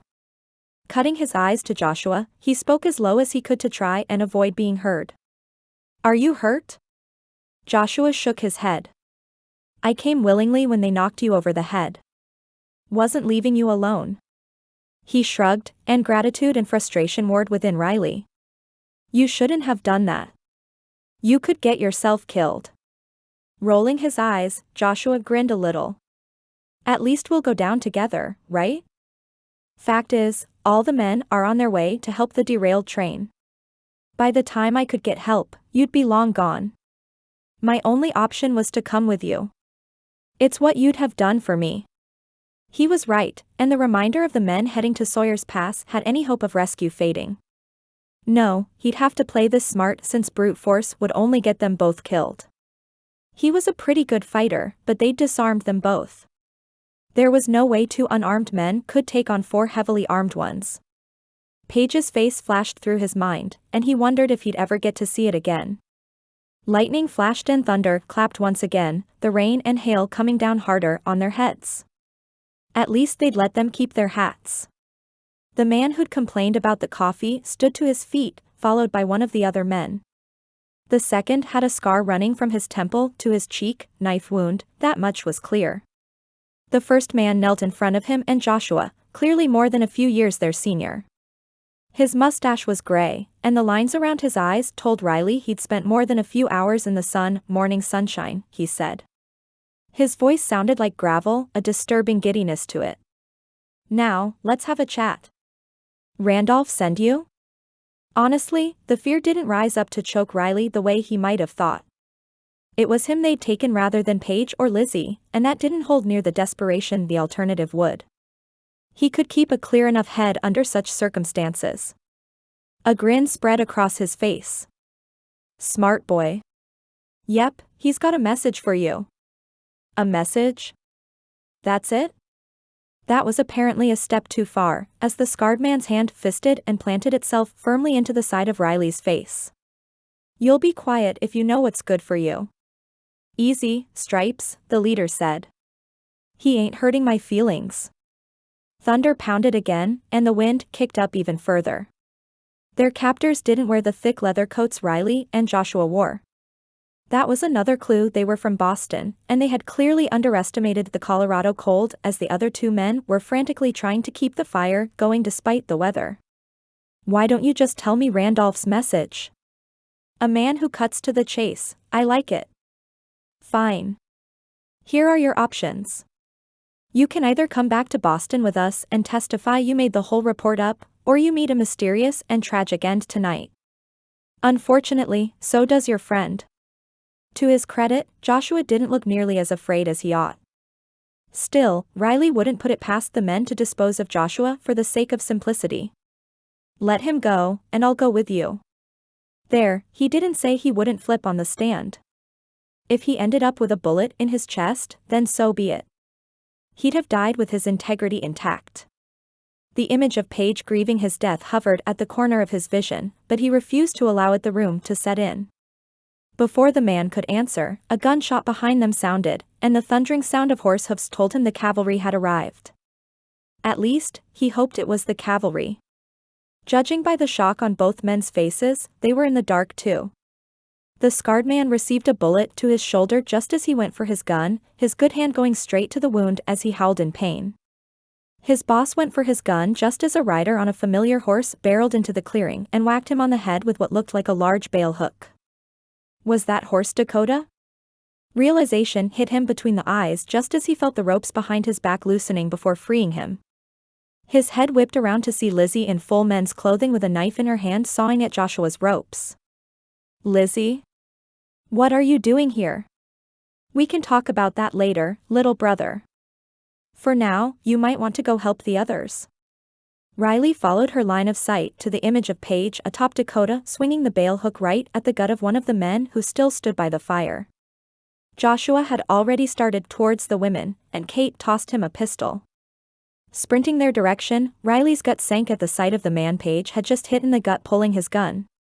On sheer instinct, he barreled forward and tackled the man to the ground, bracing himself for the impact as he heard the gunfire. When the sharp pain of a bullet wound didn't come, Riley registered the man below him had stopped struggling. Blood poured from the man's head, and Riley looked up to find Mara's shooting hand still raised. It shook a little, but she lowered it while sliding her mask of toughness back in place. Is he dead? He is, Riley answered softly. He knew what it would do to Mara to know she'd killed a man, even one who'd been about to shoot her sister. Unfortunately, they didn't have time to dwell on it because the scarred man had pulled his own gun with his other hand and pointed it in Riley's direction. Before he could fire, Lizzie swung a hammer from behind him, and he slumped to the ground. At least he didn't appear to be dead, something Riley would never wish on his sister's conscience. The older man who'd appeared to be in charge lay still on the muddy earth, but he was breathing too. The only kidnapper left had been the second one who'd stayed by the fire, the one who'd proclaimed he could make better coffee than the others. His eyes went wide, and he held up his hands in surrender. Don't kill me. I'll cooperate. Kate swung down off Winchester with a gun trained on the man while Joshua pulled a pistol from the man's holster. Lay on your belly, and put your hands behind your back. Rather than make any of the women tie him up, Riley rushed forward to do the honors. He didn't have cuffs, but there was plenty of rope left from where they'd tied him and Joshua. Between the rest of them, they gave the same treatment to the other two living henchmen and had just finished securing them when the sound of more horsehoofs pounded from the direction of the Pratt ranch. Samuel and Liam led the way, both faces stony with worry. As soon as they spotted their wives on their feet, Riley could see their shoulders relax the slightest bit. They dismounted, and both Pratt brothers and Paul rushed to their wives. Joshua elbowed Riley gently with a smirk. You'd think it was the women who got kidnapped. Giving back a friendly shove, Riley left Joshua and moved towards Paige. Her face had gone pale, and her hands shook just like Mara's, but she was breathing and in one piece. I thought we were too late, she breathed. I thought they'd already killed you. Unable to hold back another second, Riley pulled Paige into his arms and stroked her back softly. I'm right here, darling. I'm safe, and it's because of you ladies. Liam was in a similar position with Mara, but he took on the mask of a lawman then. What happened? Both U.S. Marshals assigned to protect Riley's loved ones had also ridden in with the posse, and they dismounted as well. We'd like to know that as well. Paige sat next to Mara on a log by the dwindling fire as Joshua and Riley filled the lawmen in on what had happened prior to the horses coming back without them. Once they finished their part of the story, Lizzie picked up the rest. The worst of the rain held off long enough for us to find their tracks, and we followed them for a ways until the bottom fell out. At first, we feared we'd completely lose the trail, but Kate spotted the smoke from the campfire. We took the chance it was them, and we followed the smoke up the mountain. We actually found them a few minutes before we rode in, but we paused to get our bearings around that outcropping over there. We debated keeping them in our sights and sending someone back down the mountain to get help. Then one of them punched Riley, and Paige refused to wait any longer. Hands settled on Paige's shoulders, and Riley's scent and comforting presence filled the air around her. He gently massaged the knots of tension from her shoulders before speaking. They were definitely sent by Randolph. My options were to die today or go with them to Boston and recant everything I told the police then. They wanted it to look like an accident. And that, Joshua said, is when the ladies rode in and saved our behinds. Kate shook her head from her spot firmly tucked into Samuel's side. So what happened with the train derailment? Was that just a diversion? Yep, Samuel said through gritted teeth. We got to Sawyer's Pass, and the sheriff there had no idea what we were talking about. I have a suspicion who sent the phony wire, but it'll take us some time to prove. Just then, the unharmed kidnapper twisted his head around in the dirt to face them. No, it won't. The guy who tipped off Randolph and met us at the train station is the same one who sent the wire. Donnie something or other. Of course, Liam growled. As soon as we get everyone back safely, I'll head over to his house to make the arrest. Marshals, will you help me transport these hired men? They confirmed they would, and all the men chipped in to secure the criminals to different horses. Just as Paige stood to stretch out her stiff muscles, she spotted Dakota bobbing his head up and down. Hey, boy, she cooed as she approached slowly. You were amazing. A hand at her back had her turning her attention to Riley, who also ran a hand down Dakota's neck. You sure were. He twisted Paige a little in his arms, his eyes full of emotion. And so were you. Lowering his lips to hers, Riley told Paige everything he was feeling without speaking a word. When he broke the kiss, he ran a thumb gently across her lips. Thank you for being stronger and more capable than I've ever given you credit for. I'm sorry for that, and I'm sorry for putting my failure to trust the Lord on your shoulders. His sincerity stirred her heart, and Paige fought the urge to kiss him again. We all have our hang-ups, and there's grace for them all. Maybe, but I think I figured out what my Red Sea Road is, the thing that shows me the goodness and faithfulness of God despite all my fear. He ran the backs of his fingers down her cheek, leaving a trail of goosebumps in his wake. It's you, Paige Brown. You're my Red Sea Road. The Lord used you to lead me out of the prison of fear. I'm not saying I won't fall back into it, but one look at you will remind me of everything I tend to forget. Pushing to her tiptoes, Paige closed the distance between his lips and hers once more. It was short, a chaste and gentle kiss, but it felt much deeper. It was a promise of things to come, and a reminder of all God had done. Chapter 18. Riley followed Mr. Potts out of the imposing Boston courthouse into a blinding sun reflecting off the dusting of snow they'd gotten overnight. In the short time he'd known the U.S. attorney, Riley hadn't ever seen him smile. At least, he hadn't until now. You did it, son, Mr. Potts said as held out a hand there on the busy street. It's because of you that Augustus Randolph won't get away with the death of Alice and a number of employees lost due to his carelessness. I'd hardly say I was solely responsible, Riley replied. Anxiety bubbled in his gut at the idea Randolph would think so, even from behind bars, but he did his best to take it captive and give it to the Lord. Never in his life had he really been able to put that verse into action, but lately the Lord had been giving him the strength he'd begun asking for. Remembering all the things he'd brought him through helped tremendously, but Riley would be glad to get back home to Mud Lake. Fair, Mr. Potts said as he stuffed one last paper into his briefcase. But I don't know it would have gone the same way if it hadn't been for you.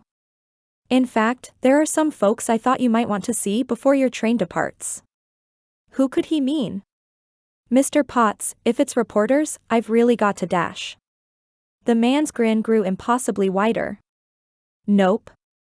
In fact, turn around. Curious, Riley did as he asked and took in the faces of two of Alice's 3 adult children. Titus stood with a child not much older than Coralie on his hip, his dark hair and thick mustache so similar to the photo Alice had kept in their apartment of her late husband. A pretty brunette woman whose stomach was swollen with child stood at his side, her hand in his. Catherine, the youngest, rushed forward from behind her brother, and a red-haired man watching them with equal parts patience and protectiveness hung back. This must be her new husband. The middle son, Roan, wasn't there, but the last Riley knew, he'd moved out west as well. Riley, Catherine squealed, as she barreled into his arms. You were amazing. Her words registered a moment later, and Riley's eyes widened. You were there? His attention turned to Titus then. You too? Wouldn't have been anywhere else, Titus replied. I sat in the back through every day of the trial, but we brought the whole family for the verdict. Just like Catherine said, you were amazing. Thank you for bringing justice for my mother. She loved you like a son, and you did her proud. Tears pricked in Riley's eyes as Catherine moved to stand beside her husband once more. It was the least I could do. Titus's friendly smile fell from his face, and he placed the child on his feet before stepping towards Riley. Mr. Potts told us you have some ridiculous notion that any part of this was your fault. It wasn't, and not a single one of us blame you. Titus was only 6 months younger than Riley, and he'd taken on the role of mother and father when Alice died. Riley had done the best he could, sending money back, but it had been Titus who kept his family together. Thank you for saying that. It means more than you know. Just then, the little boy pulled on his father's coat, doing a little dance as he did.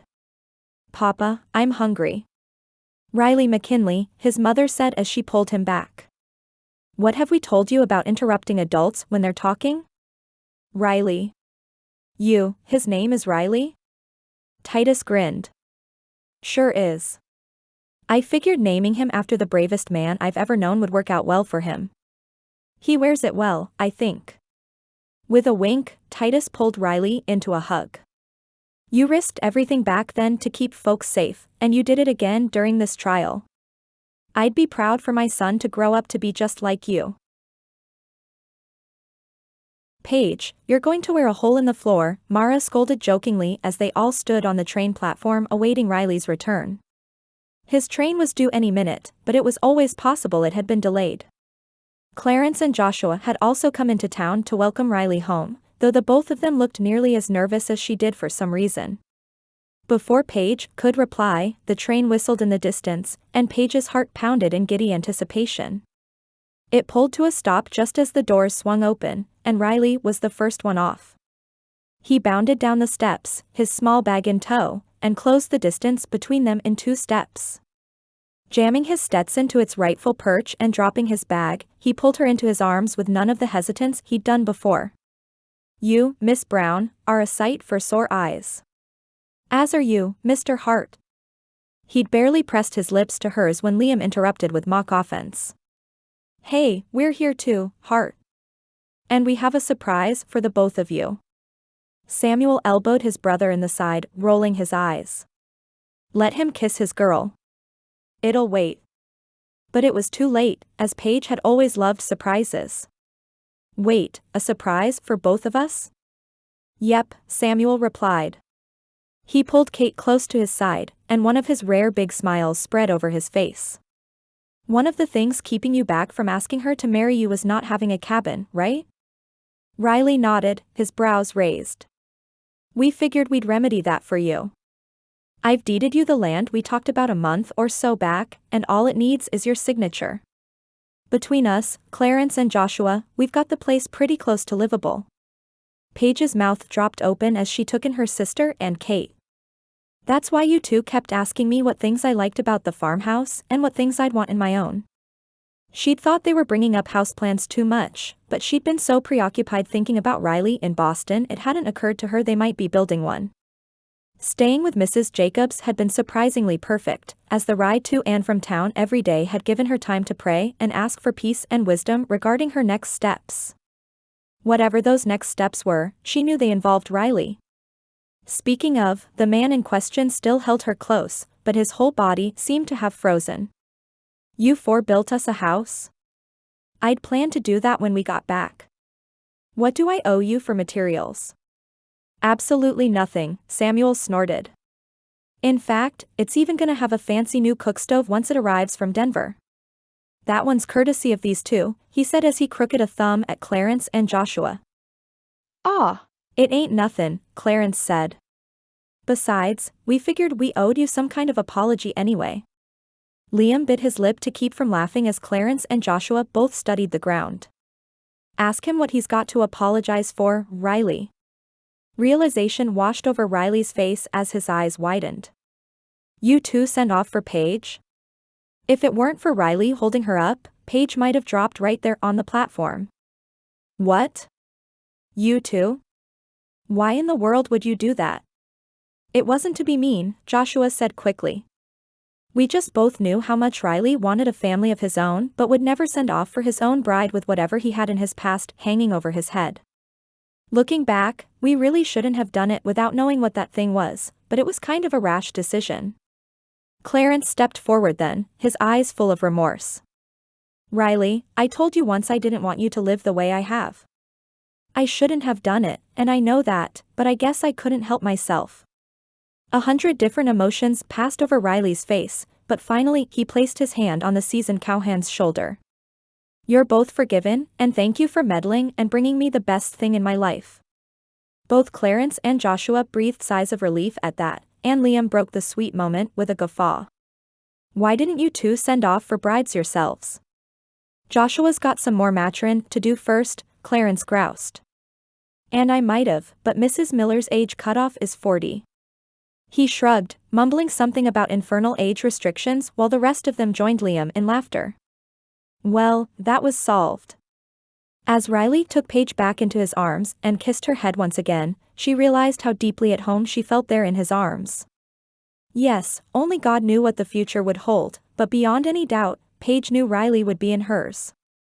Just then, Coralie's high-pitched, "Uncle Riley," cut through the revelry. She closed the distance between the train platform and the Mercantile's front porch at a dead run, Timothy moving as fast as his little legs would carry him behind her.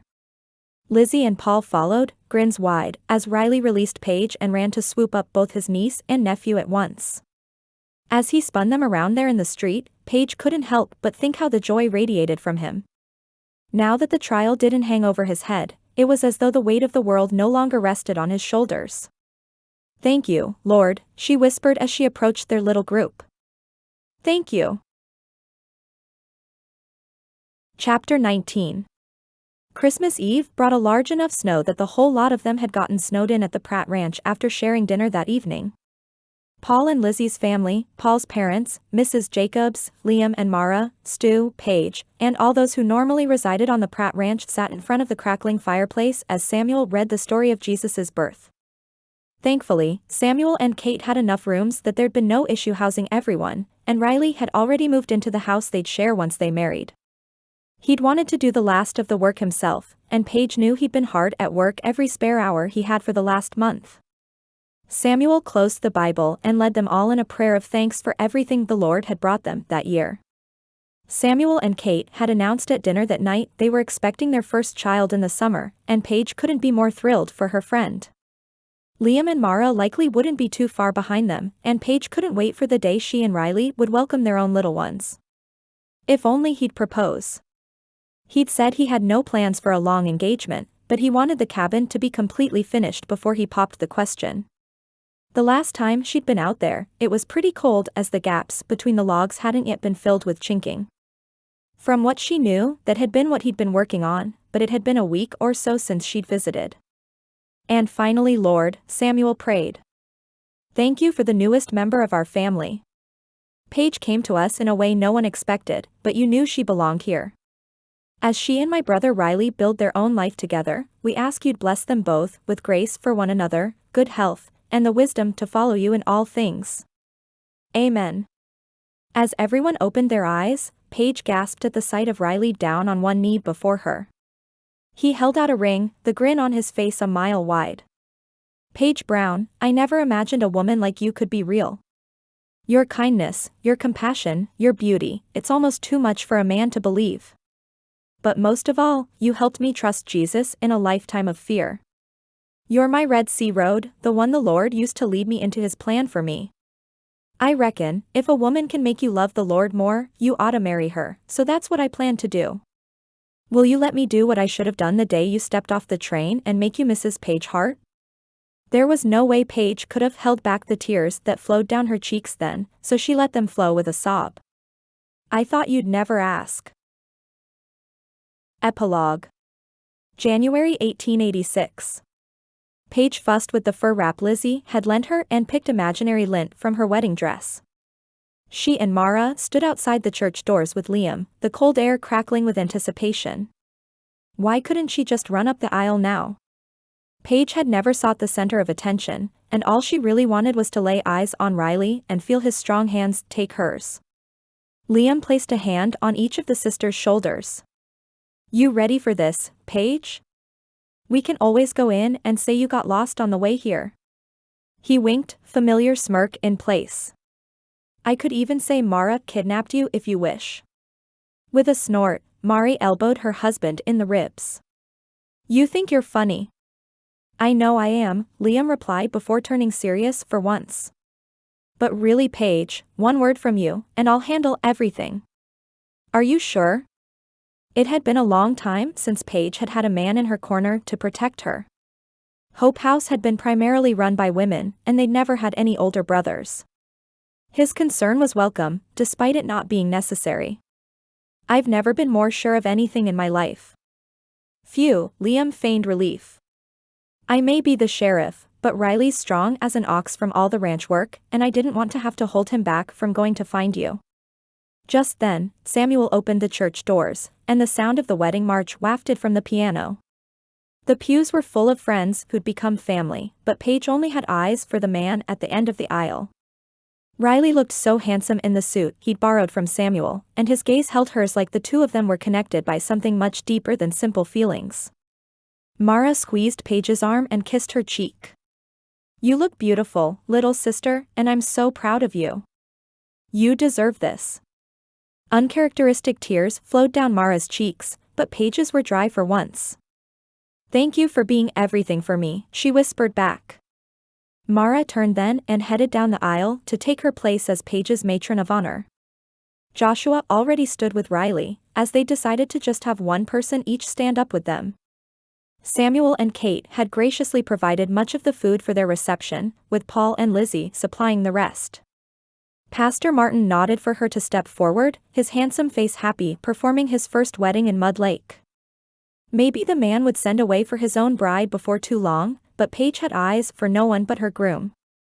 Riley's smile grew impossibly bigger as she took her first steps, with her arm threaded through Liam's. She'd finally gotten to wear the wedding dress Mrs. Miller had sent, the highly impractical lacy concoction made of delicate white fabric.